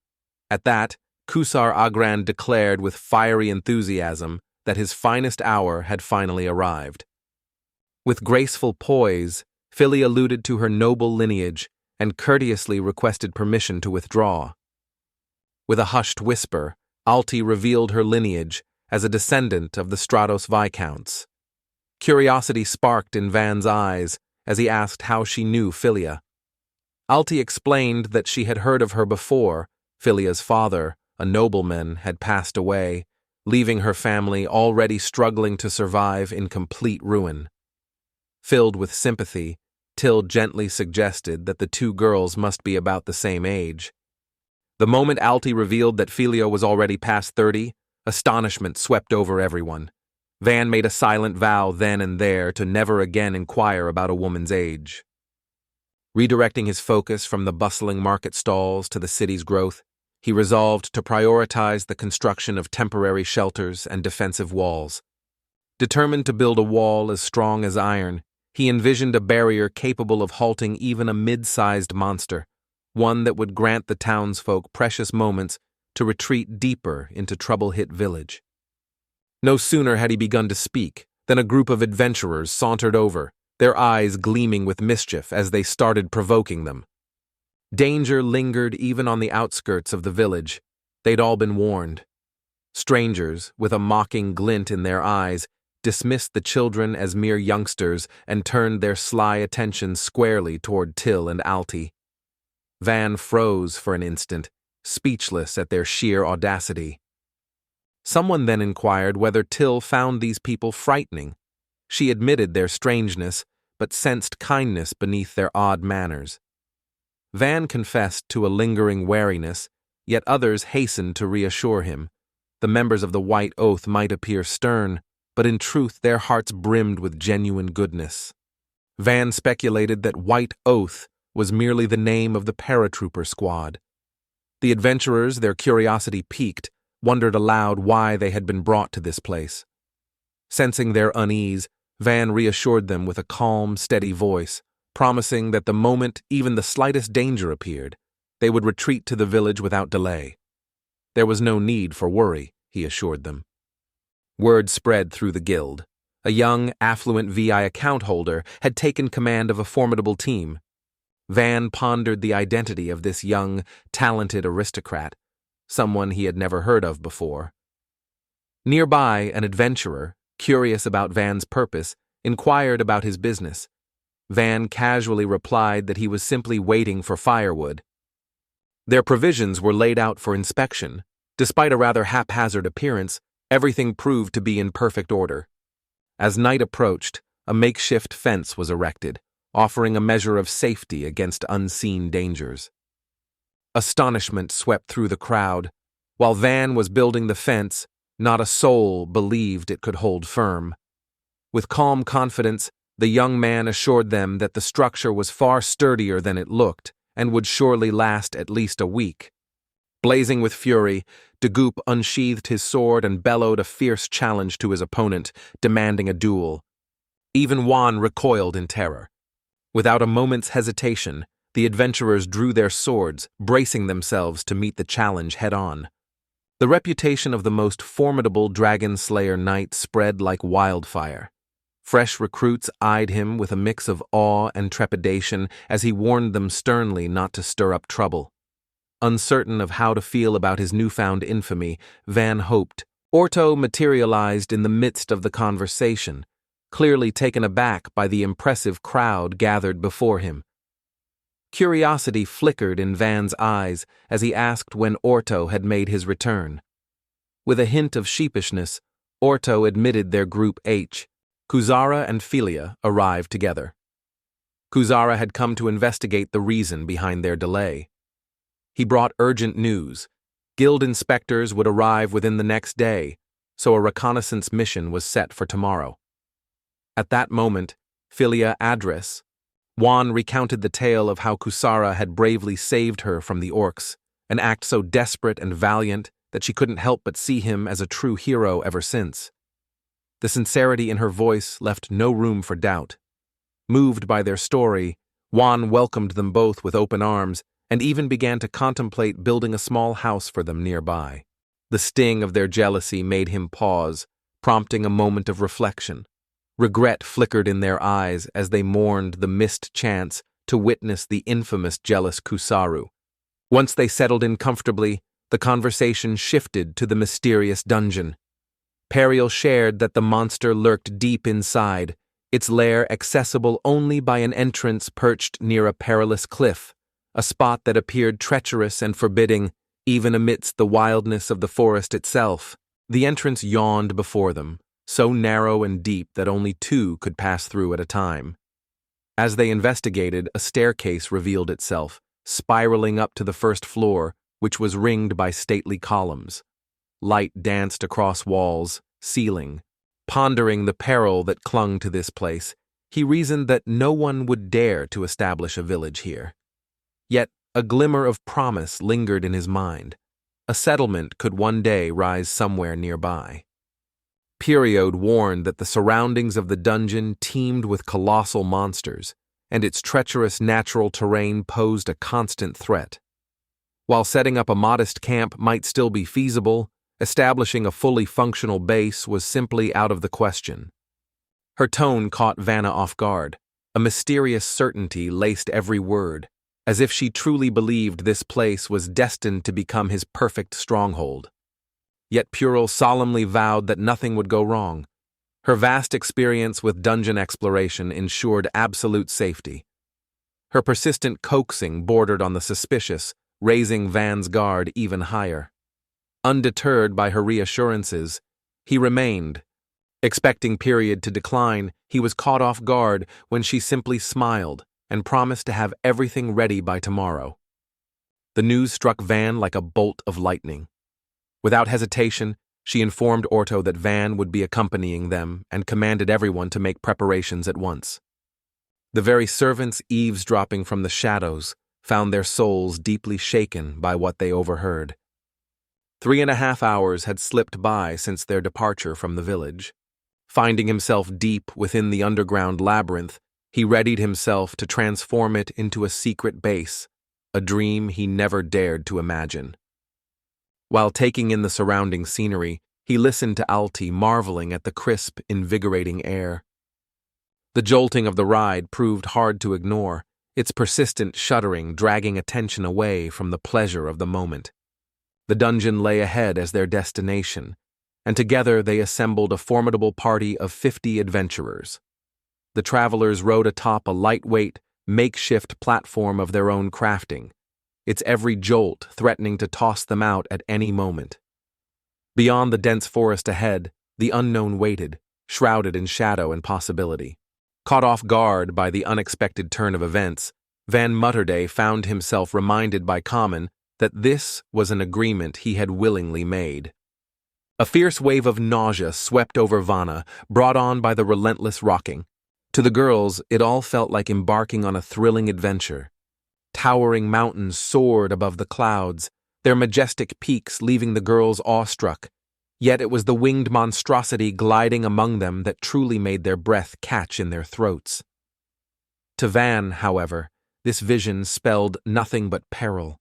Instincts flaring, he snatched up his crossbow, ready to fend off an attack at the slightest provocation. At the call of his name, he peered out with wary eyes. A sharp command tore from his lips, halting everyone in their tracks. Only two flimsy wooden planks stretched out as the bridge, an image that struck him with disbelief. His companions, bewildered, questioned his sudden decision to stop so close to the dungeon's entrance. Without hesitation, Van raised his voice, ordering the bridge to be moved to a broader, safer crossing. Stunned by the sheer recklessness of the adventurer, even the most seasoned climbers would have felt their knees buckle in a place like this. A realization struck him. Adventurers seldom place safety at the top of their priorities. Order them to restore order to this deadly labyrinth, where a single misstep could spell doom. Emphasize the lurking dangers and underscore the crucial importance of risk management. The adventurers exchange bewildered glances, uncertain if such a concept has ever crossed their minds. Forced to pause and reconsider their approach, they struggle to grasp the heart of the issue. Suddenly, their attention shifts to Kusar, who is leaping about with wild energy.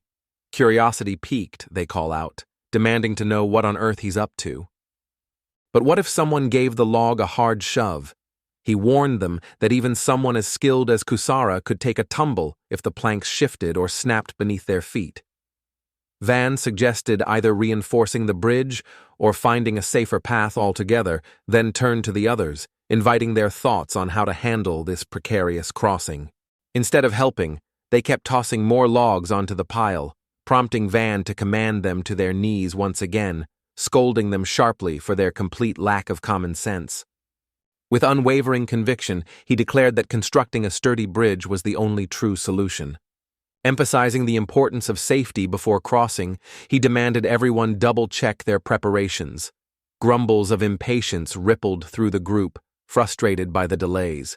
Yet Varn's icy glare silenced them all as he threatened to abandon the base entirely if the complaints didn't cease. Without wasting a second, they sprang into action. Eyes narrowed with determination, he scrutinized the entrance to the underground lair, hemmed in by sheer cliffs and rolling hills that left scarcely any room to maneuver. A treacherous choice for a base of operations. Curiosity sparkling in his gaze, Till ventured to ask what was troubling him. Yet before an answer could form on his lips, a man interjected with a request to help identify the key facilities they should develop. As Van inquired further, the fellow, tongue firmly in cheek, suggested setting up a hostess club. The jest was instantly met with sharp disapproval. Paying little mind to the commotion, Van calmly resumed preparing the meal. Explaining why the casino had become unnecessary proved no easy feat. The very notion met with fierce resistance at every turn. The project commenced with the crafting of an entrance to the underground realm and the installation of an aqueduct stretching all the way from the river. The base itself was strategically positioned near the gateway, perched on a gentle slope that seamlessly melded it with the surrounding landscape. Alti inquired, her gaze searching his face for any hint of doubt, if he truly felt certain about this project. With unwavering confidence, he assured her that his decision was final. There would be no turning back. Following a rapid succession of 4 abilities unleashed back-to-back. At Wong's signal, everyone surged inside at once. The ground floor unveiled a spacious lounge and a well-organized storage area. Ascending to the second floor, adventurers discovered a cozy dining hall and 3 inviting bedrooms, while the third and leadership shifted into Orto's hands as he was entrusted with guiding the group forward. A new matter emerged. Should the dungeon doors remain locked, or ought they to designate specific hours for open access?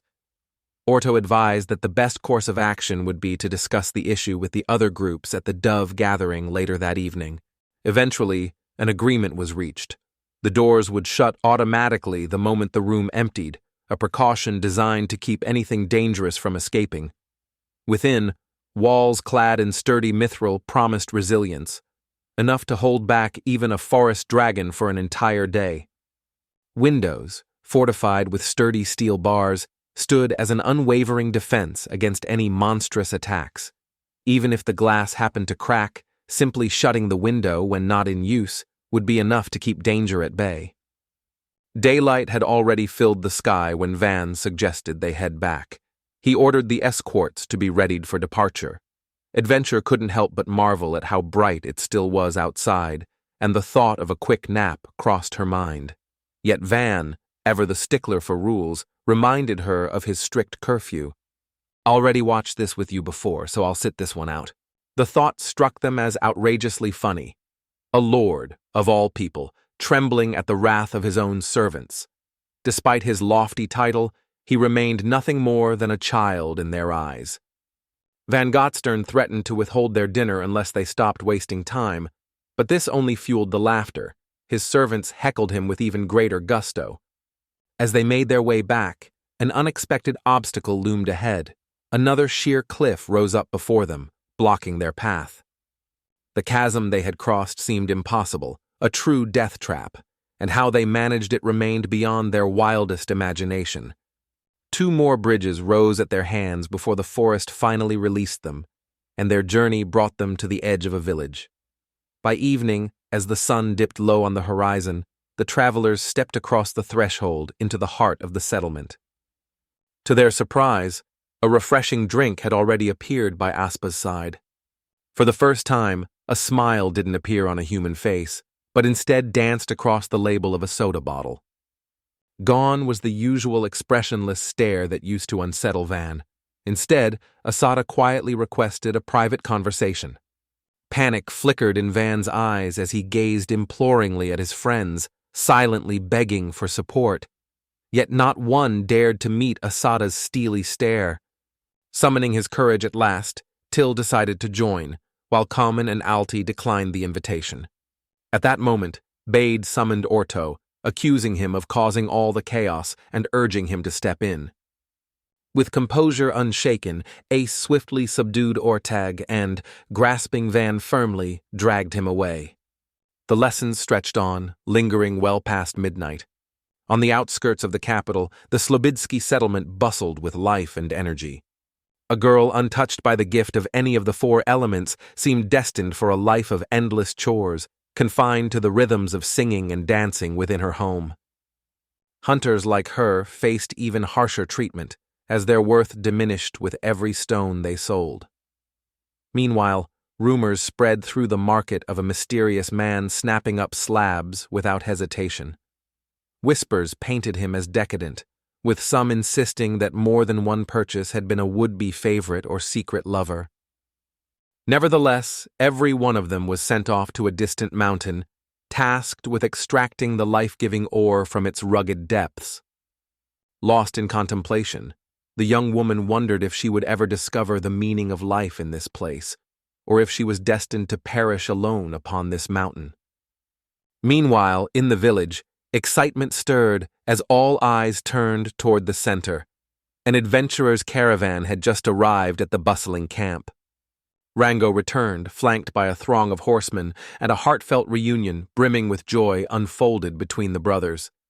Suddenly, Belle cut into the conversation, turning to Rango with a curious glint in her eyes as she asked how much he had been sold for. Rango replied that she had been sold for 180 platinum coins. Owing to careful planning, he managed to secure another 150 debt slaves, all young, healthy, and no older than 20. The deal caught him off guard, for each cost just 3 platinum coins. Including the extra expenses, the total amounted to 8 large gold coins. The auction at Maria's guild buzzed with anticipation. Rango attempted to negotiate the purchase of several carriages, but the guild members offered their apologies, explaining that trade would become more difficult without his collaboration. In light of this, they decided to slash their prices by half. Van offered a friendly greeting to Ringo, his gaze sweeping over the bustling crowd that had gathered. With a reassuring smile, Ringo promised to introduce everyone in due time. True to the agreement, 130 platinum coins were handed over. Van expressed his gratitude, handing the coins over to Till. Rango tossed in 2 more Mechian coins as Van's share, promising him a cut of the profits in the future. A heartfelt thank you from Juan prompted Rango to promise that, from now on, he would offer Juan first pick of every monster material he obtained. Rango saw this arrangement as a win-win for both parties. Yet, out of the blue, he stunned Van with a momentous announcement. From this day forward, Van had been officially granted the title of Baron. The revelation struck him to his very core. No longer could his father reclaim the land or strip away his title. Rather than aligning herself with her own count's faction, she chose to stand alongside Van, finding the prospect of nurturing these lands far more intriguing. Van hadn't anticipated her desire to settle here. Though he admired her, her presence in a leadership capacity left him feeling awkwardly unsettled. Next, in the heart of the village square, the newcomers put their most dazzling talents on display, each taking center stage during a brief interview.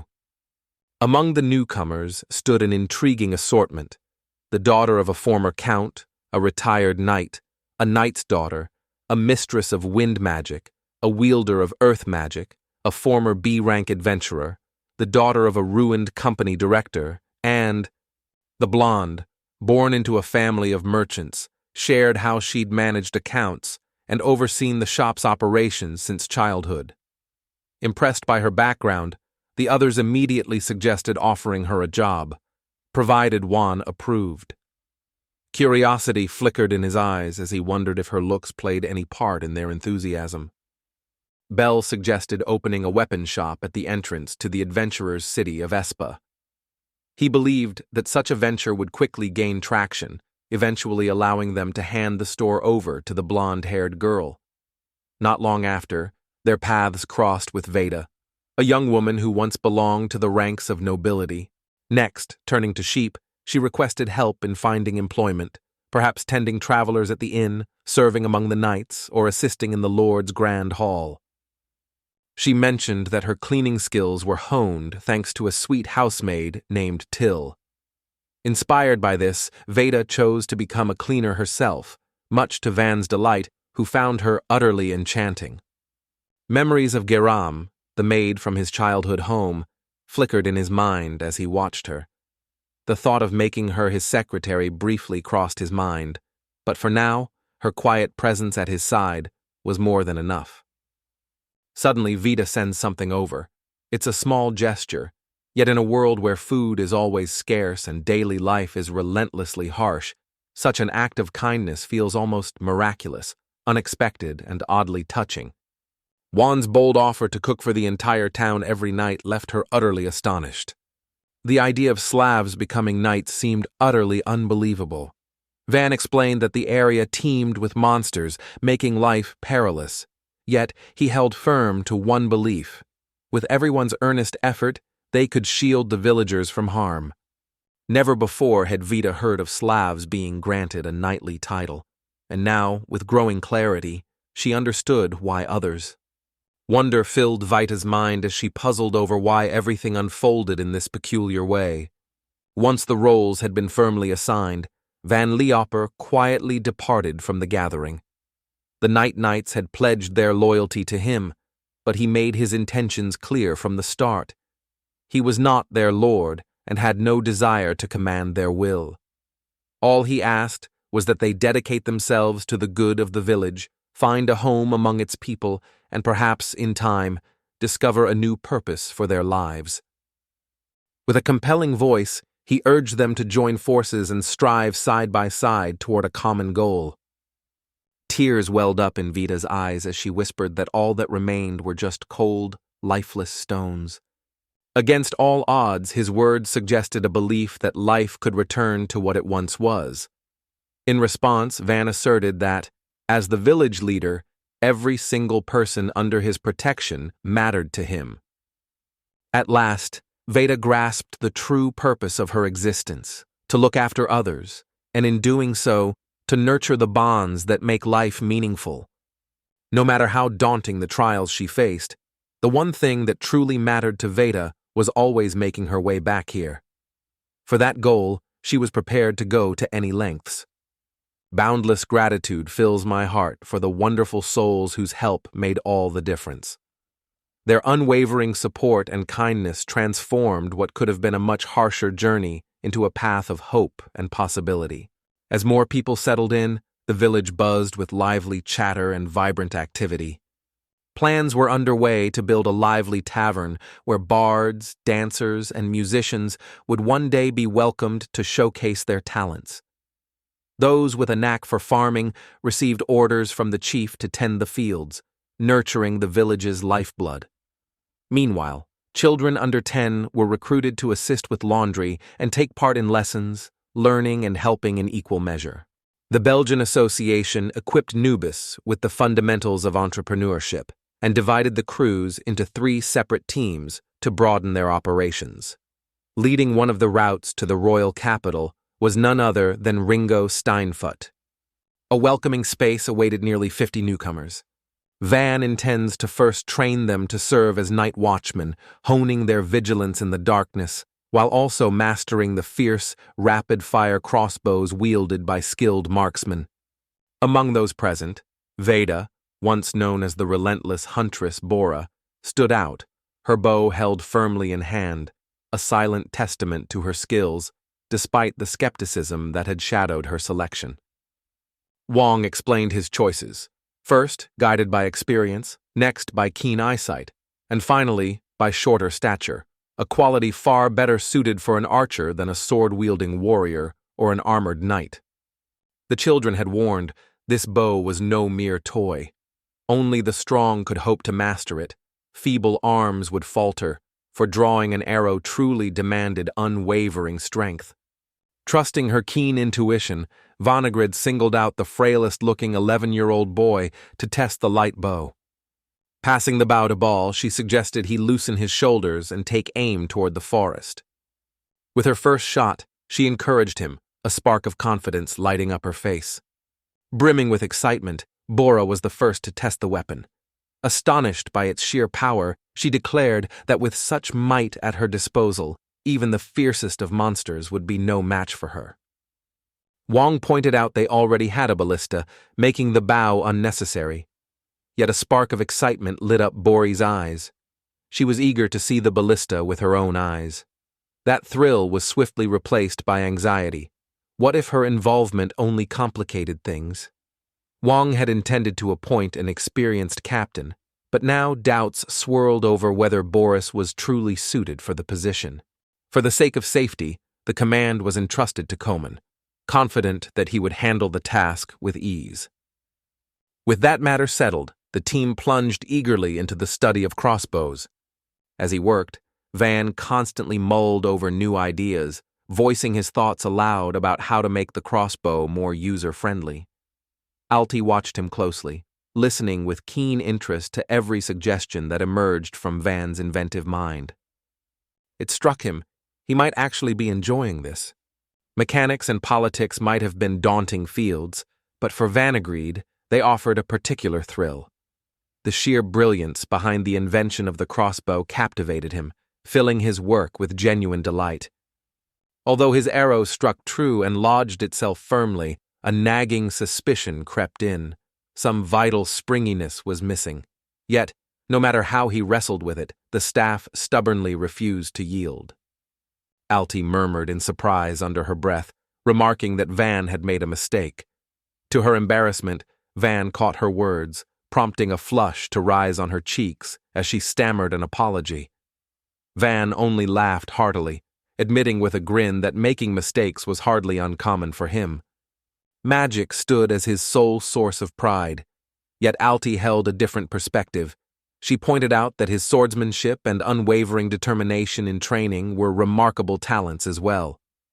With a slight confession, the girl admitted she did not possess such qualities herself, and found herself just a bit envious of him.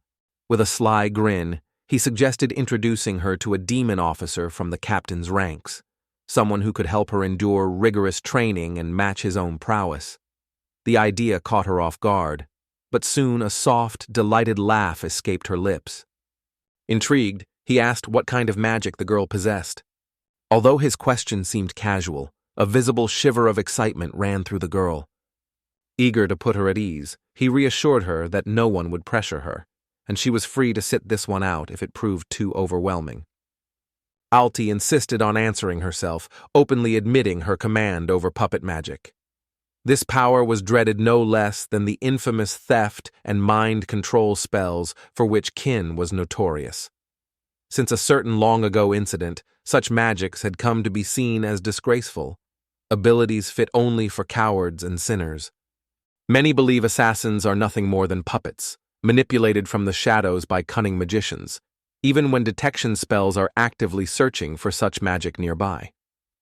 Comparing her formidable magic to his own nearly useless abilities, the reason behind her hesitation became clear to him. Curiosity sparked, he asked what she could truly accomplish with such power. Burning with curiosity to see if she was ready to confide in him, Van realized how difficult it would be to keep this secret hidden forever.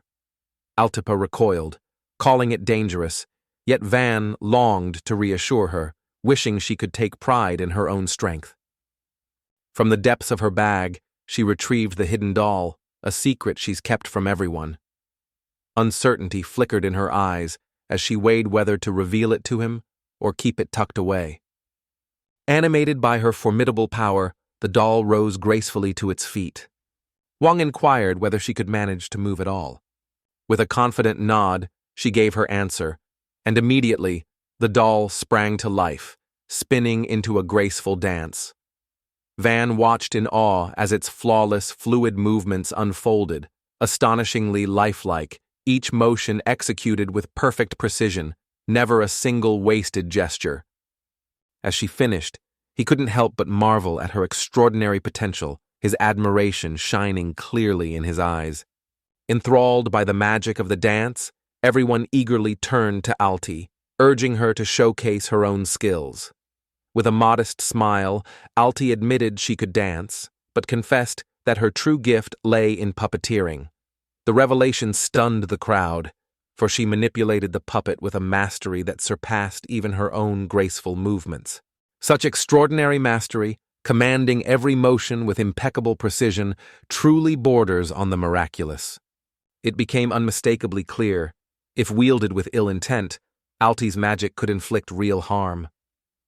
Yet her actions betrayed the truth. No one had ever shown her how this magic could be wielded for noble purposes.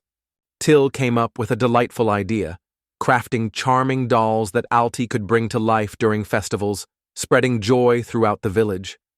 With a confident smile, Alti assured everyone that animating dolls as tall as herself would be well within her abilities. Admittedly, she had never commanded dolls of such an impressive size before. Eager anticipation filled the air as they awaited the chance to test their new idea. Wasting no time, Van crafted a truly unique doll, one both intriguing and out of the ordinary. She turned to White for assistance, requesting that he arm the doll with a sword and shield and dress it in a beautiful gown. Van Grind explained that, although the doll twirled gracefully in her dress, he still outfitted her with a sword and shield, ever wary of looming danger. Forged from pure mithril, the doll and its gear possessed an unyielding strength, capable of enduring any strain. Unlike ordinary wooden or leather shields, he carried it with complete confidence, never a trace of hesitation. Noting to himself, he realized that crafting new dolls would require a greater supply of mithril. At first, Till offered to trade it for an umbrella. Yet, the moment she realized how odd that sounded, she quickly withdrew the suggestion, hastening to reassure that such an exchange was by no means necessary. Van and Alti exchanged glances before a ripple of laughter bubbled up between them, her laughter, genuine and free, for the very first time. In the wake of that touching moment, they set out to test the doll. Alti showcased astonishing mastery. Each subtle motion she directed flowed with flawless precision. Upon his return, Dan couldn't resist expressing his admiration for her. Bursting into view, she clutched her chest, breathless, and swayed precariously, barely managing to remain upright. Just in time, he caught her, Worry etched across his face as he asked if she was all right. With a barely audible voice, she confessed that she had overextended her mana, commanding the mithril doll had drained much more strength than usual this time. This drained their mana completely. Soon after, they restored their strength by drinking water. Unaware of the limits of his own mana, Van had not anticipated such overwhelming exhaustion. Suspecting the mithril as the culprit, he vowed to scale back his energy use in the future. Despite their fatigue, everyone found relief and renewed strength in the unwavering support from Van and Till. Once plagued by feelings of worthlessness, she resolved to seek out the true meaning of her existence. Only then did a smile of pure relief finally grace her lips. Inviting her to join him in exploring the mysteries of archery magic, he expressed his belief that this journey would unlock her true potential. Alti's radiant smile needed no explanation. Her joy was unmistakable. The smile had become unnecessary. Before long, they moved on to crafting dolls from wooden blocks and proudly displayed their creations to the villagers. The next question came. Was she ready to move the dolls?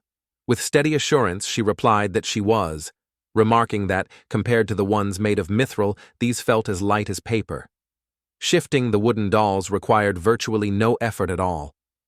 Watching closely, Van observed that the presence of metal likely hindered the smooth flow of mana. It did not escape his notice how the sorcerer's demeanor shifted under the subtle touch of her magic.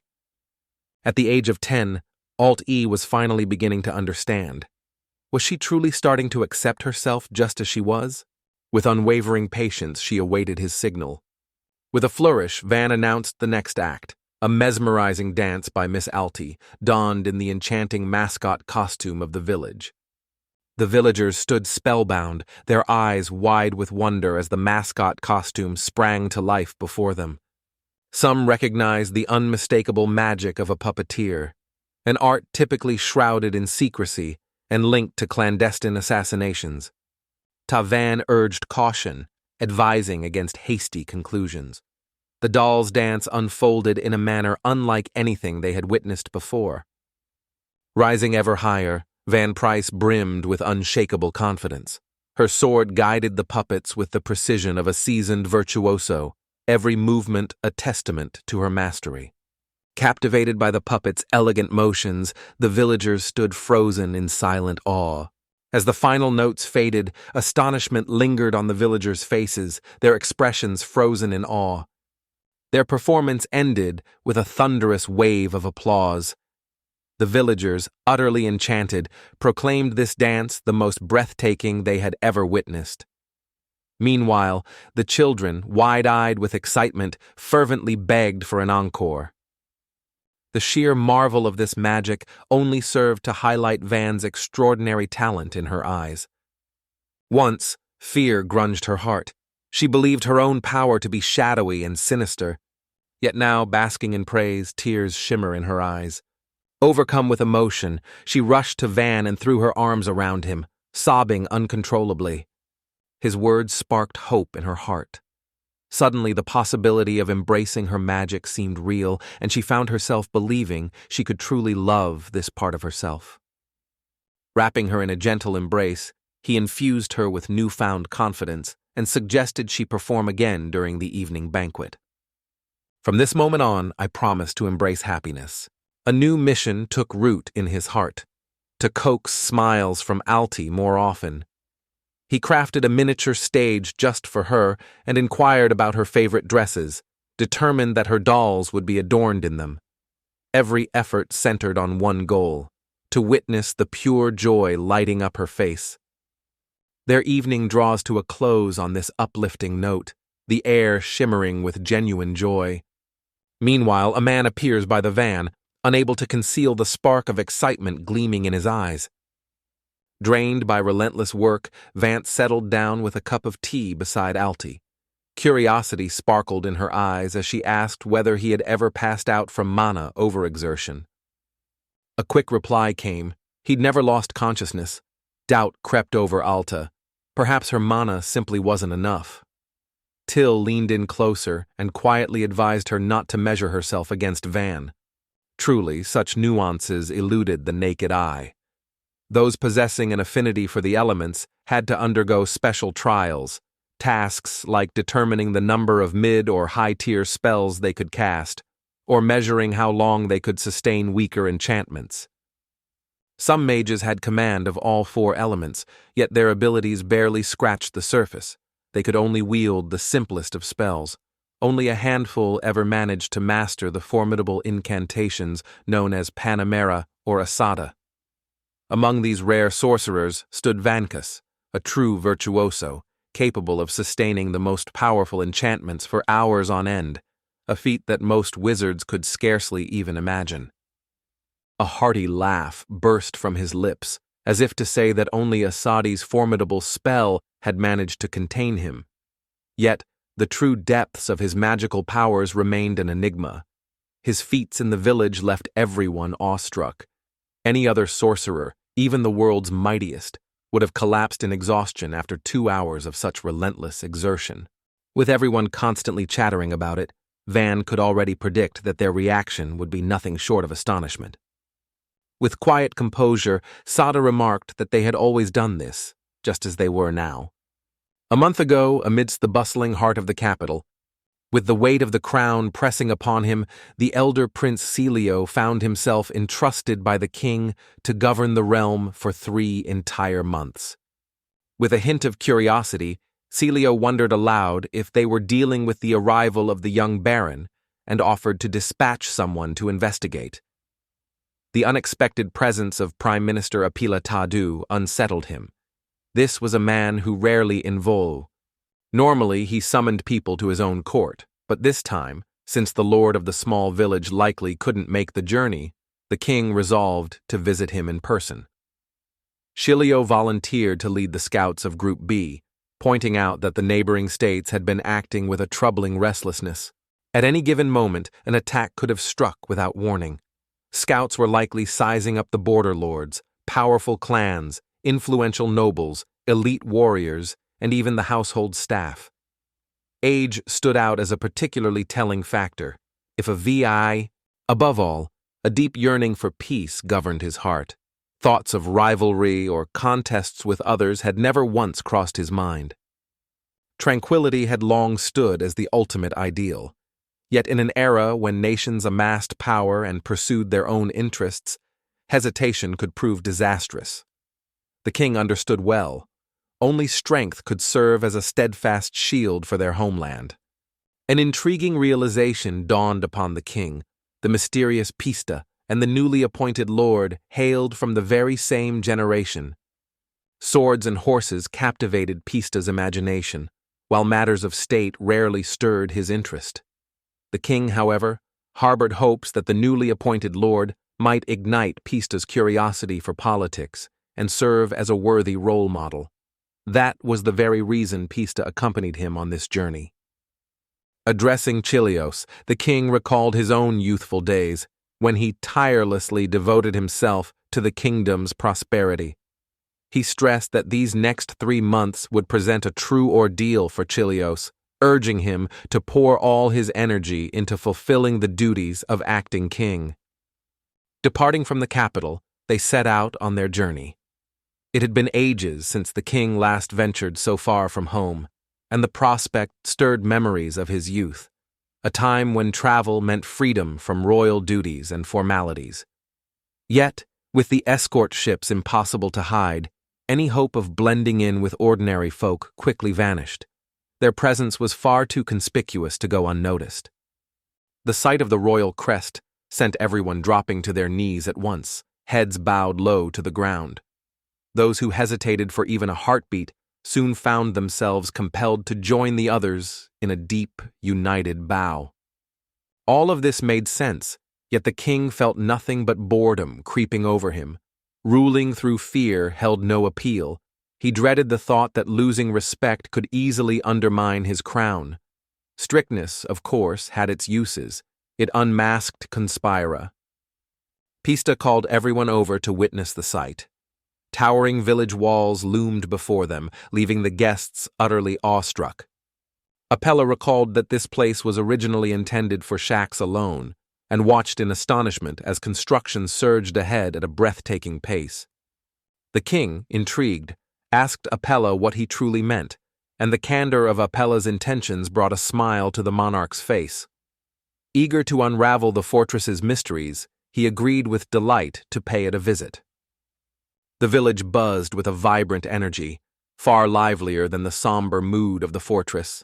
Altus's puppets spun and twirled, drawing delighted applause from the captivated crowd. The children played with them, utterly captivated, while joy radiated from her face like sunlight. Her magic had met with real success. Each time she sought a little help, it only fueled her determination. Every day she practiced with relentless dedication, refining the delicate nuances of her craft. Delight sparkled in Van's eyes as he witnessed the villagers embracing the idea with open hearts, free from the shadow of suspicion. Soon, whispers spread of the arrival of the Ornyx carriage, a vision of opulence that outshone even the grandeur of the fortress itself. Ortogesta, an official overseeing the dragon's subjugation, had arrived with an air of severe purpose. Piriel and Kusare exchanged glances, speculating whether she carried promotion papers or perhaps important documents concerning the dungeon's affairs. The villagers bustled with excitement, eagerly sharing the news and already envisioning the next grand feast in honor of Van's new baronial title. As whispers of anticipation spread, Van announced the celebration would take place that very evening. This revelation sparked a flurry of activity. People hurried to ready their grills, the promise of festivities electrifying the air. Though the hour was still early, he chose to overlook it, contenting himself with the last of the stored fruits and vegetables. Soon after, his keen eyes caught sight of the royal crest upon the carriage, a clear signal that the moment had come to gather everyone together. Throughout the night, the squad of crossbowmen stood vigilant at the outskirts of the villages, steadfastly defending their assigned positions. Their squad boasted a force of over 100 seasoned fighters. Their arsenal blended sturdy wood with unyielding iron. Dependable shields, legendary swords, and long spears stood ready to meet any unforeseen challenge. Brimming with confidence and excitement, Ben Breen strode up to the official, eager to offer his assistance with boundless enthusiasm. With a gracious gesture, the Baron swung open the gates, only to freeze in astonishment. At the very front stood Panamera herself, unmistakable and unforgettable. With a playful glint in her eye, she teased him about greeting her far too calmly, then slyly inquired if perhaps another woman had captured his interest. The look of pure astonishment on Van Stammer's face betrayed his thoughts. Recent days had drawn him unusually close to Alti. Just then, Alti dashed over, laughter dancing in her eyes as she offered Panamera a warm, heartfelt greeting. Curiosity sparkled in her eyes as she bombarded her with questions about thrilling adventures and faraway journeys. Mesmerized by the radiant glow on Altus's face and the sparkle in her eyes, Panamera jokingly wondered aloud if Van had cast some kind of enchanting mind control spell. Wang explained that Altus lacked faith in her own magic, so he set out to reveal the true extent of her powers. At the mention of Altus's magic, Panema's demeanor instantly shifted, all traces of levity vanishing as a grave seriousness settled over him. Playfully pinching everyone's cheeks, she let out an excited exclamation, burst into laughter, and declared Van a genuine magician, promising that the most thrilling adventures still lay ahead. She commanded him to bow deeply, just as a baron should when standing before the monarch. An icy tension gripped Van as King Danum drew near. Amazement flickered in his eyes. Never had he imagined the monarch himself would journey so far from the opulent halls of the capital to stand before him now. Indeed, it happened just so. King Denno of Shura made his entrance in person, greeting Van warmly amidst the gathering of nobles and inviting him to demonstrate how his wisdom and strength might benefit their land. With hope resonating in his voice, the king spoke of the great achievements awaiting the kingdom in the days to come. Kneeling on the cold stone floor, Vance pondered with growing bewilderment the king's unexpected visit. What purpose could draw the monarch here in person, and was Dino truly fit to govern the capital? Yet the king, upon learning of Vance's discovery of the dungeon, had simply declared that an investor team from the guild would soon arrive. Vance was to personally guide them, ensuring they were thoroughly acquainted with every detail. The report would reach him regardless, making it impossible to hide the truth. He commended Van for triumphing over the forest dragon, remarking that such a feat deserved an entire night of celebration. Yet, the unusual details woven throughout the reports compelled him to come in person to the scene. With keen curiosity, he questioned Van, probing for every last detail. Curiosity sparked in his eyes as he asked if Juan harbored any objections. Raising his head with quiet resolve, Juan promised to answer truthfully, but in return, he requested one solemn promise from the king. The king, both startled by this unexpected refusal and impressed by Juan's maturity, listened intently to his words. Vant announced his intention to reveal everything, warning that his tale might sound utterly unbelievable. He implored the king to at least promise he would try to believe him. Apella scoffed with open disdain, while the king, taken aback by such an unusual request, struggled to mask his astonishment. At last, he relented, willing to at least make an effort to believe Van's tale.